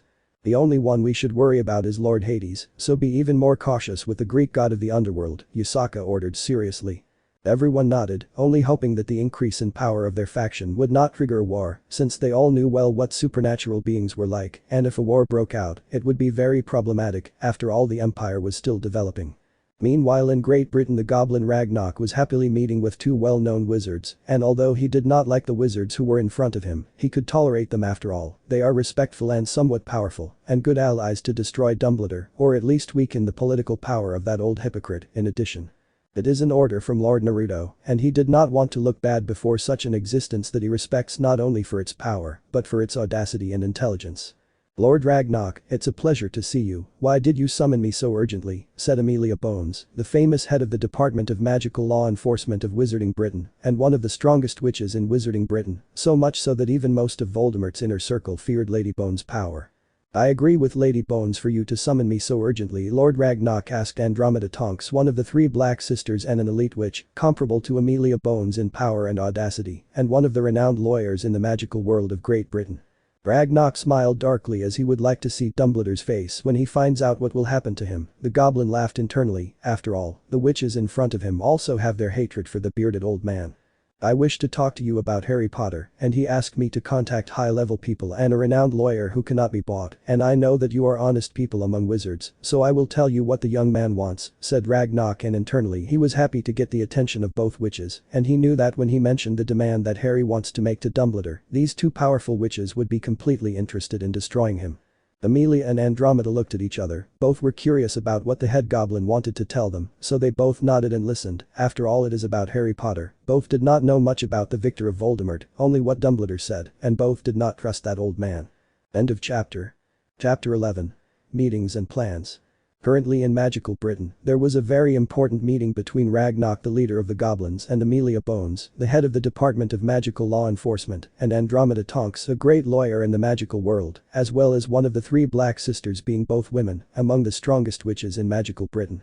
I'm shocked at everything Dumbledore has done, Andromeda said angrily. If he had the necessary power, he would put an end to him.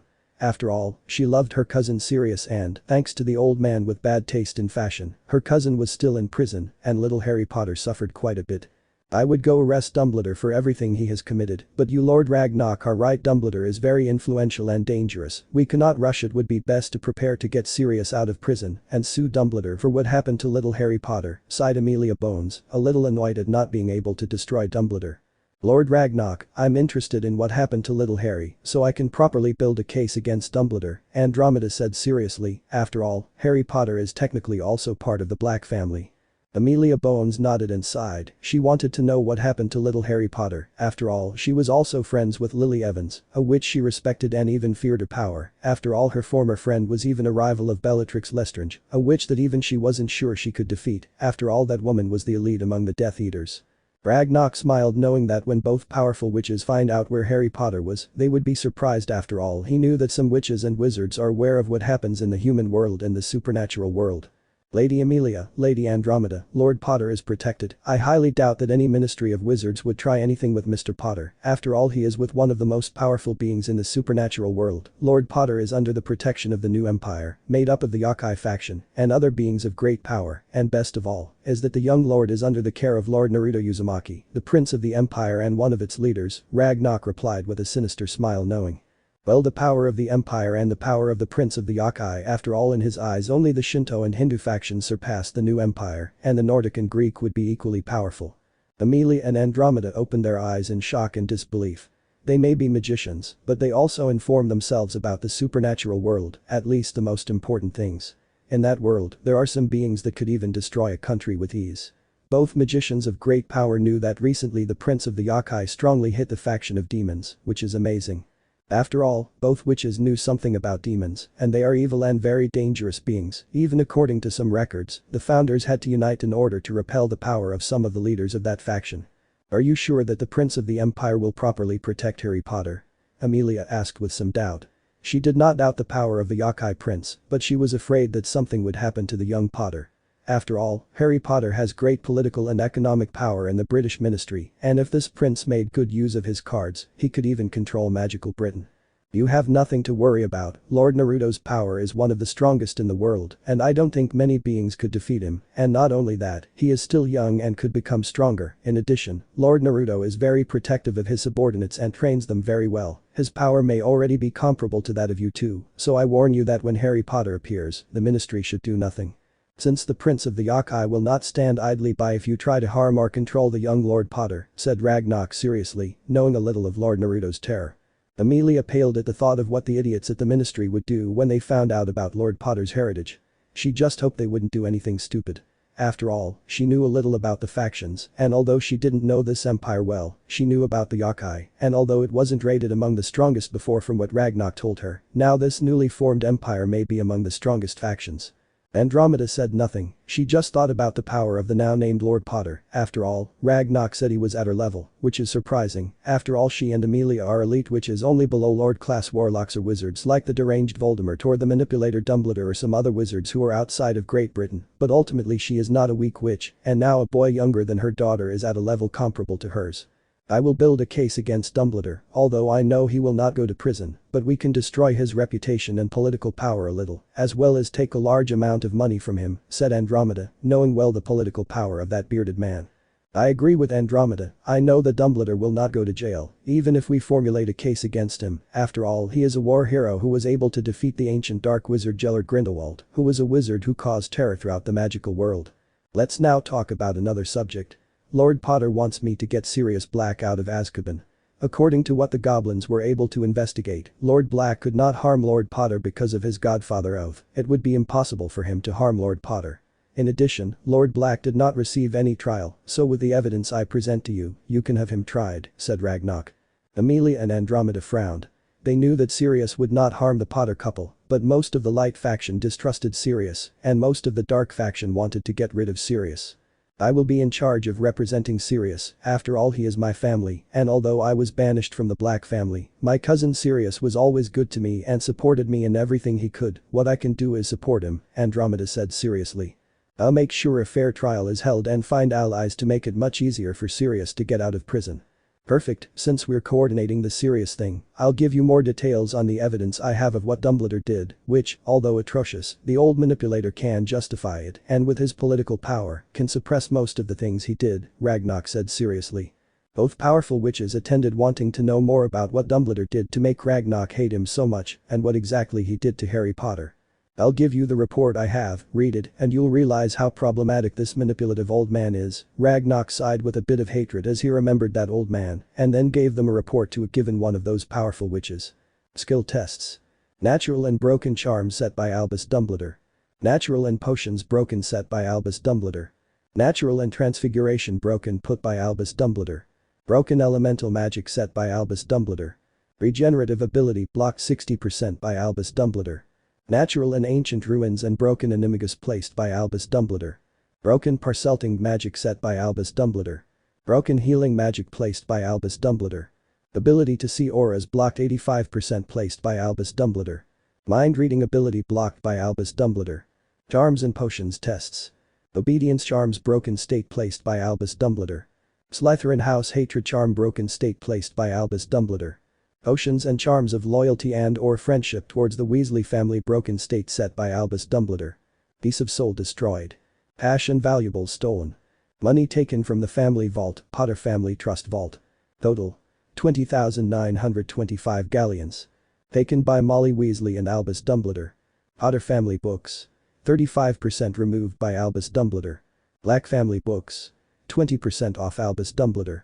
The more they read the document that Ragnarok gave them, both Amelia Bones and Andromeda Tonks became increasingly angry, since they were seeing that this manipulative old bearded man dared to steal from the Potter and Black family. Hell, that old man deserved to die. The most furious is Andromeda. After all, she was a former member of the Black family, who, although she was expelled from the family, still identifies with the Black family. After all, one is born black and will die black. Dumbledore dared to restrain Lord Potter's abilities. It is most likely that he put it when he was young. Lord was a baby, but, although these blocks are illegal, what the idiot Dumbledore can't say is that he put these blocks so that Lord Potter would not be in danger in the Muggle world. After all, at that time they were at war. At most, in the eyes of the public, what Dumbledore did will be despicable, and he will be fined a large amount of money, and the reputation of that old man will be ruined a little, said Ragnarok seriously, knowing well the laws and how the British Ministry of Magic works. Amelia and Andromeda frowned, but they agreed with Ragnarok. After all, Dumbledore can call in several favors to get his way, and he also has almost the entire Light faction on his side. What you say is true, Lord Ragnarok, but at least Dumbledore's reputation can be destroyed, as well as limit his influence a little. In addition, the money that Dumbledore took. That manipulative wizard can claim that he took the money to give to Mr. Potter's family, and the Potter and Black books were taken to learn more information on how to support young Harry. Later on, after all, Dumbledore is his magical guardian, and although immoral, it is not against the law, said Andromeda, sighing. At most, Dumbledore would have to return everything from the Potters and the Blacks. But the charms placed by Dumbledore can be used to remove him from his position as chief wizard of the Wizengamot. After all this he did to a young lord, which is forbidden, and although he won't go to jail, it is most likely that his reputation will suffer a great blow, said Amelia seriously, knowing well the problems that Dumbledore will have. But thanks to his great contributions, it is most likely that he will only lose his position in the ministry, and that he will have many problems to maintain his position as head of the Confederation of Wizards. Ragnarok and Andromeda nodded in understanding at Amelia's words, knowing full well Dumbledore's political and magical power. We have to build a case against Dumbledore. I will contact Lord Naruto to bring him back as soon as possible, so we can coordinate the lawsuit against the old manipulator, Ragnarok said coldly. Andromeda and Amelia sighed and nodded. Both of them would do their best to support Harry Potter. After all, they owe a lot to the Potters. A couple of hours later, both Naruto and his group were about to leave for magical Britain to meet with Amelia Bones, Andromeda Tonks and Ragnarok in order to make a claim against Dumbledore. The Uzumaki was very happy as he was able to recruit the dark wizard Zeref, whose power may not be inferior to those of the celestial dragons. Since I joined you and am now part of your nobility, being now your bishop, I will follow you and be loyal to you, Lord Naruto. After all, you have done what I have most longed for, and that is to break my curse, said Zeref Dragneel with a small smile, since he could finally have a better life. Even now he feels that thanks to the bishop piece his power has increased considerably. He calculates that perhaps he could even defeat some beings in the top 10 of the strongest existences. Naruto nodded with a happy smile at the dark magician's words, with the Empire's combat power increasing. Okay guys, we'll go to magical Britain. I have important matters to resolve, some legal matters, and then we'll go to Japan where the Empire is located. We need to return quickly. I don't want other factions to take advantage of the fact that I'm not with my people, Naruto said seriously. Barry, Kurama and Zeref nodded, though Zeref was curious as to what business his new leader had in magical Britain. Naruto surrounded all of his subordinates with his chakra and then disappeared in a red flash towards magical Britain, appearing directly outside the magic bank, which the group quickly entered. I'm Uzumaki Naruto, Goblin Dono, your leader called me, so please contact him as soon as possible, Naruto said with a smile and releasing a little of his magic, since he knew that if he doesn't show power, these goblins won't pay attention to him. Besides, he was in a hurry, he wanted to finish the meeting as soon as possible. The magicians who were on the bench saw Naruto with a little fear, since the magical power here released was enormous, so several of them retreated, not wanting to see a battle between the goblins and that crazy boy. The goblins who felt Naruto's power paled, they already recognized it was the second time they saw that boy, and his power is still as terrifying, and knowing who Uzumaki Naruto is, the goblins became very nervous. After all, his combat power is enormous, and they looked out of the corner of their eye at the members who accompanied the boy and paled even more, since from the young black-haired man who looked 20 years old, they felt a black magic so dark that it made them swallow dry. Follow me, Lord Naruto, your companions may also enter. We do not want any problems with you, we already know that you would come. You do not have to release your magic, said the nervous goblin, since this being is very scary in his eyes. Lord Naruto is someone that even the gods would not take lightly. After all, he is someone who strongly hit the biblical devil faction. I understand, let's follow the Goblin Lord Harry Kurama Zareth, let's go, Naruto ordered seriously, not wanting the wizards around him to bother him. He just wanted to get out of this bank as soon as possible and go to his empire. He didn't want anything bad to happen, after all, he still has enemies, especially the devil faction. The goblin guided them to a room where the leader of the Ragnarok Bank, Amelia Bones and Andromeda Tonks were gathered, discussing Dumbledore's case. Lord Ragnarok, Lord Naruto has arrived, may he come in? The goblin asked outside the room, somewhat tense, not wanting to be in the presence of such powerful beings. Make it happen, Ragnarok said, sighing, and looked out of the corner of his eye at Amelia and Andromeda, who were tense because they felt several sources of great power. The goblin opened the door and Naruto and his group passed by, making Amelia and Andromeda see them well, especially Naruto and Harry Potter, who looked a lot like his father, but with the eyes of his mother. Both witches felt the power of the young Lord Potter, and his magical power is perhaps equal to theirs, perhaps a little greater, something that surprised them. Lord Potter, Lord Naruto, Lord Kurama, nice to see you again, I see you have recruited another fearsome existence, said Ragnarok looking at Zareth, which made him nervous, since the dark magic that surrounded him is enormous. The goblin had a suspicion of who the young black-haired man is. Thank you Lord Ragnarok, it's a pleasure to see you again. Please, ladies, could you introduce yourselves, Naruto said with a smile, but internally he was impatient to leave and see if the empire was okay. Although he wasn't too concerned about the biblical factions, there was still the Greek faction that could make a move. Let me introduce myself. I'm Amelia Bones. I'm going to be in charge of helping Sirius get out of prison easily. Amelia said nervously. After all, she felt danger from those existences. I am Andromeda Tonks. I will be the lawyer representing Sirius and the lawyer representing Lord Potter against Dumbledore, Andromeda said seriously, but she was also tense from the gaze of all those beings. Wow, I feel like they are very powerful witches, maybe they could even battle a high-class demon, maybe even defeat some of the weaker demons of that class, said Naruto, seeing that both witches may be at the level of a middle-class demon at the maximum level, maybe they are at the level of a mid-level high-class demon if they use their familiar magic. Andromeda and Amelia frowned, but said nothing. Amelia because she knew a little about the power of demons. After all, several years ago she along with 3 Aurors killed 2 demons which they said were a middle-class stray demon and the other a low-class stray demon. At first, she did not understand that well. But then she investigated. The demons were divided into categories and those 2 classes are the lowest in their society, which surprised and horrified her. She thought that at least she could be sure of defeating a high-class demon of a solid level. But now the boy in front of her says that he could barely defeat a low-level high-class demon. Let me introduce myself, I'm Uzumaki Naruto, the prince of the new empire, a pleasure to meet you, Naruto said with a smile and frowned for his subordinates to introduce themselves. I am Kurama Kyuubi and I am Naruto's tower and its guardian, a pleasure to meet you. Amelia Bones and Andromeda Tonks, said Kurama seriously and a little disinterest. I am Harry Potter and I am a pawn of Lord Naruto. It is a pleasure to meet wizards like me, and I hope you can help me with what Dumbledore did, said Harry, a little nervous. After all the research he did, those women knew his parents. I am Zareth Dragneil, although others know me as the strongest dark wizard in the supernatural world. I am Lord Naruto's bishop. It is a pleasure to meet you, said Zareth indifferently. He only introduced himself out of courtesy. He didn't care about those women at the moment, he was just a little curious about what they would talk about. Amelia, Andromeda and Ragnarok looked at Zareth Dragneil in horror. After all, they had all heard that name at some point. The wizard who was known as the strongest dark wizard, the wizard who even stood up to Lucifer and who may even be Merlin's equal. You have nothing to worry about, Zareth is not bad, he is just a magician who focuses on black magic, so don't get defensive, Naruto said indifferently. After all, Zareth, as far as he knows, has not committed many atrocities. If he compares him to Voldemort, who is garbage in his eyes, that magician is worse than several demons. Amelia and Andromeda frowned, but they lowered their fighting stances. After all, both witches knew that, although they are strong, this wizard is definitely much stronger than Dumbledore. After all, this wizard is on the level of the wizard Merlin. Ragnarok sighed, he suspected that Lord Naruto could recruit Zareth, and that is what scared him. After all, only that dark wizard could destroy all the goblins in the bank.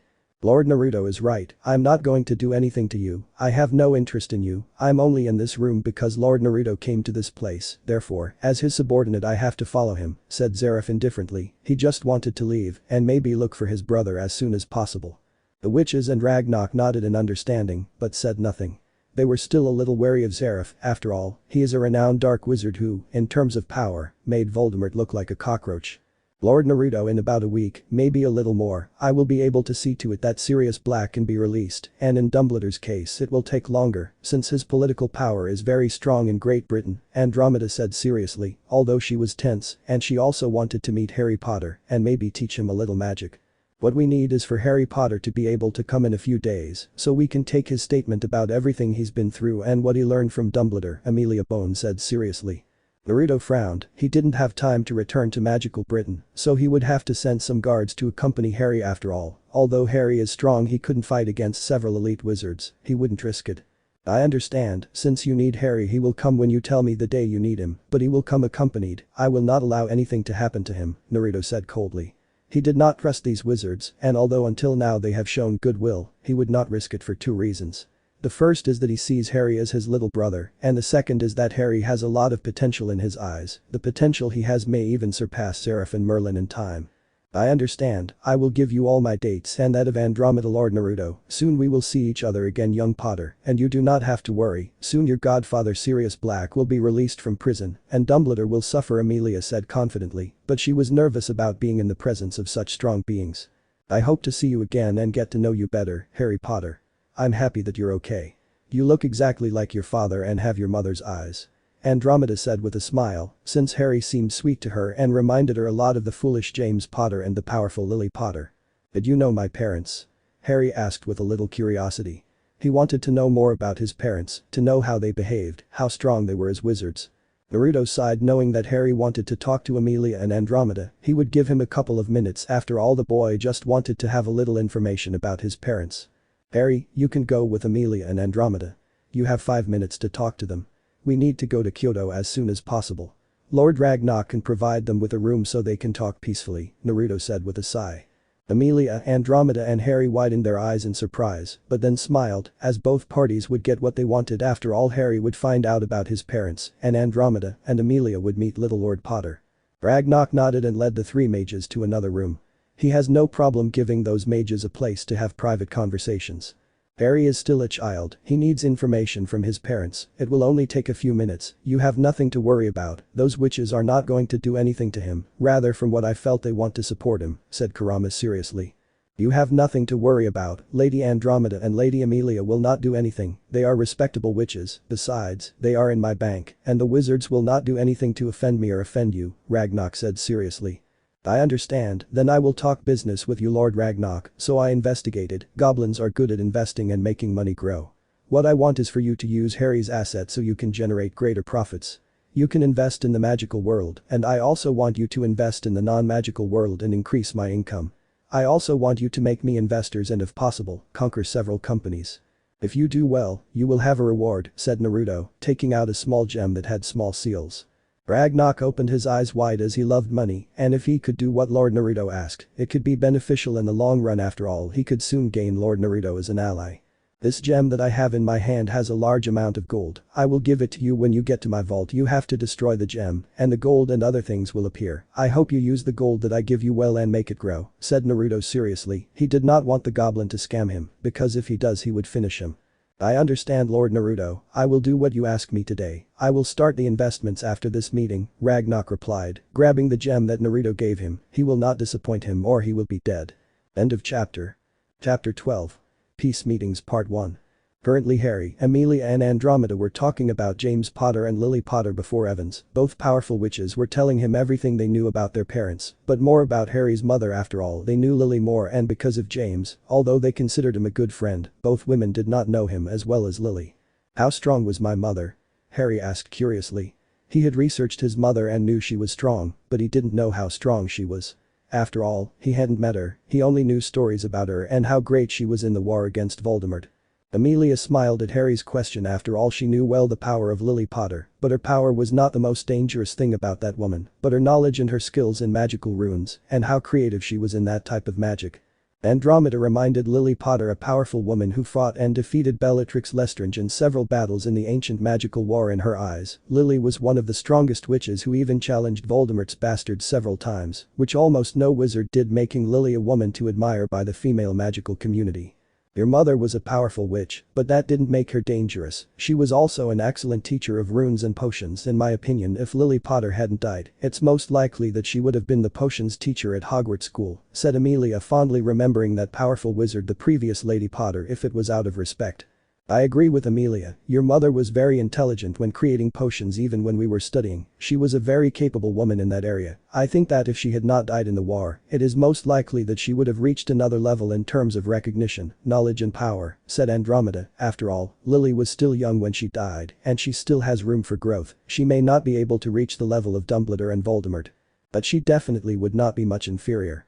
And not only that, Lily Potter was also a very loyal woman to her friends and family. She did everything to protect you from Voldemort, said Amelia, suspecting that Lily had something to do with little Lord Potter being able to survive. She was an incredible first-generation witch. As a black mage, I admire Lily for her loyalty to her people and for her power, Andromeda said with a small smile. I see, said Harry, a little surprised by the behavior of both women. He knew that his mother was powerful, but he didn't know that she was also so admired even by witches of the level of Amelia Bones and Andromeda Tonks. Maybe there is a way to revive his parents. He would have to ask Lord Naruto and Lord Zeref. After all, there are many types of magic. He didn't know much information about his father, but when he freed his godfather, he could tell him more about what his father was like as a person after all the magic. We already told you about your mother, and when Sirius Black Stray Dog gets out of prison, he'll tell you all about your father. After all, that stray dog was James Potter's best friend, Amelia said, snorting, remembering the silly stray dog. Andromeda rolled her eyes at Amelia's words. She was still bothered by Sirius, but from what she saw, Mrs. Bones was more upset because Sirius was imprisoned.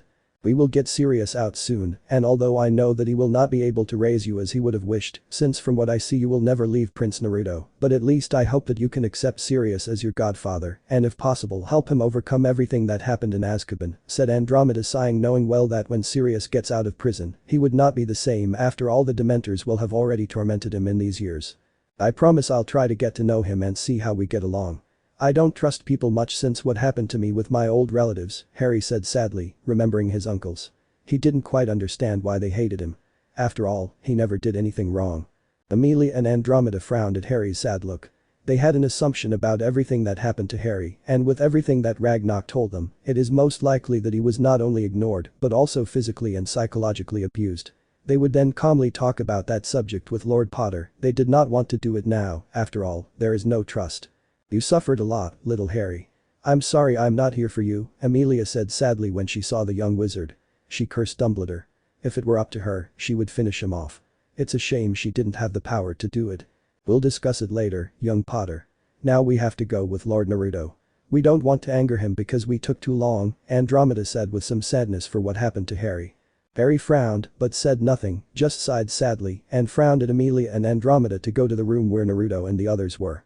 With Naruto and Ragnarok, they had both finished talking about business and how they would end Dumbledore's reputation, since they both knew that it would be impossible for Dumbledore to go to prison, so they would first weaken his political power. We've already finished the deal, Lord Ragnarok. I hope it increases my income. The money will be very essential for what I want to do, said Naruto, as he felt Harry and the other two witches were approaching.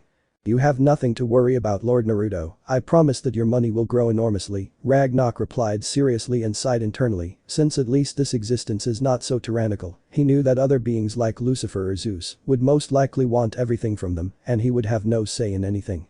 Kurama and Zeref, who were watching the negotiations, sighed, since they would soon leave. Both were somewhat bored of these discussions and looked out of the corner of their eyes at the door where Harry and the two high-level witches entered. Thank you for giving us time to talk to Harry Potter, Lord Naruto. We will soon be in contact with young Lord Potter, Amelia said seriously. She wanted to free Sirius as soon as possible.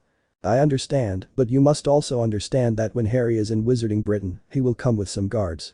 Maybe you two don't represent any threat to Harry, but I don't know if others in his ministry will make a move, Naruto said seriously. He won't risk it. Maybe Harry, despite being small, is strong, but with half a dozen auras, it would be enough to defeat the current Harry, and he won't risk anything happening to him. After all, he is his subordinate.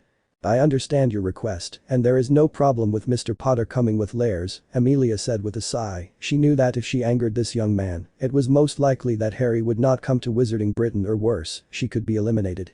Perfect, then we retire. Lord Ragnarok, Emilia-san and Andromeda-san say goodbye. Zeref, Harry, Kurama, we are leaving, we cannot be out of the Empire for long, said Naruto seriously. He no longer wanted to be in the bank, he just wanted to go to the Empire. He knew that the demons or other factions would make a move against his people, and although there are several strong beings in his faction, he does not want to risk it after all. There are still factions that could give Yasaka and the clan leaders of his empire a lot of headaches. In addition, very soon he will have to meet with the devil faction. He knew that either the demons compensated him or he would liquidate them, and he would be very happy to do so. The witch duo and the goblin nodded in understanding, and the 4 supernatural beings disappeared in a whirlwind of fire heading towards the empire. The meeting went better than I expected, at least Lord Naruto let little Harry meet with you, Ragnarok said seriously. He just hopes the minister doesn't do anything foolish like provoke Lord Naruto, otherwise Great Britain will be in great danger. I suppose you are correct, Lord Ragnarok. I hope the minister does not do anything stupid. Magical Britain may be a country with many wizards, but we definitely could not contain someone of Naruto's level, and I highly doubt we could contain any of his subordinates, sighed Emilia. On the other side of the supernatural world, Rizavum Livan, Lucifer, son of the original Lucifer, and one of the super demons that exist today, the demon was meeting with the descendants of the original Mao, since they were planning how to increase their military power. After all, Rizavum wanted to cause chaos, and the descendants of the Mao want to have their positions as Mao. What happened, Rizavum, that you summoned us? Asked a descendant of the original Leviathan known as Kateria Leviathan, who has Satan-class power. I agree with Kateria, I want to know what happened. It's strange of you to bring us together and have a serious expression, said Crucius Madius curiously. It's very simple, do you remember what happened to the Gremory Tomato and the entire underworld? Rizavum asked with a cruel smile as he remembered how the rotten tomato looked in the fight with the prince of the demon empire. Even he, an old school demon, got chills from how the prince beat up the 2 super demons of the underworld, and it also made him cautious. After all, the Gremory and Ajuka are not weak at all. Both super demons can be classified among the 20 strongest existences. But Naruto Uzumaki is most likely in the top 6 of the strongest, which is surprising in his eyes. Kateria Leviathan, Crucius Madius and Shalba Beelzebub, all of them at the level of a Satan, nodded at Rizavum's words. They all remembered the beating of Lucifer, and that he is currently out of combat, and even the rest of the Mao were weakened, which, in their eyes, is the time to attack those false Mao. The image of the almost dead tomato at the feet of the prince of the empire and the possible war that would arise between the empire and the demonic faction is still vivid, Shalba said seriously. Simple, we will attack the Mao. I want to see how they fall into despair, but we will not go ourselves. Instead, the renegade demons will go, which they voted as trash. I want you to recruit that cannon fodder and use it to attack the underworld. With luck, we can finish off some high-ranking demon like a clan leader, said Rizavum with a cruel smile, as he could see the panic that he will cause to the biblical underworld. I see what you want to do. Since the underworld is weakened, having the Gremory in bed and the rest of the Mao still not recovering from their injuries would be the perfect time to weaken them, since this cannon fodder could hardly kill any of the false Mao, but at least it could cause more casualties to the underworld, Crusoe said. He already understood Rizavum's plan, and he liked it. If possible, he would also participate in this invasion, and maybe he could take any of the Mao to the grave. I see you're not that stupid, at least you understood my plan, Rizavum mocked, amused. He already wanted to see the tomato's face when the invasion of the stray demons happens. Crusoe snorted in annoyance at being belittled, but said nothing, since Rizavum is the strongest among the descendants of the original Mao, and if he made him angry, he would most likely end up dying painfully. We will be in charge of recruiting stray demons to attack the underworld, maybe even some fallen angels and monsters from other pantheons will join in the fun, since many hate the tomato even more than us, Shalba said amusedly. He knew that despite how cruel they are, they never hit it, but with the tomatoes sometimes other mythologies didn't know what to think. Perfect, it will be interesting what move other factions will make when they see how weakened the biblical underworld is. After all, several people hate the Gremory much more than me, Rizavum said, amused, thinking about the suffering those false Mao will have. The other descendants of the Mao nodded at the words of the crazy son of Lucifer. After all, it would be very interesting to see how the false Mao suffer headaches. While in the biblical underworld, a very important meeting was taking place between 3 of the 4 Mao and the clan leaders of the underworld, along with the most powerful demons, since now an important decision would be made on whether there will be a war with the empire or if there will be peace between both sides. What are we going to do, Lord Beelzebub? Will we go to war with the new empire or will there be peace? A tense clan leader asked. He was very afraid of the new empire. After all, Lucifer, the strongest demon, is now in medical care along with his queen, which has left the underworld greatly weakened against its enemies, of which there are many. After all, demons are hated by several gods. Ichigo sighed. He recently spoke with Yasaka, who accepted the meeting, which is good, but he was nervous since the queen of the empire told him that the meeting would be in 3 days. She wanted to quickly end the tensions. The most intelligent demon sighed. He did not understand why they harmed the Nekomotas. If that did not happen, they could have relative peace, but now they have a very powerful enemy. The meeting with the Empire is scheduled in 3 days. I myself will go along with Seraphol and other elite demons, while Falbium will stay to protect the underworld, since we do not know who can attack us after all. There are the fallen angels, the faction of the ancient Mau, Hades, the Greek god of the underworld, and other beings of great power who hate us, said Ichigo sighing sadly. Since the enemies that the underworld has are very dangerous, even the gods of the top 10 are like enemies or possible enemies. He knew that in the time of the original Lucifer, he never had so many enemies, or at least not ones that openly targeted the underworld, except for the biblical god. No other being attacked the underworld. After all, the original Lucifer was in the top 10, and even his power surpassed those of the celestial dragons and several gods from different pantheons. Lord Beelzebub does not believe it would be too dangerous to attend that meeting. You may be able to eliminate him since it is not in our territory. You may be strong and very few beings can defeat you, but the Prince of the Empire is on another level, and not only that, but he has subordinates of a terrifying level, said Lord Phoenix seriously and somewhat fearfully. He may possess almost immortality, but he was sure that those beings could eliminate him. Lord Phoenix is right, it is very dangerous for you two to go even with other elite demons. After all, the power of the Yokai Prince is very strong, and from what we know the power of Yasaka may be stronger than that of Lord Seraphol or Lord Falbium. They even possess beings like Geru, Esdeath and Tiamat, each powerful in their own right, and although not as strong as you Lord Beelzebub, together those 3 could even defeat you, said Lord Zekrom Baal, the leader of the Baal clan, and one of the strongest demons in the underworld, being a demon who served directly in the time of the original Lucifer. I understand your words, Lord Baal, but I will go anyway. While our Lucifer is indisposed, I will lead the underworld, and so that the war does not happen, I will go to the meeting and do everything possible to compensate the Empire. I do not want a war, and more so if there is the possibility that the Shinto faction intervenes in favor of the Empire, said Ichigo seriously, knowing well how close the goddess of the sun is with Lady Yasaka. Lord Zekrom Baal frowned and sighed. He could prevent Ichigo from going to the meeting. After all, he has much more political power than any of the Mau, but he is not going to do it, knowing that if Ichigo does not go to the meeting with the leaders of the Empire, a war against the Empire could happen, and perhaps against the Shinto faction, a faction that even the Hindu gods fear and respect. I hope nothing happens, because if we lose you, the only 2 super demons that inhabit the underworld will be eliminated, and other factions could target us, said Lord Sitri seriously. He may be strong, but he knew that the power of Lord Beelzebub and Lord Lucifer is enormous. Lord Sitri is right, you must be careful, Lord Beelzebub, Lord Leviathan. If something happens to them we will lose a lot, said Lord Grimory seriously, although internally he cursed those of the Empire for leaving his son in such a weak state, but at the same time he has a fear of Naruto Uzumaki, since his power was overwhelming. He was even able to surpass the 4 Satans, something that very few beings could do. I understand all your concerns, but I highly doubt that Lady Yasaka or Lord Naruto will attack us at the meeting, so you don't have to have too many worries, said Ichigo. He knew that Yasaka wouldn't do anything, but Naruto wasn't so sure of what she would do, so, anger with some underworld powers, he didn't want to tempt his luck. The clan leaders in the underworld frowned, but obeyed their Mau's order. After all, with their Lucifer in a serious state, the only one with enough power to command the demons in the underworld is Lord Beelzebub. Ichigo sighed, seeing that the clan leaders didn't say anything. He didn't want to deal with those fools. Very few of those demons had his respect, and if the others who didn't have his respect bothered him, he would deal with those fools himself. Meanwhile in the Empire, Naruto Uzumaki and his group had already arrived and were now in a meeting with Yasaka, the Empress of the Empire and one of the most powerful Yokai, as well as a Yokai at the level of the Shinto gods like Susanoo and Tsukiyomi.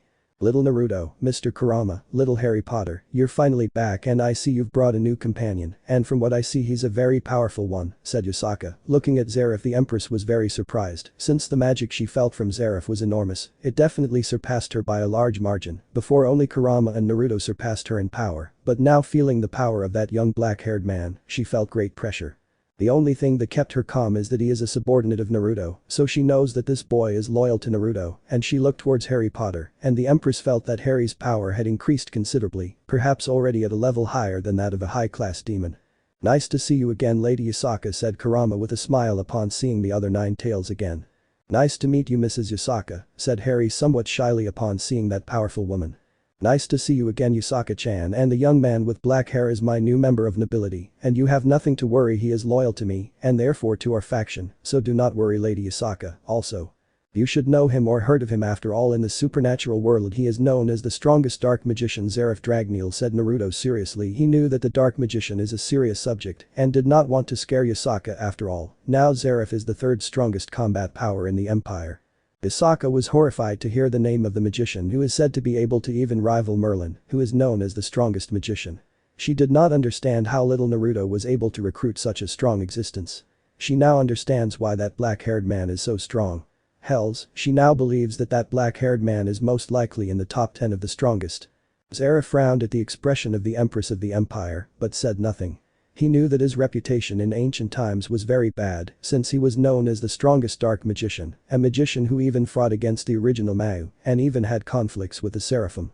You have nothing to worry about, Lady Yasaka. I have no ill will towards you, and the Empire Lord Naruto broke my curse, and as you promised Lord Naruto, I will be loyal to him, said Zeref emotionlessly.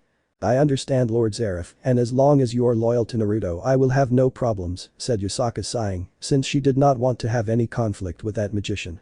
Harry received his inheritance and I am surprised, since he has a large capital to be able to appropriate Great Magical Britain. After all, he is a descendant of the founders of the Hogwarts School, said Naruto with a smile, since he knew a little about the stories of those four powerful wizards. After all, those wizards have been able to repel the power of the original Mao. I'm surprised. I know a little about the stories of the four founders of Hogwarts School, and according to what I know they are very powerful wizards, although I don't know how strong, but from what I was able to investigate since Harry joined you, the power of those wizards must be in the Sonata's range, maybe close to that of Graphia, said Yasaka, seriously looking at Harry Potter now in a new light. She knew that this child had potential. But now she knows that Harry's potential may be almost unlimited. After all, each of the four founders had different strengths, that thanks to everything they left, those strengths reached young Harry. The Empress wondered how strong the boy will be in a couple of years. You are correct, those wizards may be close to Graphia's level or even at her level, and, since Harry is a descendant of these wizards, he must have enormous potential, so Zeref will train him until he enters the wizarding school in Japan, said Naruto. It's perfect, with Harry's potential he can even surpass the wizard Merlin over time, and with the right guidance it will be much easier, Yasaka said, smiling. Harry blushed upon hearing Yasaka and Naruto's words, as he is not used to being told such flattering things. Zeref nodded at Naruto's words, and Yasaka saw a lot of magical potential in Harry and felt that the boy could be a prodigy in black magic. I have something to inform you as well, and I hope you can help me, since in 3 days there will be a meeting with the devil faction so that a war does not happen. I accept, since we are not ready yet to fight, we need to strengthen ourselves more, so I want you to accompany me along with Kurama to the meeting. Some high-level yokai guards will also go, since I do not trust the demons, Yasaka said seriously. I see, I highly doubt that Tomato is the one who asked for a meeting, so I suppose that the one who asked was Ichigo. That demon is very powerful, so you can't go alone. I will accept your request, I will accompany you to the meeting, and we will go with Kurama and Zeref, sighed Naruto. I wonder if those demons have become stronger, said Kurama. He was curious if Naruto's attack and the destruction that occurred in the underworld made those demons train. I wonder what the four current Mao will be like. It will be interesting to meet them, said Zeref. The dark magician hopes they are as strong as the old ones, although he highly doubted that any of them would be on par with the original Lucifer. After all the power of that demon, he was even feared by the gods. Believe me, Zeref, although those four Mao are powerful, they do not reach the level of the original Lucifer, despite the many stories that say that the Grimoire, who is known as the current Lucifer, is much stronger than the original Lucifer. Naruto snorted, amused at what they said about the tomato. Zeref nodded. It was obvious that no one would reach the level of the original Lucifer. That demon even surpassed the power of the celestial dragons. So in 3 days we will go to Kuo Academy. There we will discuss peace terms with the biblical devil faction, said Yasaka, just hoping nothing bad would happen. I understand, Yasaka, I'm going to accompany you so you don't have to worry, Naruto said indifferently. He wasn't afraid of demons, they're not that big of a deal in his eyes. Maybe only Ichigo would be interesting because of his great intelligence. End of chapter. Chapter 13. Peace Meetings Part 2. Currently the leaders of the biblical underworld and the leaders of the Light faction, or known as the Empire of Light, were meeting at Kuo Academy for peace talks. Among the leaders of the biblical underworld who were meeting in Kuo were Seraphol Leviathan, Ajuka Beelzebub. As escorts to the leaders of the demons were Graphia Lucifer, the strongest queen of the underworld, and the first place in the game ranking Diahauser Belial, all of them being Satan-ranked demons. On the side of the Empire of Light was Yasaka, the Empress of the Empire, Naruto, the Prince of the Empire of Light, and as guards were Kurama, the nine-tailed Bijuu, and Zeref Dragneel, the strongest dark magician. Each of these powers that rival or even surpass the power of the celestial dragons. Lady Yasaka, Lord Naruto, it is a pleasure to see you, said Ichigo with a cordial smile. Although he wishes that the meeting goes correctly, he does not want to war against the Empire of Light, since he knew that there were many powers in that empire, and seeing the black-haired boy in front of him, he knew that it is another power if not Lord Naruto, and Lady Yasaka would not bring him as a guard. Bill Beelzebub, Demon King of Creation, 4 Great Satans. Nice to see you, Lady Yasaka, Lord Naruto, D. Hauser and Grafia said politely to the leaders of the empire. They are only the guards and have no say in this meeting, but they must be courteous to the leaders of the empire. Yasaka-sama, Lord Naruto, it is a pleasure to see you, said Serapho with a tense smile. She knew she is strong, but feeling the power of the leaders of the empire makes her nervous, especially seeing the Prince of the Empire of Peace. She knew that only if the 4 Mayu joined together would they have a chance of defeating him. Serapho Leviathan, Ice Demon King, 4 Great Satans. The Hauser Belial looked at all the members of the Empire of Light with narrowed eyes. After all, even though they have not released their power, they both feel enormous pressure, especially from the Prince of the Empire, making them look small. Grafia saw everything with caution. After all, the beings in front of her surpassed her in power, and she was not at 100% after the last battle, so if a new fight occurs it will be catastrophic. She only hoped that everything goes well, if not it could represent many problems for the demons. Lord Beelzebub, Lord Leviathan, a pleasure to see you, Yasaka said seriously. She may be stronger now and has the confidence to defeat any demon, but a war would be problematic. After all, the devil faction has several powers and she didn't know if other factions would get involved. Yasaka, Empress of the Empire of Light, Kyuubi of Creation. Damn, we meet again, Naruto said indifferently. He will not face the demons. In his eyes, they are trash who betrayed the agreement, and if they want war, he has no problem eliminating them. In his eyes, the Mayu are dogs that he will deal with if he wishes. Naruto, Prince of the Empire of Light.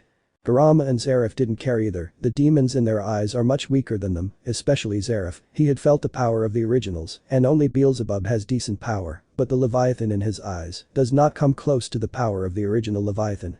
Ichigo and Serapho frowned, but said nothing. They knew the power of the Prince of the Empire, and it is very terrifying.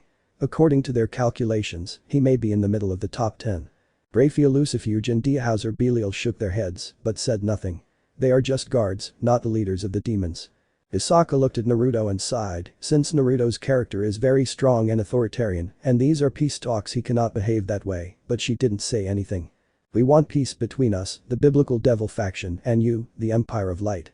We also want you to rent the city of Kuo to us, Ichigo said seriously. He hoped the meeting would go well, if not, it would be very troublesome. These can be given, but what are you willing to give? Also, because we would like to rent the city of Kuo to you, how does it benefit us, the Empire? Asked Naruto. He had no problem with the rent, but he wants the best benefits for his faction. After all, the devil faction has different magics that would be very beneficial, in addition to good healing abilities and a large economic capital.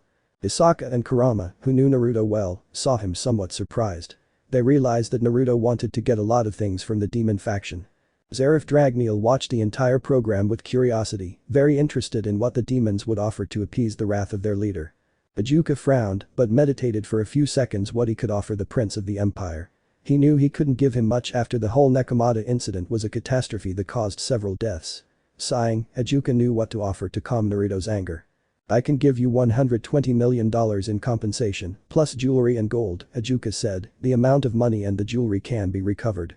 You have my attention, but I also wish that we be given 100 Phoenix Tears monthly for a year, and I wish that we be given the ice and water spells of the ancient Mayu Leviathan, and I also wish to be taught the fire spells of the Phoenix clan, Naruto said calmly. He wanted the spells of those 2 clans to teach Harry. Grafia and Serapho opened their eyes in shock and disbelief. They didn't think the Yokai prince would ask for so much. They looked at Yasaka, who was also surprised, and they both assumed she wasn't informed of what the young prince would ask for. The Hauser Belial shook his head. He knew that money would not be enough to make the empire back down from its declaration of war, but what the prince asked for in his eyes would be very problematic for Mayu Beelzebub to obtain, especially the tears of the Phoenix clan. Ichigo looked at Naruto coldly, but knew that he could not refuse in his eyes. It is better to accept the request of the Prince of the Empire, but he has to negotiate, otherwise it would be problematic for the Phoenix clan to give everything the prince asks for. The Mayu side defeated everything that the demon faction will lose because of the Nekomata incident. I can agree to provide you with the original Leviathan spells and some spells from the Phoenix clan, but the Phoenix tears can only be provided to you 70 times a month for a year, Ichigo said seriously. Serapho looked at Ichigo in disbelief. She didn't think that Ijuka would accept almost all the requests of the Prince of the Empire, but she sighed knowing well that it is for the best after all if a war occurs, even if they win other factions could attack and annihilate them. She knew that they have many enemies with Hades, the Greek god of the underworld, being one of the most problematic, and if he sees weakness in the demons, he would not hesitate to finish them off. The Hauser Belial nodded at Ijuka's words, although he accepted the Prince of the Empire's proposal. At least he has to reduce the compensation they have to give him. After all, those tears are one of the great treasures of the Phoenix clan, and the amount Naruto asked for is very large. Raphael sighed, knowing that when Surziches found out what happened at this meeting, he would vomit blood for everything the devil faction paid to the Empire. I will accept the deal if you give me 80 Phoenix tears monthly, Naruto said seriously. Having 80 Phoenix tears monthly would be enough for him, he knew how good those tears are, and he knew that he would need them soon. Ijuka and Seraphol looked at each other, and both sighed sadly, knowing that it is the most they will get and knew that it will be a headache to talk to the Phoenix clan, but it has to be done, since if they do not accept it will be detrimental to the entire underworld. I accept in a week everything you asked for will be sent, Lord Naruto said, Ijuka sighing defeated. In the case of renting Kuo, Lady Yasaka would agree, Lord Naruto asked Seraphol seriously. She wanted the Kuo Academy so that her sister can study there peacefully and have a comfortable life as she promised. Besides, that is her sister's wish, and she does not want to deny it, after all she is her beautiful younger sister. Naruto frowned, but looked at Yasaka indicating that she should explain to Seraphol about the rental of Kuo City. The territory of Kuo is shared with the Shinto faction, although we, the Empire, administer it. We would have to ask Lady Amaterasu about this matter, although I don't think she would refuse, but it will cost them quite a bit, said Yasaka, knowing well that Amaterasu would not mind, but the price she would leave behind will be very high.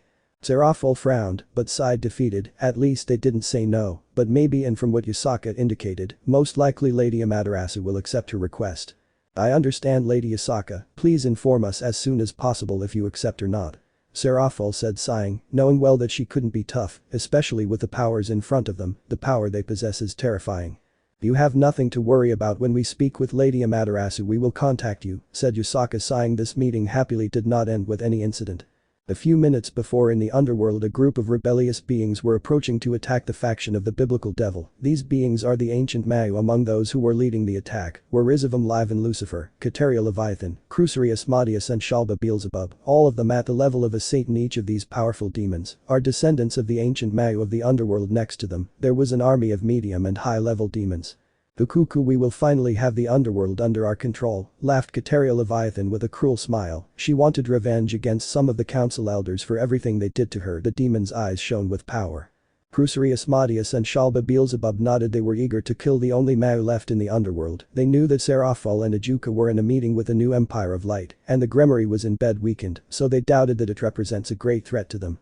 Also, if for some reason Ijuka and Seraphol find out that they are attacking the underworld, Euclid Lucifuge and the Mad Battle Dragon will stop them, so there was not much inconvenience. After all, that dragon is at a level comparable to that of the celestial dragons, and if for some reason it is not enough, there is the secret weapon that Rizavum said. According to what they know, that existence is even stronger than Ijuka, so they were not so worried about the appearance of the rest of the Mayu. Before attacking the underworld we have to divide the powers and finish them off. I will deal with the traitorous dogs Ekram Baal, and most likely Venelana Gremory and Zeoticus Gremory will get involved, so I will deal with the three of them, and if other lords get involved in the battle, I will also finish them off. Rizavum said, thinking about how he captures those traitorous dogs to have them as slaves, and if others get involved in his battle, then he will liquidate them. I will fight Falbium, I will take care of that false Mayu, said Crucery Asmodeus coldly. He wanted to show that he is much stronger than the false Mayu, and in this battle he would finish him off in his eyes. Falbium is a piece of trash who does not deserve to be a Satan, since he is not a descendant of the original Asmodeus. Then I leave the last Mayu to you, Rizavum said calmly. He knew that Falbium, although the weakest of the four Mayu, is still a powerful demon, and although Crucery is a Satan-ranked demon, he is still behind Falbium, but he knew that with the power of that existence, Crucery could most likely match Falbium, maybe even surpass him. In addition, he has a backup in case something bad happens. I will fight Lord Phoenix, Lord Citri said calmly. Shalba, he could against those two lords, although he knows they are strong, he doubted they are at the level of Falbium or Seraphol, and if something happens, he still has the power that existence gave him, although he doubted he should use it fighting those two demons. I will cause destruction in the underworld and deal with the elders, Kateria said, her eyes shining with power. She wanted to destroy the fossils. Do not be impatient, we will strike a blow and weaken their forces. If possible, kill the powers of the underworld, but if you find yourself at a disadvantage, you must retreat, said Rizavam. He did not want his dogs to die. After all, they are still very useful, and even if they have the gift of that existence, it would be very difficult to defeat all the powers of the underworld. You have nothing to worry about, Rizavam, but I want to know if he will come, Kateria asked curiously. With the power of that being, they could easily cause more havoc in the underworld. He will come, although his power has not yet recovered, his weakened power is even stronger than mine, so at the very least his power should be a little below Fenrir's, Rizavam said calmly. He had heard rumors about that being in ancient times, and today he would see a bit of his power. Fortunately, he found where it was sealed and was able to recruit it. If not, it would be very troublesome to attack the underworld despite this place being weakened. The being you released is so strong, Kateria said in disbelief, although she sighed internally, since with the power of that being, although it was weakened, there was a much greater chance of overthrowing the underworld. Prusari Asmodeus and Shalba Beelzebub breathed a sigh of relief, as with that combat power they could deal with the current underworld. Prepare for battle, you already know who your opponents will be, it's time to attack the underworld, Rizavam ordered, taking out his wings and going towards the underworld, maybe he could take the opportunity to kill the false Lucifer. The other descendants of the Mau followed closely behind him, along with a large army of low, medium and high-level demons and magicians. Meanwhile, at the meeting between the Devil faction and the Empire of Light, both groups had already reached an agreement. Since we finished the agreement then it will be time to retire Lady Yasaka, Lord Naruto said Ajuka calmly, although he has a bad feeling he feels that something is going to go wrong. We will meet again Lady Yasaka Lord Naruto, guards of the Empire, said Seraphil with a cordial smile, she was relieved that there is no war between her faction and the Empire. See you soon Lady Yasaka, Lord Naruto Grafia and Daihauser said politely, although they both internally sighed in relief that there was no war. Kurama, Naruto and Zeref were going to say goodbye, but then they got serious and felt hundreds if not thousands of mid and high-level presences, in addition, they felt a Satan-rank power which made them curious, they never thought that someone would attack the meeting. Yasaka, Ajuka, Seraphil, Grafia and Daihauser saw Naruto and the rest get serious and extended their senses, then all frowned as they felt several presences, along with a Satan-level presence. Everyone felt a high-level attack heading towards the meeting room, so several put up a magic shield, but when the attack collided, it destroyed the meeting room, and everyone saw with some surprise several demons and magicians coming out of different portals, and in the middle was a demon that was recognized by Grafia, Ajuka, Seraphil and Daihauser. The demon in front who was in the sky is Euclid's Lucifuge Rizavam's dog and his right-hand man. I think none of you will go to the underworld, since all of you false Mau and traitor will die, said Euclid calmly. His lord told him to delay Grafia and the rest of the demons, but not to attack the Empire. Euclid said Grafia in a whisper she was surprised to see her brother and seeing his army, she did not understand why he is in this place her brother must know that he could not defeat all the leaders of the demons, unless with Ajuka present. What do you want, Euclid? Ajuka said calmly. He could deal with him, but he didn't understand why the Lucifuge wanted to attack them. That's stupid, knowing that all the demons present could face him or defeat him individually. I came to finish them off so I hope the leaders of the Empire don't attack us, Euclid said calmly, but inside he was nervous. He knew that the prince and one of his guards have enormous power, and although he had that crazy dragon and that beast of the seas, he doubted he could hold back all the powers. It's not my problem as long as they don't attack me or destroy the city, I won't intervene, Naruto said calmly. He was curious. After all, that demon has the confidence to fight against the four powers of the underworld, so he must have a plan. So he extended his senses and captured two enormous energies. One is even far superior to Yasaka's and may be comparable to Zeref's, and the other is stronger than the green-haired Mau's. Naruto now understood why that demon is so confident. With those two powers, it wouldn't be difficult to face demons like Ajuka and Seraphil. Seraphil, Ajuka, Grafia and Daihauser looked at Naruto with complicated eyes and sighed in defeat. They knew they could defeat Euclid, but it would take time. In addition, they felt that something was wrong with this ambush. Are you sure not to intervene?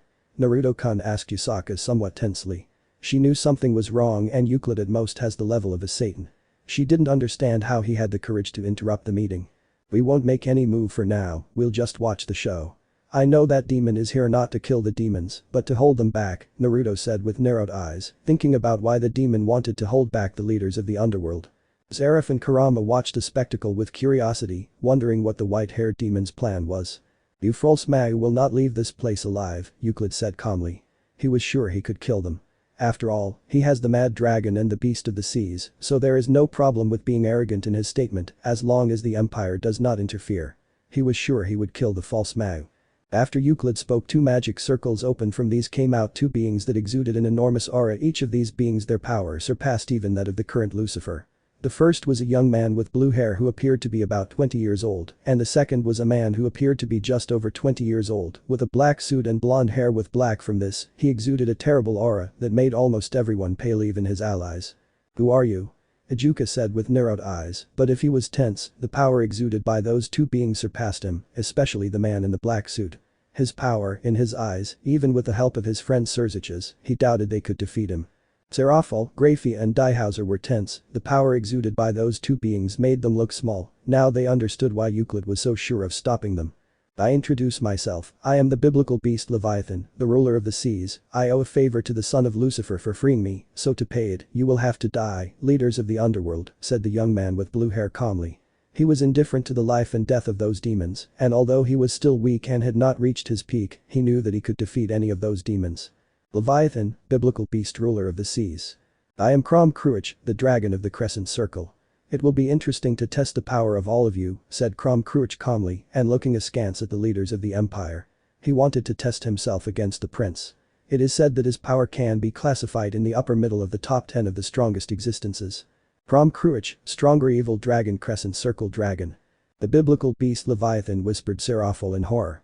That beast was supposed to be sealed. She didn't understand how Rizavam was able to release it into that existence, whose power, according to what is said, may be close to that of the celestial dragons. "Crom Cruach," said Grafia with an ugly face. She knew the power of that dragon. After all, the power of that dragon was equal to that of the celestial dragons. Yasaka looked at the Leviathan and Crom Cruach with a hint of horror.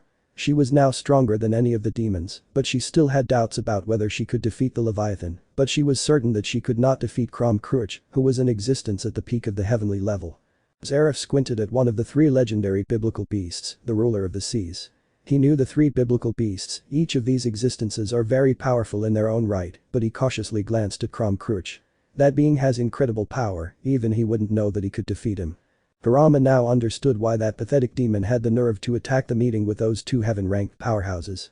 Even he might feel a little threatened if he faced both of them at once. "Interesting, I wonder how strong the dragon Crom Cruach will be. From what I understand, it is an existence that is ranked in the top 10 of the strongest existences," Naruto thought. Now he wanted to try with the dragon, maybe it will help the demons, and he can ask for more benefits. In addition, he could recruit the crazy dragon. "I see where your confidence comes from, Euclid. You have two heaven-level existences as help to stop us or kill us. Tell me why you do this. What do you want to do exactly?" said Ichigo calmly, but he was nervous about the level of power. "Since you will die, I will tell you. Currently, the underworld is being attacked by Lord Rizavam, and with the combat power that the underworld currently has, what do you think will happen?"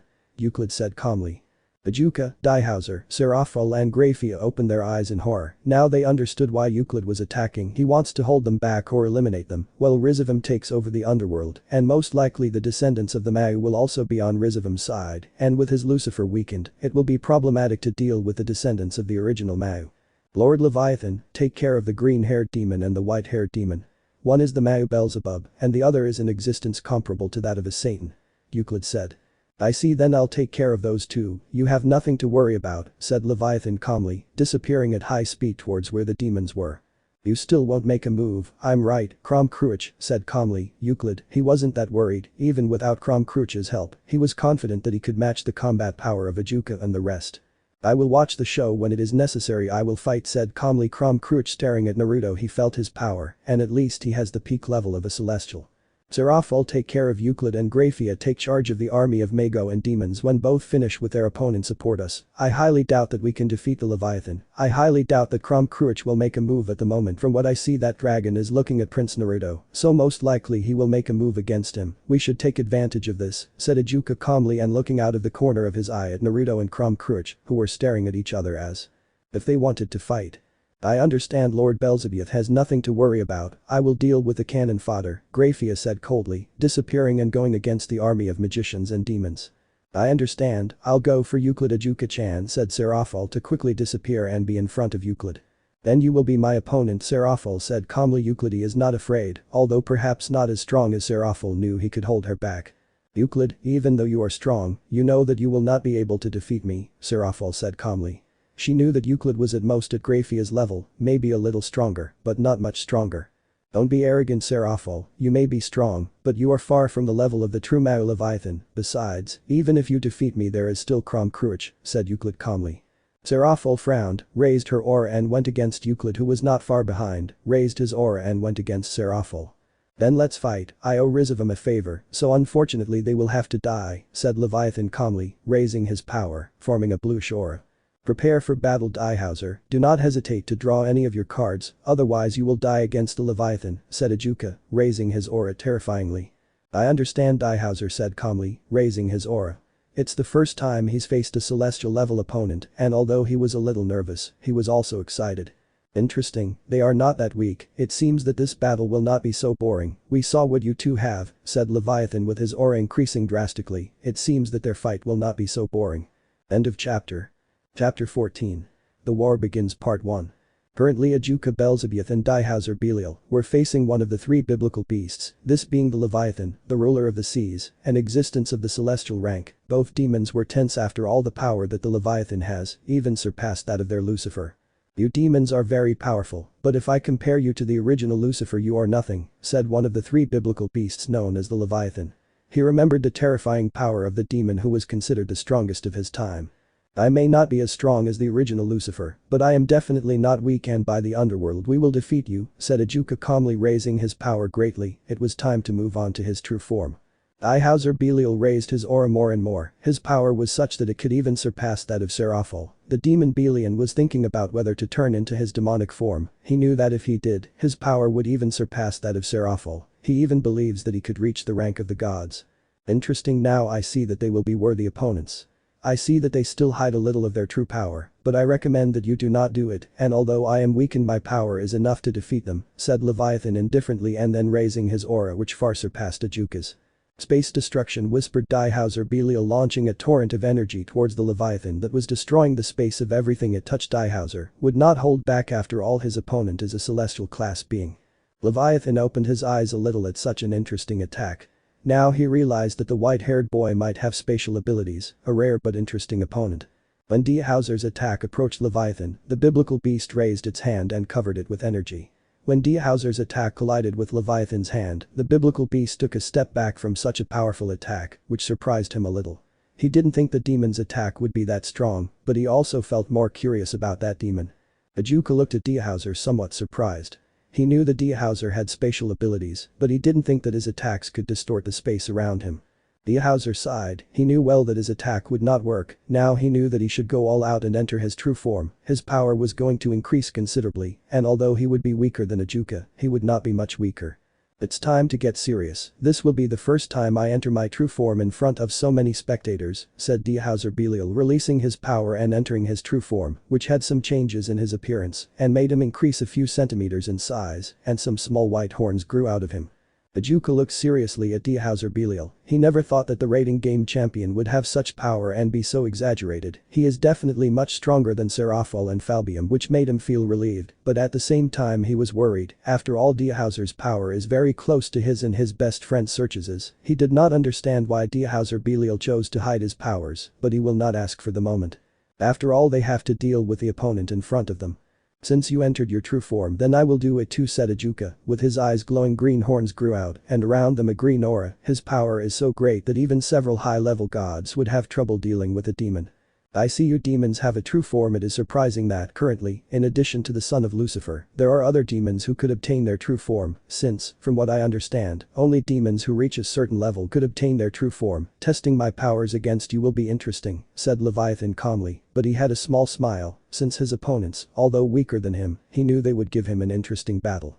In the battle of Seraphol Leviathan and Euclid Lucifuge, both demons attacked each other with ice and water magic, causing the field around them to be frozen. Despite the fact that Seraphol is one of the four Mau, it would be impossible for him to deal with Euclid in a short time. After all, the demon Lucifuge is a very powerful existence in the demonic world that, although not as strong as one of the four Mau, the demon could be able to restrain them. Although you are not as strong as Lord Rizavam, you are not weak, Seraphol. Your power is even stronger than Kateria Leviathan. I know I can't beat you, but I will contain you until the biblical beast of the seas finishes off Ajuka and Dihauser, said Euclid calmly. He knew he could contain Seraphol for a few more hours. Seraphol frowned, but said nothing until she suddenly felt Dihauser's power increase several times, which surprised her. If before Dihauser's power was similar to hers, now she knew that Dihauser's power is very close to Ijuka's.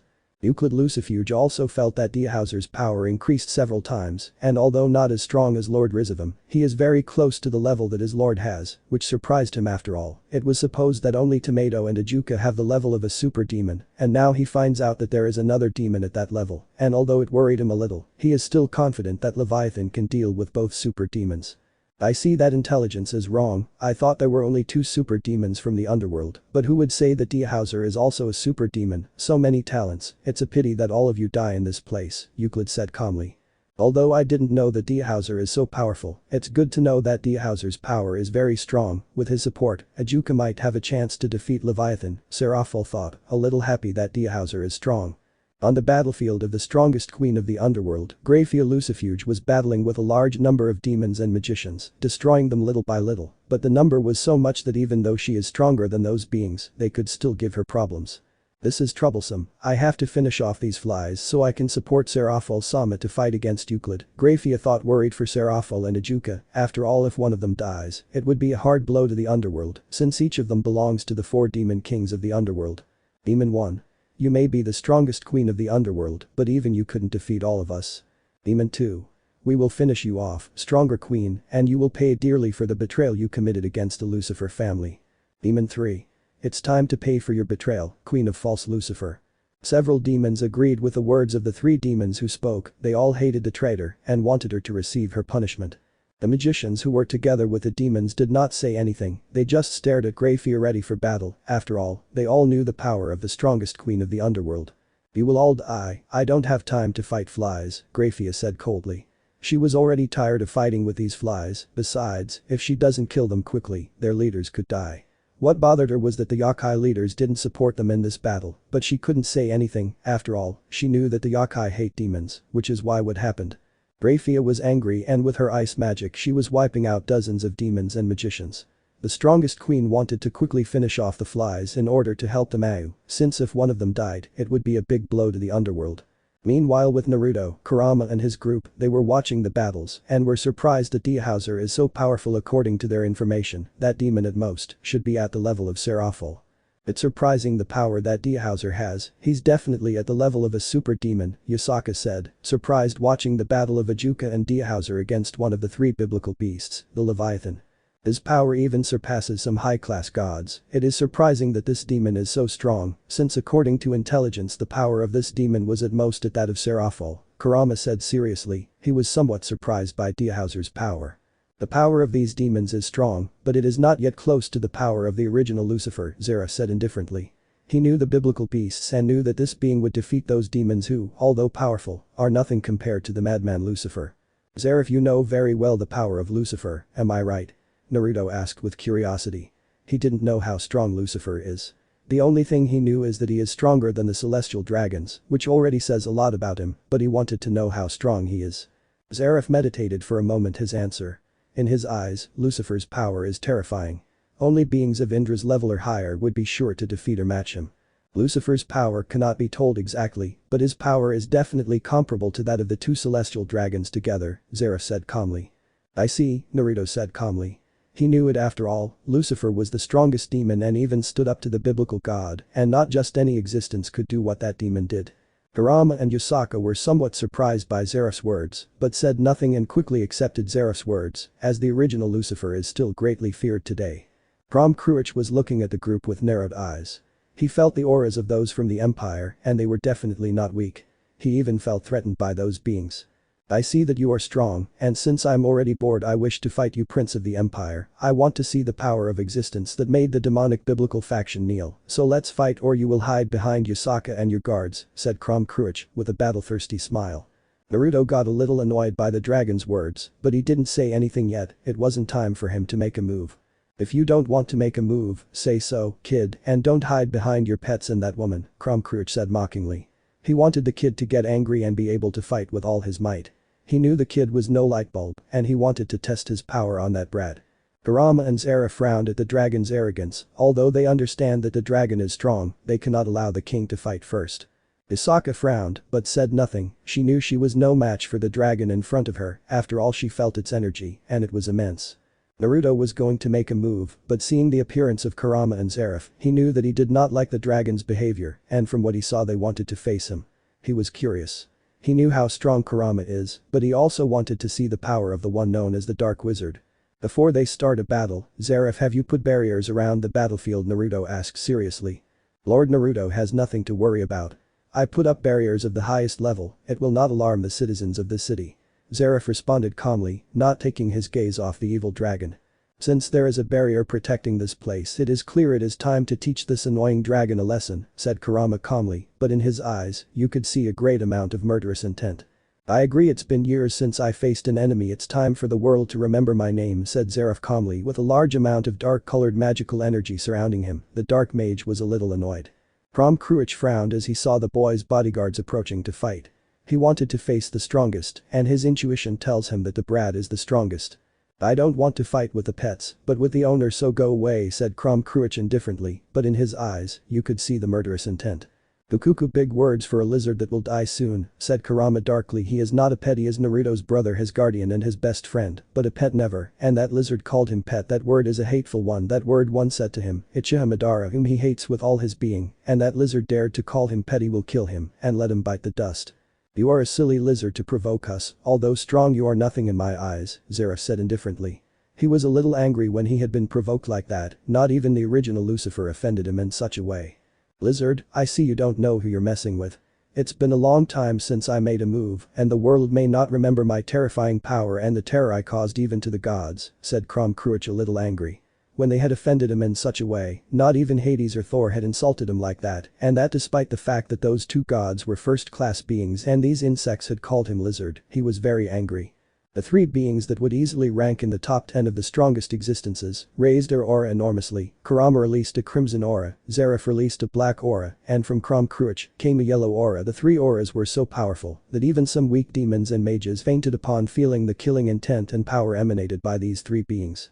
Before killing them, I will introduce myself. I am Kruich, known as the Dragon of the Crescent Circle.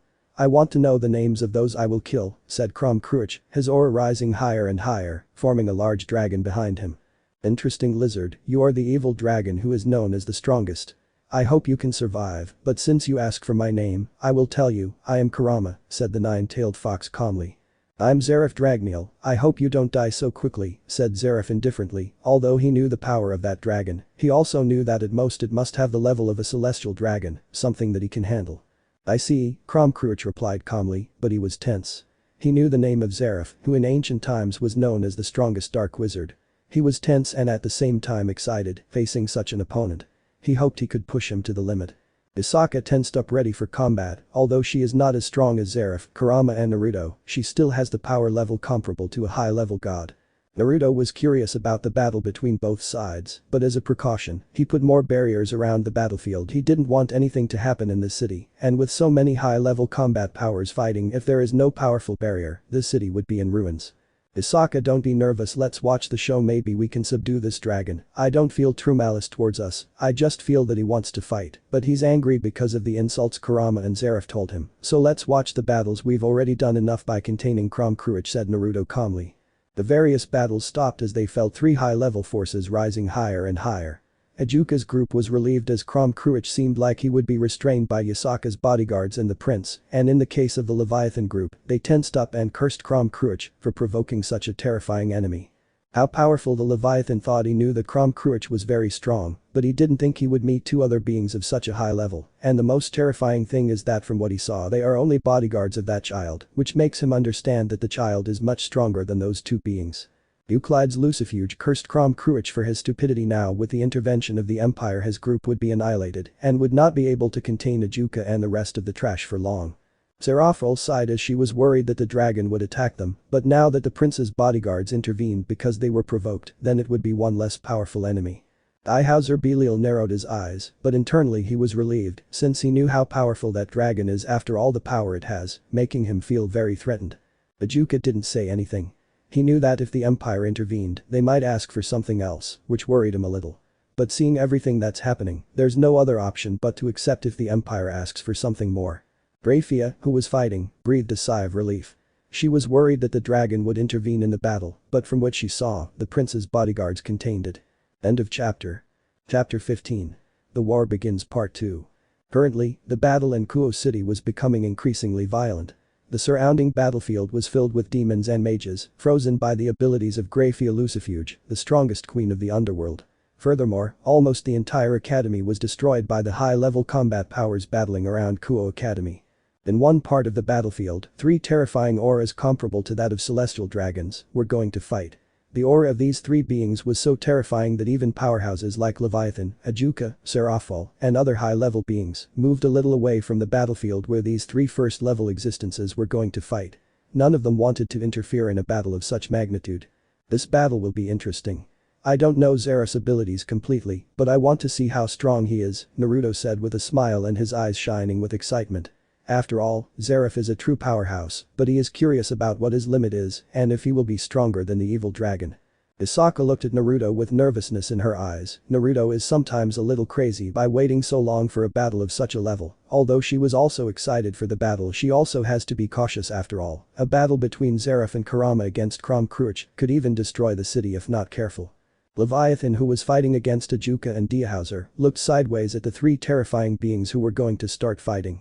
He was very interested in how strong the guards of the boy known as Naruto would be, but at the same time he was very careful not to offend that boy. After all, although he was not clear about the strength of the red-haired boy and the black-haired boy, he knew that the power of these 2 existences was at the heavenly level at least.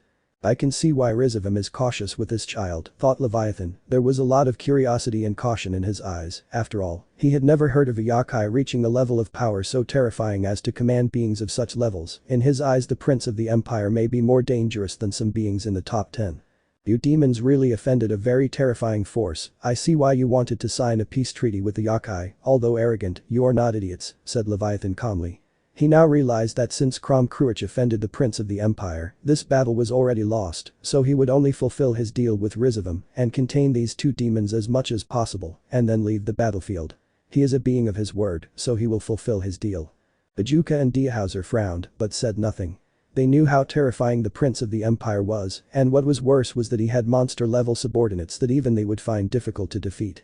Grafia watched from a safe distance as those 3 beings, who in her eyes were more terrifying than several gods, would begin a confrontation that could leave its mark on the entire supernatural world. "I lizard orb of death," said Zeref, indifferently shooting at great speed a large ball of dark energy which radiated death and was launched towards Kruch. "Torrent of fire," said Kurama with a cruel smile, throwing from his mouth a great flame that could easily burn even a large army. Kruch felt a little threatened by his opponent's attacks, so he smiled as he realized that his opponents will not be easy to defeat. "Star Cannon," said Kruch, launching a great torrent of energy. Although he knew that his attack possibly could not defeat his opponent's attacks, he would not give up.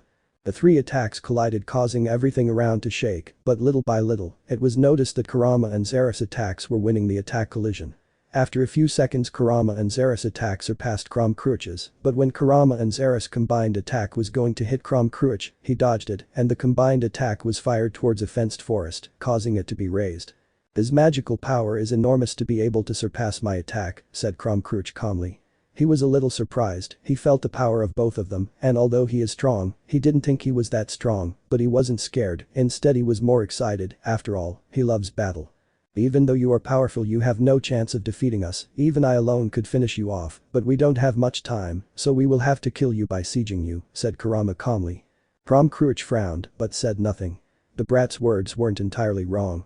He had roughly realized the power of those 2, and in his opinion, the black-haired boy might be at the same level as him, but the Redeed might be even stronger. "In the battle we will see you brats," said Kruch a little annoyed. He would go all out, so with a loud roar, he went at full speed against Kurama. The 9-tailed Bijuu looked seriously at the one known as the strongest evil dragon, as he felt an increase in power in that dragon, and now he knew that the dragon would go all out.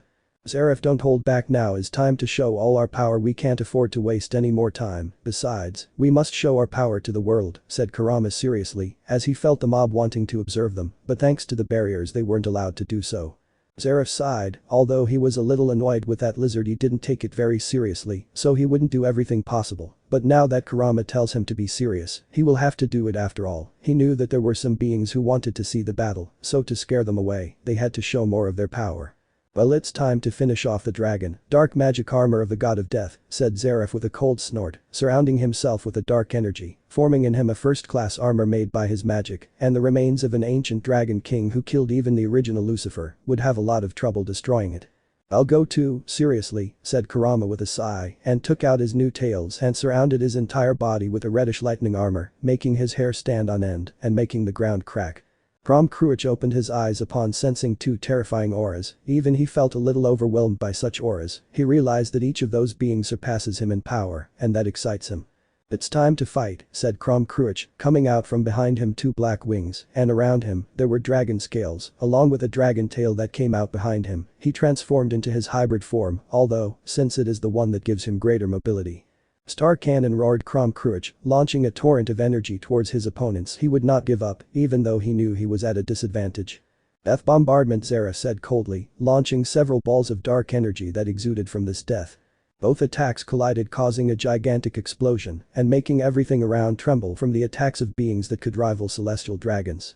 Tailed Beast Bombardment, roared Kurama, forming several tailed beast bombs around his tails, which shot out towards Kruich. The evil dragon that was in a collision with Zeref could barely react and managed to protect itself from some of Kurama's attacks, but by not being able to dodge all the attacks it was slightly injured. I think it's time to retreat, thought Euclid, realizing that the battle between these three beings could get out of control. Glancing at the battlefields, he realized that Grafia had almost finished off the cannon fodder. He knew that if Grafia supported Seraphil or Ijuka, it would be very problematic. Therefore, he would only hold off the traitors for a moment longer and then retreat. Don't get distracted, Euclid, or you'll die, Seraphil shouted, then launched several water dragons at Euclid. The dragons were so large that each one could easily destroy a building. Euclid frowned at the sight of Seraphil's dragons. He may be strong, but he knows that if that attack hits him, he would be damaged. Water Snake, screamed Euclid, a little annoyed by the interruption of the silly Mao in his eyes. Seraphil is just a clown who, although strong, is not worthy of being the Mao Leviathan. The snakes were of great size. Euclid's attack collided with Seraphil's attack, causing a huge explosion, but one of the water dragons surpassed Euclid's attack, which went to attack him, but the demon dodged it relatively easily. But suddenly around Euclid, several ice swords appeared, and around these there was a large amount of magical energy. This was done by Seraphil, since she knew that normal attacks could not harm the crazy demon. Euclid, seeing that there were hundreds of ice swords with a lot of magical energy around him, frowned, since it would be problematic to escape unscathed from that attack. Leviathan was thinking about whether to retreat from the battlefield, since the fight between that crazy dragon and the prince's guards is getting out of control, which would be problematic. If he were at his maximum level he would have no problems, but now his power is still weakened, so he has to be careful. In addition, he already kept his word to delay the demons. He also looked at other battlefields and realized that the silver-haired woman is already finishing off the cannon fodder, and if that woman joins forces with the two demons she is fighting, it would be a bit problematic. Celestial Sea Serpent, whispered Leviathan, originating around it, an enormous snake of tens of meters. This snake is so large that it could be compared to the size of Yasaka in its Kyuubi form. In addition to having a large size around it, a large amount of magical energy was noticeable. Ajuka and Diahauser Belial looked at the great snake in surprise. They both knew that if that attack were to happen, it could seriously harm them. I will have to eliminate the possible threat and the one that is easiest to kill, thought Leviathan, knowing that it was time to retreat, but first he had to damage or eliminate one of these powers, otherwise it would be problematic. Furthermore, if one of those powers is damaged, it would delay them. The water dragon went at great speed towards Ajuka and Diahauser, who dodged the attack with ease, but what they did not realize is that the enormous dragon went directly towards the strongest queen of the underworld, Grafia Lucifuge, who could barely notice the attack and quickly created a magical barrier around her to protect herself from the Leviathan's attack. When the water dragon collided with Grafia's barrier, it caused a huge explosion, causing the demon's barrier to be destroyed after a few seconds, as it could not withstand the Leviathan's power. The strongest queen was defeated but not killed thanks to the magical barrier she put around herself that withstood part of the Leviathan's attack. Ajuka and Diahauser Belial watched in surprise and a hint of horror as Grafia fell to the ground unconscious and with several wounds from the Leviathan's surprise attack. Euclid saw with a hint of satisfaction, disdain and annoyance. The master wants his sister for himself, but he also feels happy that the false demon who betrayed Lord Rizavam to serve a Grimoire who, although strong, is nothing compared to Lord Rizavam. She's not dead and that relieves me, but it's good that my foolish sister gets what she deserves. Maybe I can take her away from this place and make her see reason, either by good or by bad means, Euclid thought evilly. Seraphil watched in horror as her friend and her former rival fell unconscious from such a powerful attack by the Leviathan. She now knows that they are at a disadvantage. The Empire may contain the crazy dragon, but only the Leviathan is enough to overcome them, and with Euclid, it would be very problematic. In addition, they have to protect Graphia. Ajuka and Diehauser looked at each other, knowing well that now it would be more difficult to get out of the battle alive. They were waiting for Graphia to finish off her opponents so that she could support them on the battlefield, but now it would be impossible. They both smiled bitterly, knowing that now they would have to do everything possible to get out alive and save Graphia.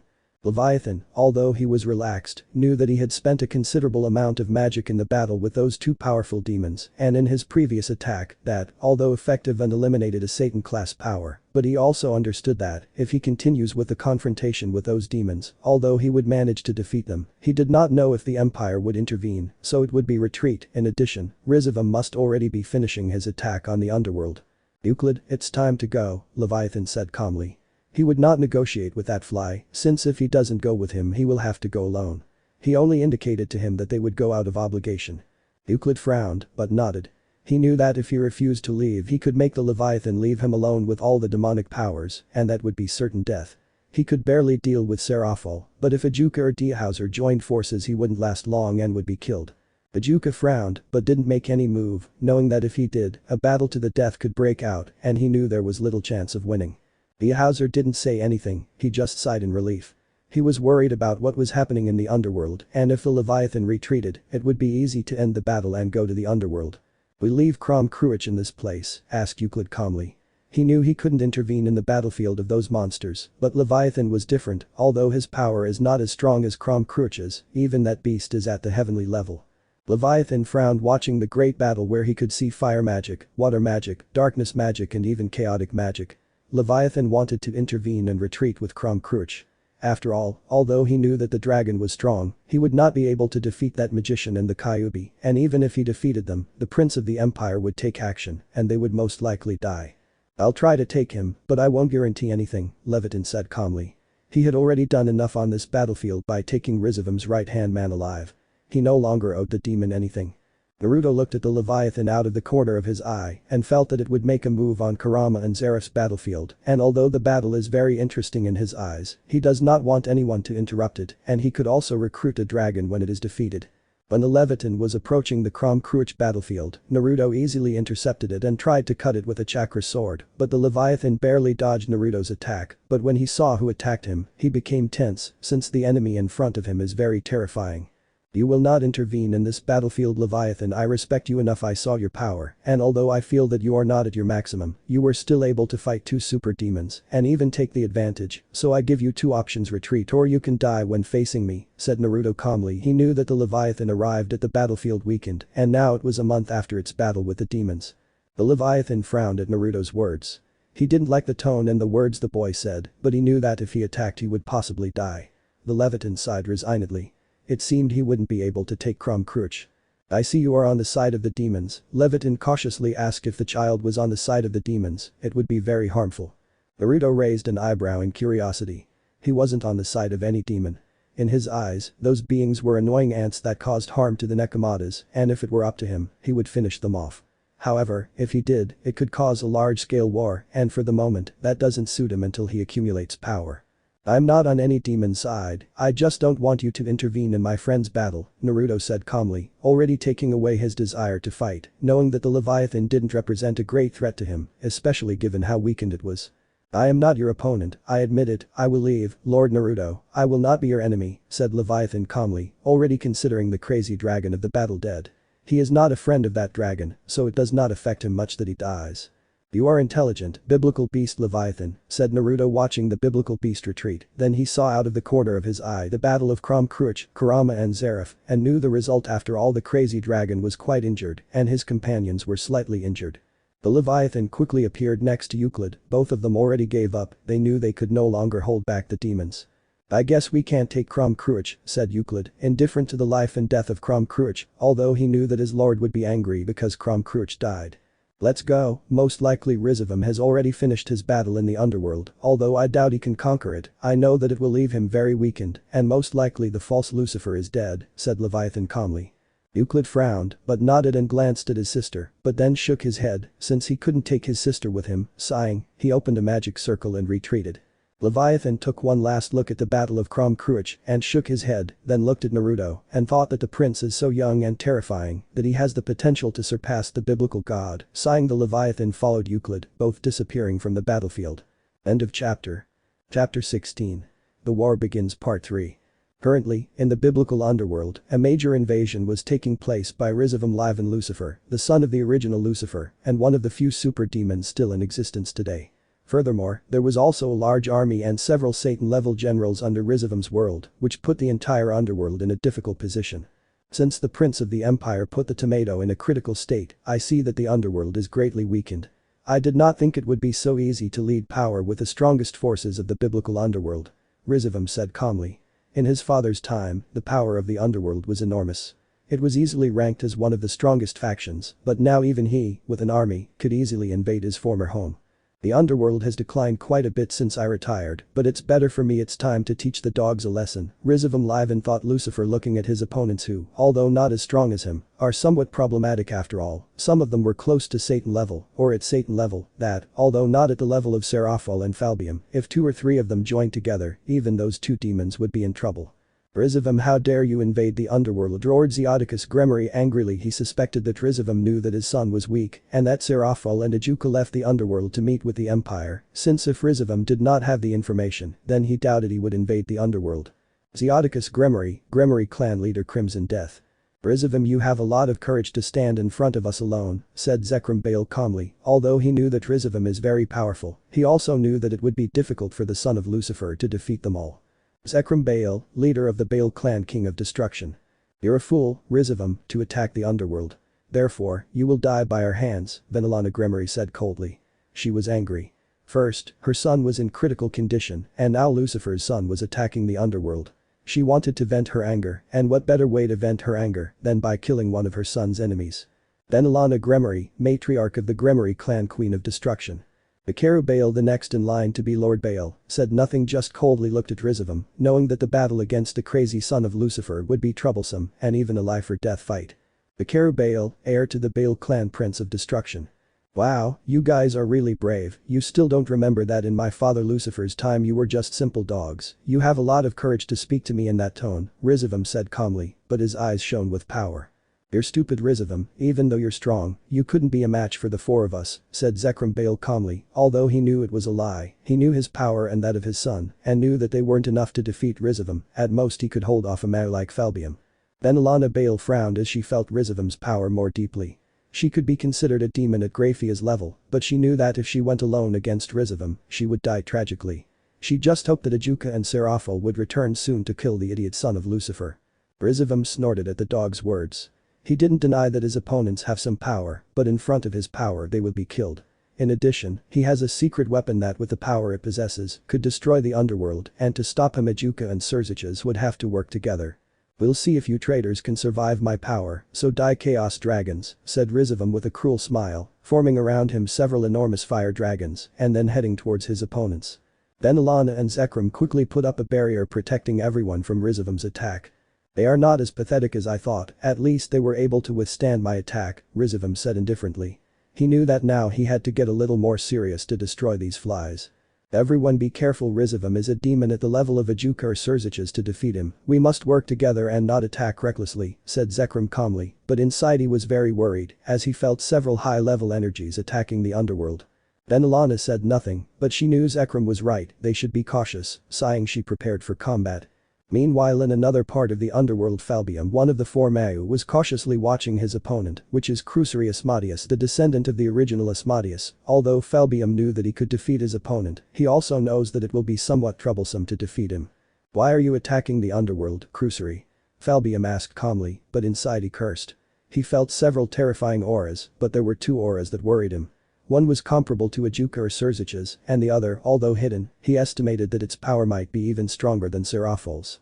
Falbium Asmodeus, 4 Demon Kings, Demon King of Sloth and War. This attack will be to recover the underworld from you false Mayu. Today I will defeat you and prove that you are not worthy of the title, Asmodeus said Crusory calmly and with great power coming out of him. Crusory Asmodeus, descendant of the original Asmodeus. Since you were defeated and left the underworld, the demonic faction has grown to what it is now. Therefore, the underworld is better off without you and the rest of the old Satan faction, Falbium replied coldly, raising his aura. Two terrifying Mao-level auras collided, causing everything around them to tremble. Even several demons fighting nearby trembled from the terrifying power. Therefore, they fled from the battlefield as quickly as possible. I didn't kill you the last time we fought, but now it will be different. Crusory, today you will die. You are very dangerous for the underworld, Falbium said coldly, heading at great speed towards his opponent. Crusory Asmodeus snorted and raising his power even more he went against Falbium. He would kill the traitor quickly and painfully in order to conquer the underworld. Both Satan-level demons fought, causing great destruction around them. The power they both exuded when fighting was so great that some low-level demons who were fleeing from the collision broke out in a cold sweat. On another battlefield, a young man with brown hair was killing every demon that crossed his path.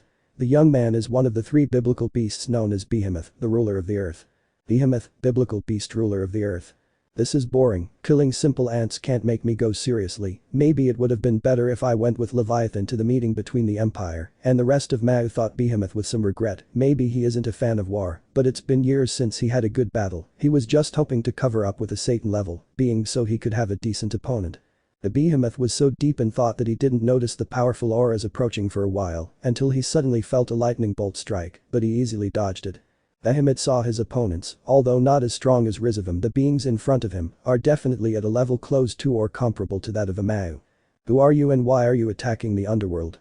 Roy Gun Belphegor asked calmly, but a hint of anger was visible in his eyes. After all, no one likes their home attacked, but besides anger, there was also caution. She's neither arrogant nor stupid. She sensed an enormous power from her enemy, possibly greater than any of the Satans. Roy Gun Belphegor, leader of the Belphegor clan, ultimate class demon, top 2 in the rating games. You can't be allowed to live, you're a threat to the underworld, trash, Bedizabadan said angrily. His opponent may be strong, but he is confident that with the help of Roy Gun and the rest, he could defeat his opponent. Furthermore, the power he feels from his opponent is definitely less than that terrifying Kyuubi that attacked the underworld. Bedizabadan, ultimate class demon, top 3 in rating games. I don't understand why you attack the underworld. As far as I understand, the demons have not attacked you, said Rudiger Rosenkreutz cautiously. He is not impulsive, the power of his opponent is definitely stronger than any of his Mao, even Lord Lucifer would not be his opponent. Rudiger Rosenkreutz, reincarnated demon, ultimate class demon, top 4 of the rating games. I see you are a formidable enemy that must be dealt with as soon as possible, so that we can support in other battlefields, Ruvel said calmly, but inside he was sweating. The level of power he feels from the being in front of him may be greater than that of the tomato he has for Lucifer. Urval Phoenix, Prince of Fire, ultimate class demon, top 6 of rating games. It can't be you, said Surtur. The second one with disbelief, seeing the existences in front of him, was in disbelief. He couldn't believe that such an existence was released. Now he understood why no one could harm such a being. After all, the existence in front of him could be a celestial level beast. He knew a little about the existence in front of him, thanks to the fact that he has some memories of the original Surtur, and he knew that even if the original Surtur was in this place, it would be unlikely that he could defeat it. Surtur II, clone of Surtur, supreme rank demon, Surzich's tower. You are very interesting, your power is not weak, perhaps you can provide me with a little fun, said Behemoth, looking with interest at the young man. He sensed Surtur's aura from him and the woman. He felt that in terms of power, they may be the strongest of the group, perhaps at the level of those called Sonatas or close to their level, but what he found curious is that the dragon's aura seemed familiar. The Behemoth's words enraged the demons, but Surtur II said nothing. He knew that the enemy in front of them was terrifyingly powerful.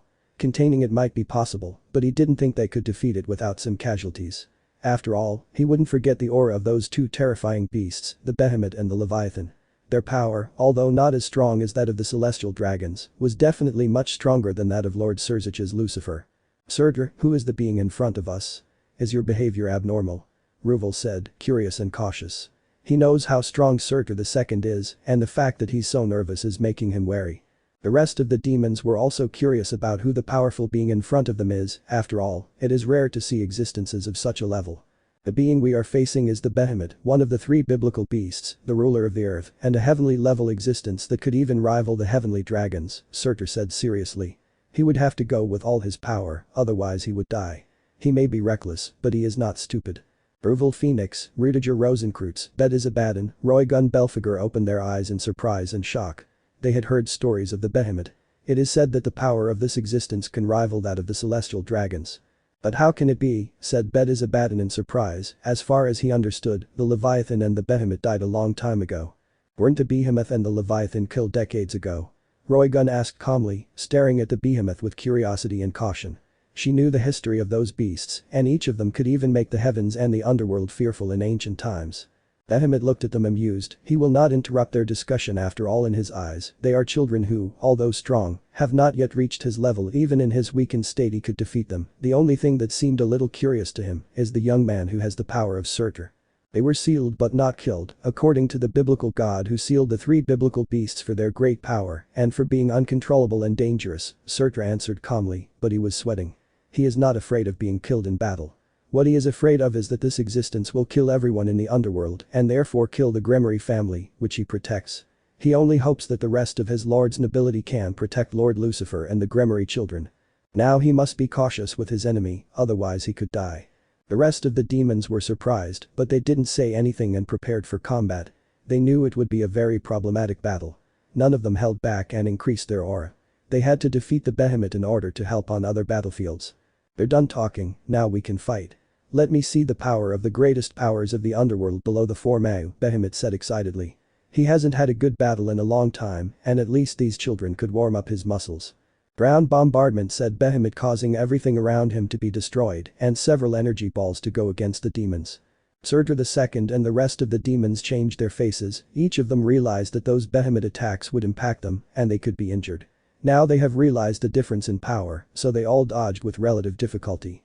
You are very interesting children. You were able to dodge my casual attacks. That's good. You are barely worthy of facing me, and that I am a little more serious, unlike the trash that attacked me, Behemoth said with a small smile. Ruvel frowned at the Behemoth's words, so he became more serious, causing two enormous wings of fire to form around it and a fire armor to form all over his body. Saturo surrounded himself with his aura of demonic energy. Furthermore, he formed around him a fire armor that in terms of defense could easily even surpass Ruvel. You don't have to be arrogant, Behemoth, or you could die. Meteor bomb, said Saturo II angrily. Although he knew that the difference in power is enormous, he would have to try to damage the Behemoth. I say the same, even though you are one of the three biblical beasts, you should not underestimate us. Torrent of fire, said Ruvel, a little annoyed. The two fire attacks combined increased the attack power several times. This combined attack was so strong that even beings like Seraphol or Falbium would have to flee, otherwise they could be fatally injured. Behemoth opened his eyes slightly, although the attack of those two children separately has some power, but it could not harm him. But when the two fire attacks were combined, he saw that the power increased several times, and if it is given it could cause him some discomfort. Their combined attack is very powerful, worthy of the great powers of the underworld. Below the four Mau, said Behemoth, forming a barrier around him. The combined attack of Ruvel and Saturo combined and collided with the Behemoth's barrier, causing a huge explosion. After a few seconds everyone could see that the Behemoth's barrier was half destroyed. Her attack is very interesting. I even think that powerhouses like Seraphol, Leviathan and Falbium couldn't easily damage her, but you two together managed to do it, said Behemoth, a little interested in the powers of his opponents. Their flames are very strong. He believes that if both powerhouses get together, even the Satan-level demons under Rizavum's command would suffer in his eyes. These two young men have a lot of potential. If they weren't his enemies, he would like to recruit them. On another battlefield, Kateria Leviathan, descendant of the first Leviathan, stood before the council elders and several of the underworld guards. Each of his opponents could be considered influential demons in the underworld. Kateria Leviathan, you dare attack the underworld, damned woman, roared an elder of the council. Several of the demonic council elders were furious at Kateria's attack. In their eyes, that woman is shameless. Lord Aegir's, the strongest of the group, was looking at Kateria Leviathan seriously. He is no fool. He knew that if he fought with that woman, he would lose. After all, the woman in front of him is a power on par with Lady Seraphol or Lady Graphia. What is it you want, Kateria Leviathan? Lord Aegir said calmly, looking seriously at the powerful woman. He has no grudges against that woman, but since she is attacking the underworld, he has to stop her. Kateria gave Lord Aegir a slight glance. She knew the powerful demon who, although not as strong as a Satan, could definitely give her some trouble.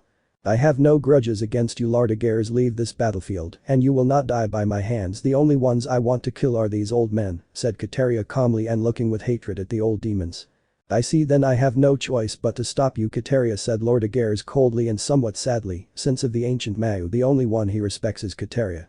Lord Astaroth, who was also in the meeting, prepared for combat. Although he is not as strong as Kateria, he could also give her some problems. Lord Glaciolabola saw Kateria, but said nothing. he will support Lord Aguirre's. After all, Kateria is not something that only one of them can stop. I see, although I want to kill these fossils, fighting with you will be troublesome. I hope you don't die so quickly, said Kateria, raising her power. Water and ice magic, total freezing, said Kateria Leviathan, freezing everything around her and killing the weaker demons. In another battlefield, Lord Citri, Lady Citri, Lord Phoenix, Lady Phoenix were facing one of the strongest demons under the command of Rizavam Livan Lucifer. This demon is a descendant of one of the original Mayu. This is Shalba Beelzebub. Shalba Beelzebub, you will regret attacking the underworld. Just because most Mayu are not in the underworld does not mean we are weak, said Lord Citri calmly, staring at Shalba.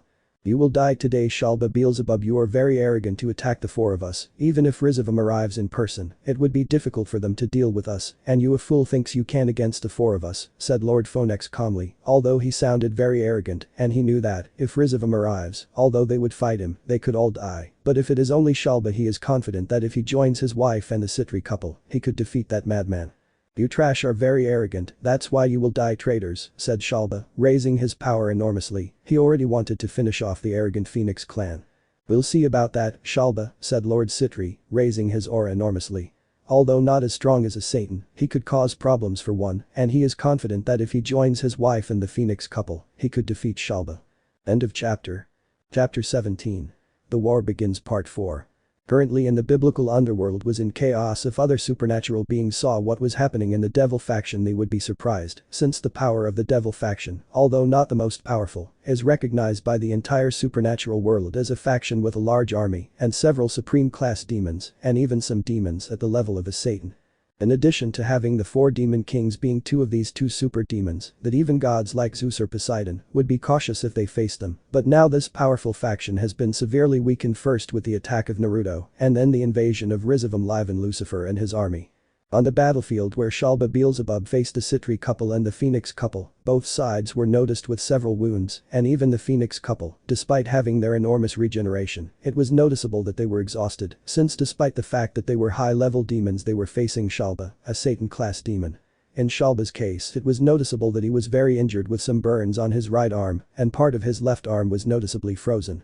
I see that defeating them will not be as easy as I thought, Shalba said calmly, but inside he was very upset. He did not think of using his trump card against the patriarchs of the Phoenix and Citri clans. In his eyes, those demons could be solved relatively easily before, but now he realized that it is more troublesome than he thought. You give up now, Shalba, Ajuka will soon come, and when he arrives even Rizavam will not be able to stop him, Lord Citri said calmly, knowing well that Ajuka will soon end the meeting with the Empire. Lady Citri and the Phoenix couple nodded at Lord Phoenix's words. They hoped that Ajuka would return as soon as possible, since his combat power is the strongest in the underworld, not counting the tomato. I don't think I'll be seeing the fake Mayu again anytime soon after the whole Empire meeting and their fake Mayu was attacked, Shalba mocked, knowing well that several high-level combat powers are holding back the Mayu. Even Rizavam, he said that the existences that went to the reset are so strong that they are on the level of heavenly dragons in his eyes. One Ajuka is not enough, even if accompanied by other Mayu-level powerhouses. Lord Citri and Lord Phoenix frowned at Shalba's words, because if what he said is true, then Ajuka may not return soon, even if he returns he may be injured. I'm tired of talking trash to you guys, I'm embarrassed to even use my trump card on you guys, Shalba said, taking out an energy snake. This snake is the power of Office, the dragon of infinity, and one of the strongest existences in the supernatural world. The moment Shalba took out the energy snake, he absorbed all the power, causing his power level to increase considerably. He could even reach the peak of the Satan rank and could even step on the level of a god. Lord Citri, Lady Citri, Lord Phoenix, Lady Phoenix felt that Shalba's power increased enormously and broke into a cold sweat. Previously, they had the confidence to defeat Shalba, but now they knew that there was little chance of winning in the face of Shalba's increased power. I think this battle will be very troublesome, sighed Lord Citri, seeing Shalba's enormous increase. He doesn't understand how his power increased, but he knows that someone of a terrifying level is behind the crazy demon. Shalba's rise isn't normal, there's someone terrifying behind this madman, and I'm not talking about Rizavam. Lord Phoenix said with beads of sweat, as he now knows that only demons of the level of the four Satans could handle Shalba. Not only could they do their best to kill him. The Citri couple and Lady Phoenix nodded determinedly. At least they should take Shalba with them. Meanwhile in Kuo everything was chaos, there were several corpses of demons, the place was in tatters, and even part of the place was frozen. If any supernatural being came to this battlefield, they would be surprised by the amount of energy that Kuo gave off. The battle between Zeref and Kurama against Krom Kruich was terrifying, devastating the entire Kuo field. The battle between the three powers ended in the defeat of Kruch. Despite being a celestial dragon level existence, the evil dragon faced two other existences of his level or even more terrifying. You are very interesting evil dragon Kruch. I will not kill you, you will be my pet, maybe my little sister will like you, Naruto said with a smile, although malice could be seen in his eyes. The Uzumaki was a little annoyed that they had attacked Kuo despite being present where he left his face as the prince of the empire. He may not be able to kill Rizavum for the moment, but soon the crazy demon will pay, but for now the one who will pay will be Kruch. Before Naruto's words Kruch, who barely had any strength left, cursed the crazy child. The damn brat wants him as his pet. He had never felt so insulted and humiliated. The child is even crazier than Rizavum. After all, Rizavum treated him with respect, but this brat who is not older than 15 treated him like a simple pet. Kruch wanted to burn the brat, but seeing his current state he did not and could not do anything. He should not have attacked the city. Kurama and Zeref looked at Naruto in surprise, but said nothing. Since Naruto wanted the idiot dragon as a pet, it's time for them to capture it, although they felt some pity for the dragon. After all, their opponent who brought them so much trouble and earned a little of their respect is now treated like a pet. What a humiliation, they both thought. Prison of Darkness, said Zeref, although he was somewhat weakened, he still had considerable strength to cast high-level spells that could imprison first-level beings. Around Kruch several lattices of dark magic coiled around him, making it so that the dragon could not move his arms. He knew that if he were at his full strength he could break what imprisoned him, but now that he was weak it was very difficult. Containment seal, said Kurama, sealing the magic of the evil dragon. If it were before he could not do it, since the dragon has great strength, but now it is simple. After all, the dragon is very weak. You better not resist Kruch. You attacked this meeting, so you better be obedient, otherwise I will make you go through immense pain and shame, so be polite and respectful, said Naruto, coming out of this a great intention to kill.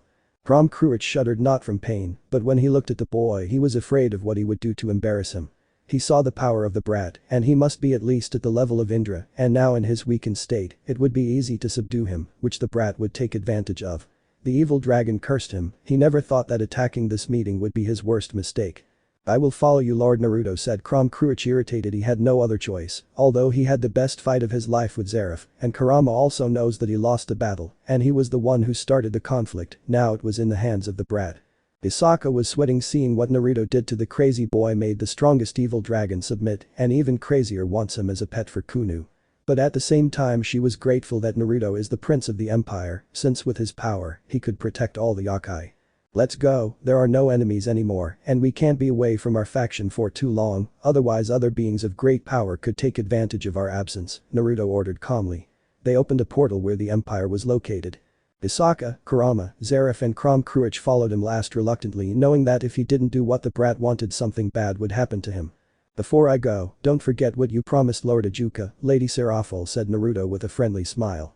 In the eyes of the demons that friendly smile is terrifying. They did not understand how yokai could be so powerful. In their eyes the yokai are one of the weakest races. They do not understand how such a race could have a being of such level. You have nothing to worry about, Lord Naruto, we will keep our word, Ijuka said calmly, but he had beads of sweat since Prince Naruto gave him a terrible feeling. Seraphil, Grafia and Dihauser nodded, implying that they would comply with what was agreed upon. None of them would risk offending the empire again. They had already learned their lesson, but look at how the Gremory was left. I hope so. I wish you luck in your battle for the underworld, although with your power you will most likely be able to defeat Rizavum and his lackeys, Naruto said calmly, and then left with his group. He hoped that Ijuka would win so that he could quickly give him his compensation, but if Rizavum won, he would have to force him to give him the compensation Ijuka promised him. Ijuka breathed a sigh of relief as he watched the prince of the empire leave, then looked at his companions who, although weakened, he knew still had the combat power to hold off some Satan-level beings. We must go quickly to the underworld, otherwise Rizavum can take control of the underworld, since I believe that Rizavum not only released the Leviathan, most likely the Behemoth or the Ziz will also be attacking the underworld, Ijuka said calmly, but inside he was tense. After all, those two beings, although they may be weakened, will have a level comparable to that of the Leviathan. Seraphil, Grafia opened her eyes in horror at Ijuka's words. Both had seen the power of Leviathan, and if the Ziz and the Behemoth attack the underworld, it would be very difficult if not impossible to defeat them, and even if they defeat them the underworld will pay a great price. Dihauser frowned. He had a slight suspicion, but now that Ijuka said it, he must be prepared to fight against other heaven-level powerhouses. Let's go, Ijuka said, opening a magic circle, teleporting himself and the rest of the demons to the underworld. After a few seconds, Ijuka and the rest of the first-level demons watched in shock and horror at the destruction and battles raging throughout the underworld. There are several Satan-level powerhouses fighting, and there is even a Leviathan-level powerhouse fighting with the eldest son of the Phoenix clan and other powerful demons, Dehauser said seriously. We have to split up and go to different battlefields, although the clan chiefs in Falbium are strong, they are no match for Rizavum's army, Ajuka said calmly. I will go to the battlefield where Ruval Phoenix is, Dehauser said calmly. He has a good relationship with his fellow demon and could not allow him to be killed, in addition, he senses several known powers. I'll go where my parents are. I feel they're very weak. Seraphol said seriously. She felt her parents' aura. Although she wasn't a powerful sensor, she knew and recognized the energy of her parents. It was clear they were in a tough battle. I'll go support Lord Falbium, Graphia said coldly. Although she was worried about Surziches, she knew she had to go help on this battlefield. Since you're decided, then I'll go to the battlefield where Rizavum is, Ajuka said seriously. Everyone nodded and there was a great killing intent and determination. Everyone was upset that the underworld was being attacked. As soon as you finish your battles, support other battlefields in the underworld, Ajuka said seriously. He was very worried. He may not be a censor, but he knew that hundreds, if not thousands, of demons had died. His faction could now be the weakest of the biblical factions. The four split up, heading to different battlefields, each worried about what might happen to the underworld. The first to arrive at the battlefield was Seraphol, where the Mao Leviathan saw Lord Citri, Lady Citri, Lord Phoenix, Lady Phoenix very injured, and also saw Shalba Beelzebub with several burn wounds and parts of his body frozen, but noticed that he was in better condition than his parents and the Phoenix couple. She already realized that if she did not intervene soon the battle would be won by Shalba.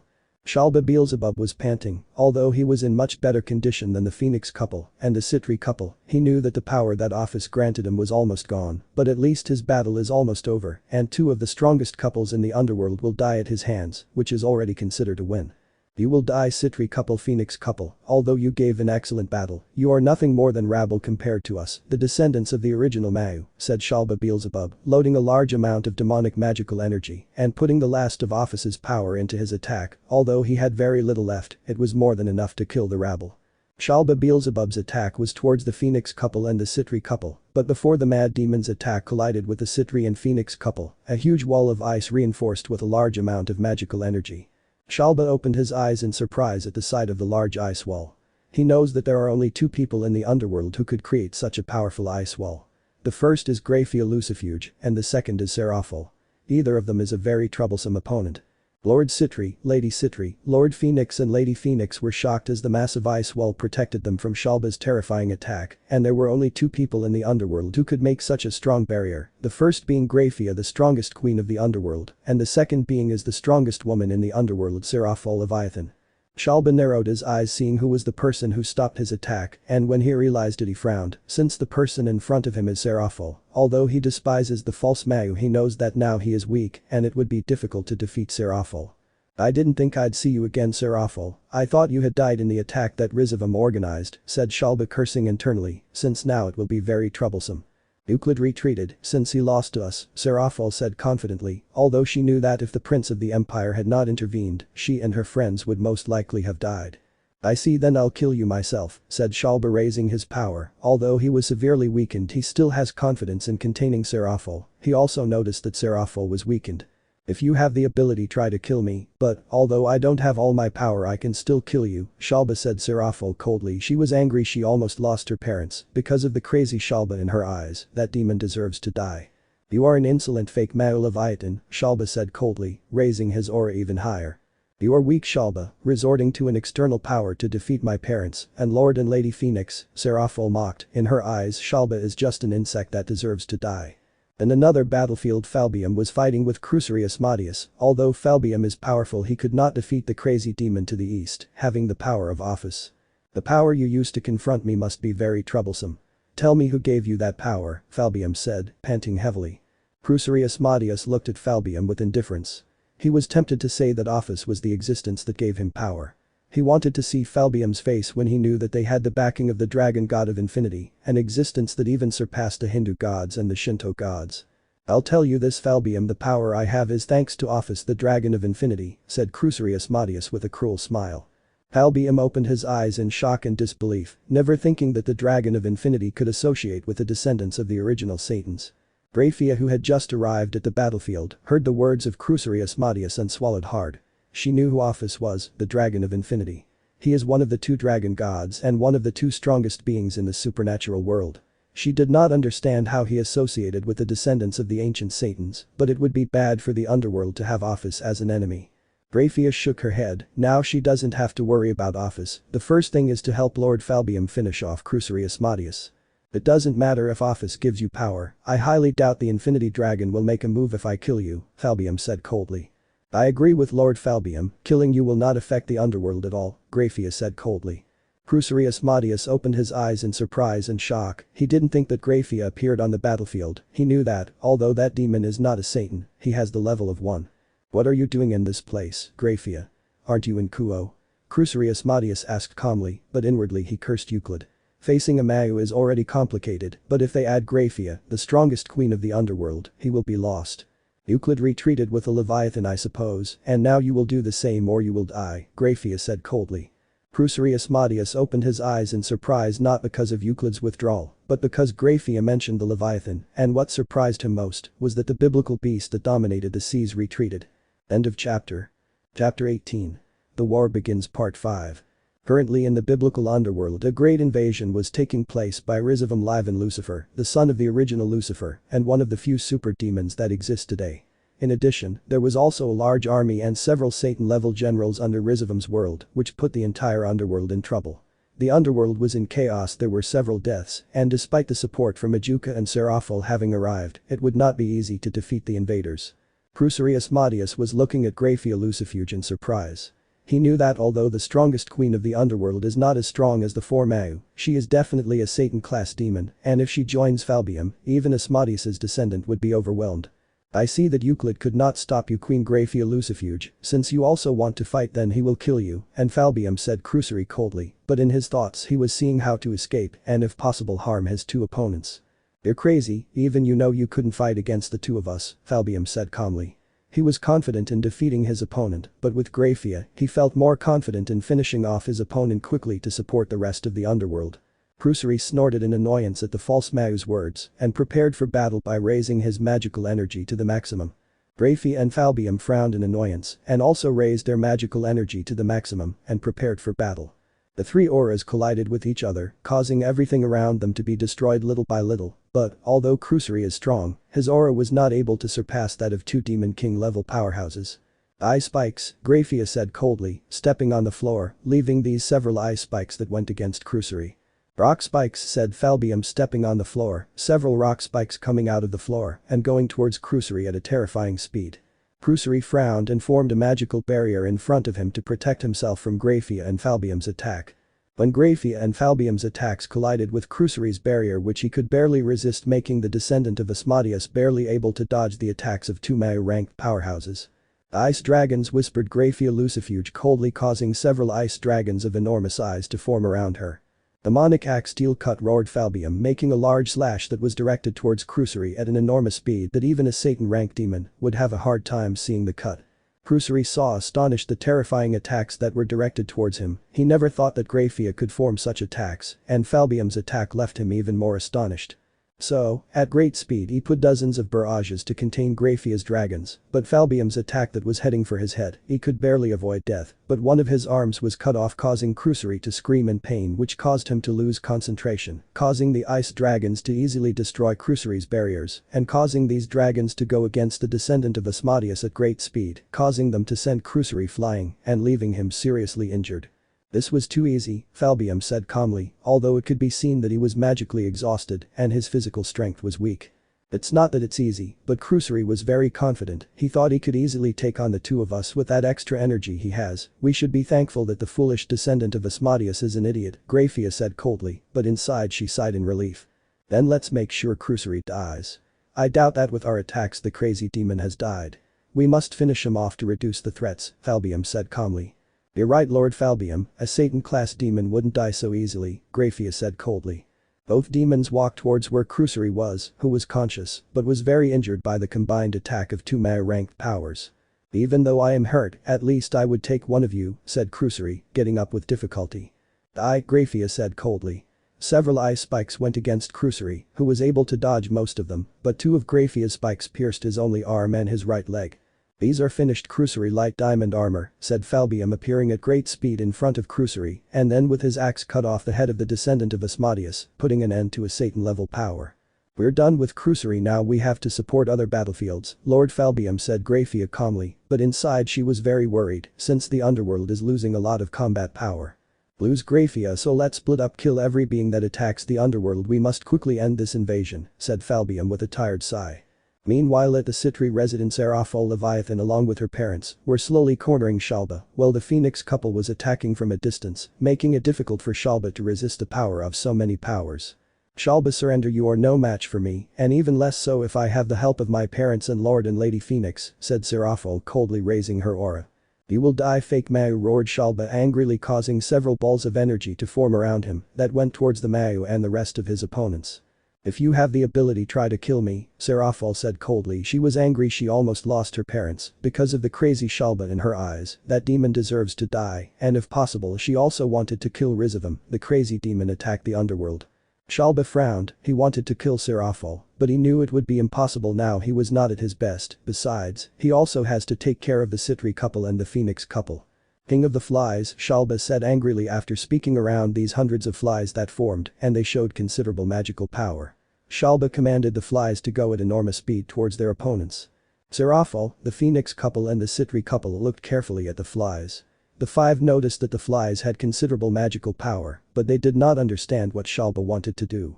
Shalba smiled, he knew that although his attack was not flashy, it could considerably damage his opponents, although it would not kill them if dozens or hundreds of flies exploded, they could even seriously injure Serafal. As the flies approached Serafal, the Citri couple and the Phoenix couple caused a large explosion. This made Serafal surprised, but she quickly put up a magical barrier that, although not very powerful, since it was not prepared, it protected her enough to give her a few seconds to escape, but her parents were not so lucky, although the explosion did not seriously damage them, some burns could be seen around Lord and Lady Citri, while the Phoenix couple, although injured, quickly recovered. "What a troublesome ability," Lord Phoenix said, he never thought Shalba could use flies as explosions. "We must be careful with Shalba, the flies are small, and if many of them attack us and explode, it will be very problematic," said Lord Citri calmly despite his burns. "Damn Shalba," Lady Citri thought angrily, although the explosion did not damage her severely, she did have small burns that damaged her beautiful skin. "It's time to finish off Shalba, we can't stay in this battle for long, we must support the underworld," said Lady Phoenix a little worried, she felt her eldest son and noticed that his magical power had decreased considerably, she needed to support her son as soon as possible. "It's time to finish off Shalba, hundreds of energies are disappearing," Lord Phoenix said, although he is not a good censor, he felt hundreds of presences disappear, he knew that the underworld will be seriously weakened. "Lord Phoenix is right, terms with Shalba now, if we take out a Satan-level power a very powerful threat will be eliminated," said Serafal Leviathan calmly. "Oh my pets, and kill the false demons," roared Shalba angrily. Hundreds of flies went against their opponents.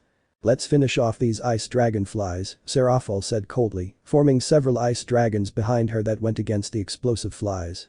"Demonic fire Phoenix," shouted Lord Phoenix and Lady Phoenix, sending two huge phoenix towards the flies. "Water snakes," shouted Lady and Lord Citri, sending several medium-sized snakes towards the flies. The attacks collided, causing a huge explosion that shook everything around them. "It's time for me to go since these flies consume a lot of energy, besides, with Serafal here I won't beat the Phoenix pair and the Citri pair," Shalba thought, but she wouldn't leave without doing some damage. "When I have the opportunity I will kill you, but for now I hope to at least take one of you," said Shalba, increasing his power around several energy bags were formed that went towards his opponents. "Ice defense," shouted Serafal, Lady Citri and Lord Citri, causing an ice dome to form around them and the Phoenix couple.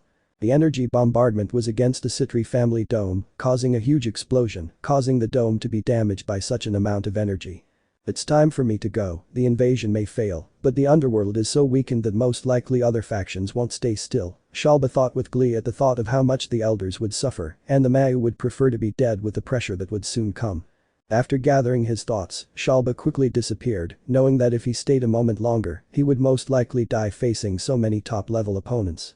After a few seconds the balls of magical energy that attacked the Citri family and the Phoenix family disappeared and the ice shield was badly damaged. "It seems Shalba Beelzebub escaped," Lord Citri said calmly, but he could be seen a little upset. He wanted to kill that crazy demon who is a threat to his faction. In addition, the crazy demon wanted to kill his beautiful wife, which made him even more furious. Father, Mother, Lord and Lady Phoenix, please go to the different battlefields and kill the invaders. I will go to the field where Rizavim is, said Seraphil. She was angry first they attacked her in Kuo, and if it hadn't been for the Prince of the Empire, most likely she wouldn't have been able to return to the underworld easily. The Citri couple and the Phoenix couple just nodded. Although the Citri couple were a little worried about their son, they felt that their daughter was a little weak, they just hope nothing happens to her.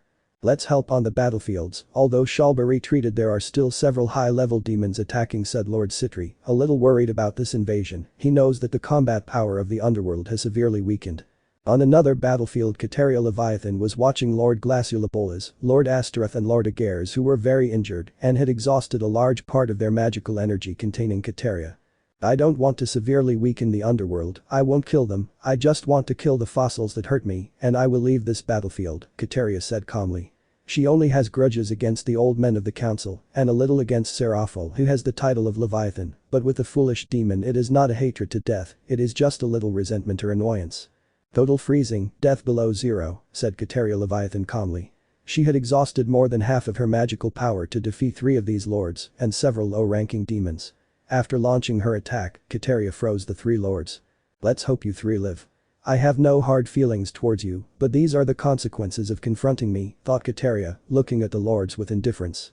You can't kill us, Kararia, if you do the whole underworld will hunt you down, yelled an angry elder of the underworld looking fearfully at the descendant of the original Mao.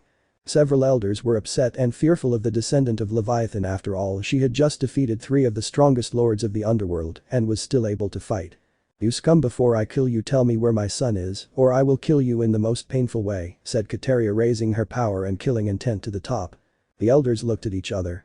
They didn't know where that brat who escaped from their hands in the civil war was. We don't know if he managed to escape from the underworld, and we don't know where he could be hidden, said one of the elders fearfully. I see, and I ask you what you did to my son when he was with you, that made him run away desperately and not return to me, his mother said, Kateria Leviathan calmly. The elders did not respond. They knew that if Kateria found out everything they did to her son, she would not only kill them, but skin them alive. Since they won't tell me they will die, I see fear in their eyes. I know they did bad things to my son, so let them die garbage torment cold, said Kateria Leviathan, slowly freezing the bodies of the elderly. It's time for me to go, these elders are almost dead, but just in case, I'll give them a coup de grace, thought Kateria, forming several ice spears that pointed towards the frozen elders, piercing them in the vital points. Kateria Leviathan, we did not think to find you in this place, said Lord Citri calmly, but he had a big drop of sweat. He knew how strong Kateria Leviathan is, her power is undoubtedly stronger than Shalba's, but he was lucky to find her weak, otherwise they could kill him easily.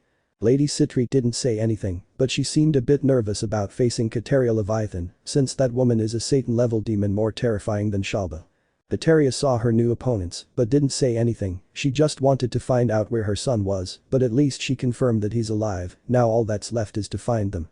I will not fight with you, I have already fulfilled my revenge, now I have nothing to do in the underworld, goodbye Lord and Lady Citri, said Kateria calmly, and then disappeared in a magic circle. Lady Citri and Lord Citri both looked at each other in disbelief. They thought they would have to fight Kateria to the death, but they never thought she would retreat. This is strange, I didn't think she would back down so easily, but that's good, now we have to see the other lords and try to save her life, said Lady Citri. On another battlefield, the Behemoth, one of the 3 biblical beasts and a heaven-level being even surpassing super demons, was suppressing several underworld powers. You children are very interesting to be able to endure so much time fighting with me, you are strong demons, not like most of the trash of the underworld, said Behemoth calmly, looking with some respect at his opponents, some barely qualified to face him. You are very arrogant, but I admit that you have the power to be so, it is not for nothing that you are one of the 3 biblical beasts, said Roygun Belphegor, panting heavily, having spent a great amount of magical power. You cannot be allowed to live, you are a threat to the underworld, Bet Abaddon said angrily, although he joined with other demons of great power, and they were barely able to contain the biblical beast, and he realized that this being did not use all its power. If this continues we could all die soon, said Rudiger Rosenkreutz, sighing. He realized that facing a celestial being was something they couldn't deal with. Ervil Phoenix didn't say anything, but he was also a little tired of fighting with the biblical beast. He already realized that if support didn't arrive, they wouldn't be able to defeat the opponent. Surtur II prepared himself again for combat and also realized how troublesome it is to fight with the biblical beast. Behemoth smiled as he saw his opponents not lose their fighting spirit, but he also frowned as he felt a power approaching the battlefield, one that rivals a Satan. I haven't had fun in a long time, you are lucky, since your reinforcements will arrive soon, it will be fun to face a greater challenge, said Behemoth. After all, fighting with other powers of the underworld would be very interesting, although he had to be careful, since he has not yet recovered all his power. Bruval and the rest of the demons raised an eyebrow. They hadn't sensed anyone approaching, although they were expecting reinforcements. They knew they would take a while to arrive with so many powerful opponents. From the looks on their faces they don't feel their energy, but I just felt it. This powerful being has just arrived and it is a very powerful being from what it feels, Behemoth said calmly. He was interested since according to intelligence there shouldn't be any other demon lord rank powers apart from Falbium and the Bale Dog. Bruval opened his eyes a little when he saw the person who appeared Dihauser Belial the first place in rating game, who is said to be able to match the 4 Satans. I suppose you are one of the biblical beasts, am I correct? Dihauser Belial asked calmly, but he was somewhat surprised. He didn't think that Rizavum would be so crazy as to command the biblical beasts against the underworld. Oh, it seems you know that I am one of the 3 legendary beasts. I suppose you already took on the young Leviathan, so let me introduce myself. I am Behemoth, the dominator of the earth, one of the 3 biblical beasts, Behemoth said calmly, but he was surprised he realized that the boy in front of him is one of the demons who was outside the underworld according to Rizavum's information, and if he came out alive, it means that the Leviathan could not kill him. That was interesting. Since if he could survive the Leviathan it is something worthy. I see you are the ruler of the land, if possible I hope you will withdraw from the underworld. I have no grudges against you, since, even if I cannot defeat you, there are several powers that will soon approach this battlefield and you will be surrounded, said Dihauser Belial, calmly unleashing his aura. He did not want to have a confrontation with someone so troublesome, but he has to be tough so that the opponent retreats. You are not a normal person, you are not a Satan-class demon, but a superior one. I feel that your power is very superior, even if I compare you with the original Mau, you are not very different, only Lucifer and Leviathan would surpass you, said Behemoth. He knows a little about the power of demons and knows how strong the boy in front of him is. He is not simple, although he is not a celestial class being, he is definitely a being superior to the Satan class. Perhaps at the level of some middle or even high-class gods. Bruval, Roygun and the rest of the demons who were fighting against Behemoth were surprised, since, although the biblical beast fought with them, it did not see them as a threat, but they realized that this biblical beast is taking Dihauser more seriously. Hey, you are an interesting demon, but you are right kid, fighting you, and with those flies will be somewhat annoying, although I want to fight I am not stupid, I feel some powers that are approaching, besides them being that some of my allies have fallen. We will see each other again little demons, but before I go, I want to know your name demon, said Behemoth, a little interested in that little demon that challenged him. I am Dihauser Belial, said Dihauser calmly, but inside he breathed a sigh of relief. His energy is half gone. If he went all out, although with the help of his companions they could contain the biblical beast, it would not be enough to defeat him, and most likely before his allies arrive, some of them will die. Interesting, we will meet again little demon. It will be interesting to see you again children, goodbye, but first I will give you a claim, said Behemoth calmly, throwing a large ball of energy towards Dihauser and the rest of the demons. The power was so great that if a high-class demon received it, it would disappear after launching its attack. The biblical beast disappeared in a magic circle. He already fulfilled his agreement and retained the powers of the underworld for a long time and even weakened the forces of the underworld. He was already bored of fighting with the flies, but he was a little interested in that little demon. Dihauser saw the large ball of magical energy approaching and knew that although the attack would not kill any of his companions, it would definitely seriously injure them, so sighing, he gathered a large amount of magical energy in his right hand and launched it against the behemoth's attack. Both attacks collided, causing a huge explosion and making everything around them tremble. The power was so great that several powers who were fighting were surprised by the amount of magical power they felt. Dihauser sighed, at least he avoided a disaster, and the legendary biblical beast retreated without a battle. Now he has to go to the other battlefields to support him. He just hopes that after this battle the tomato doesn't bother him, otherwise he would have to leave the underworld. Lord Dihauser, it's a pleasure to see you again, said Ruval Phoenix a little excited, since he respected Dihauser a lot, and now he respects him even more, since only with Dihauser's presence could he make the biblical beast retreat. I don't have the power to defeat the behemoth, at most I could contain it, but in my current state, I don't think I can do much damage to it, Dihauser replied calmly. Ruval said nothing, but he admires Dihauser more, since, if he were another demon he would be proud, but Dihauser is not, he only responds with truth and humility. It's time to go to other battlefields and kill all the enemies, Dihauser ordered calmly. He already felt that most of the invaders had withdrawn. He sighed, as he would soon have to face the tomato and the crazy Ajuka. Although his power is not superior to theirs, he is very close and both will be more careful with him and will even bother him. His quiet life may be over. All the demons who were around Dehauser nodded and followed the one they considered the strongest demon only below the 4 Satans. End of chapter. Let me know in the comments below if you guys want the next part. Also check out my other video that has been shown and left. Thank you for watching. If you enjoyed this video please like and share this video. And have a fantastic day. Bye.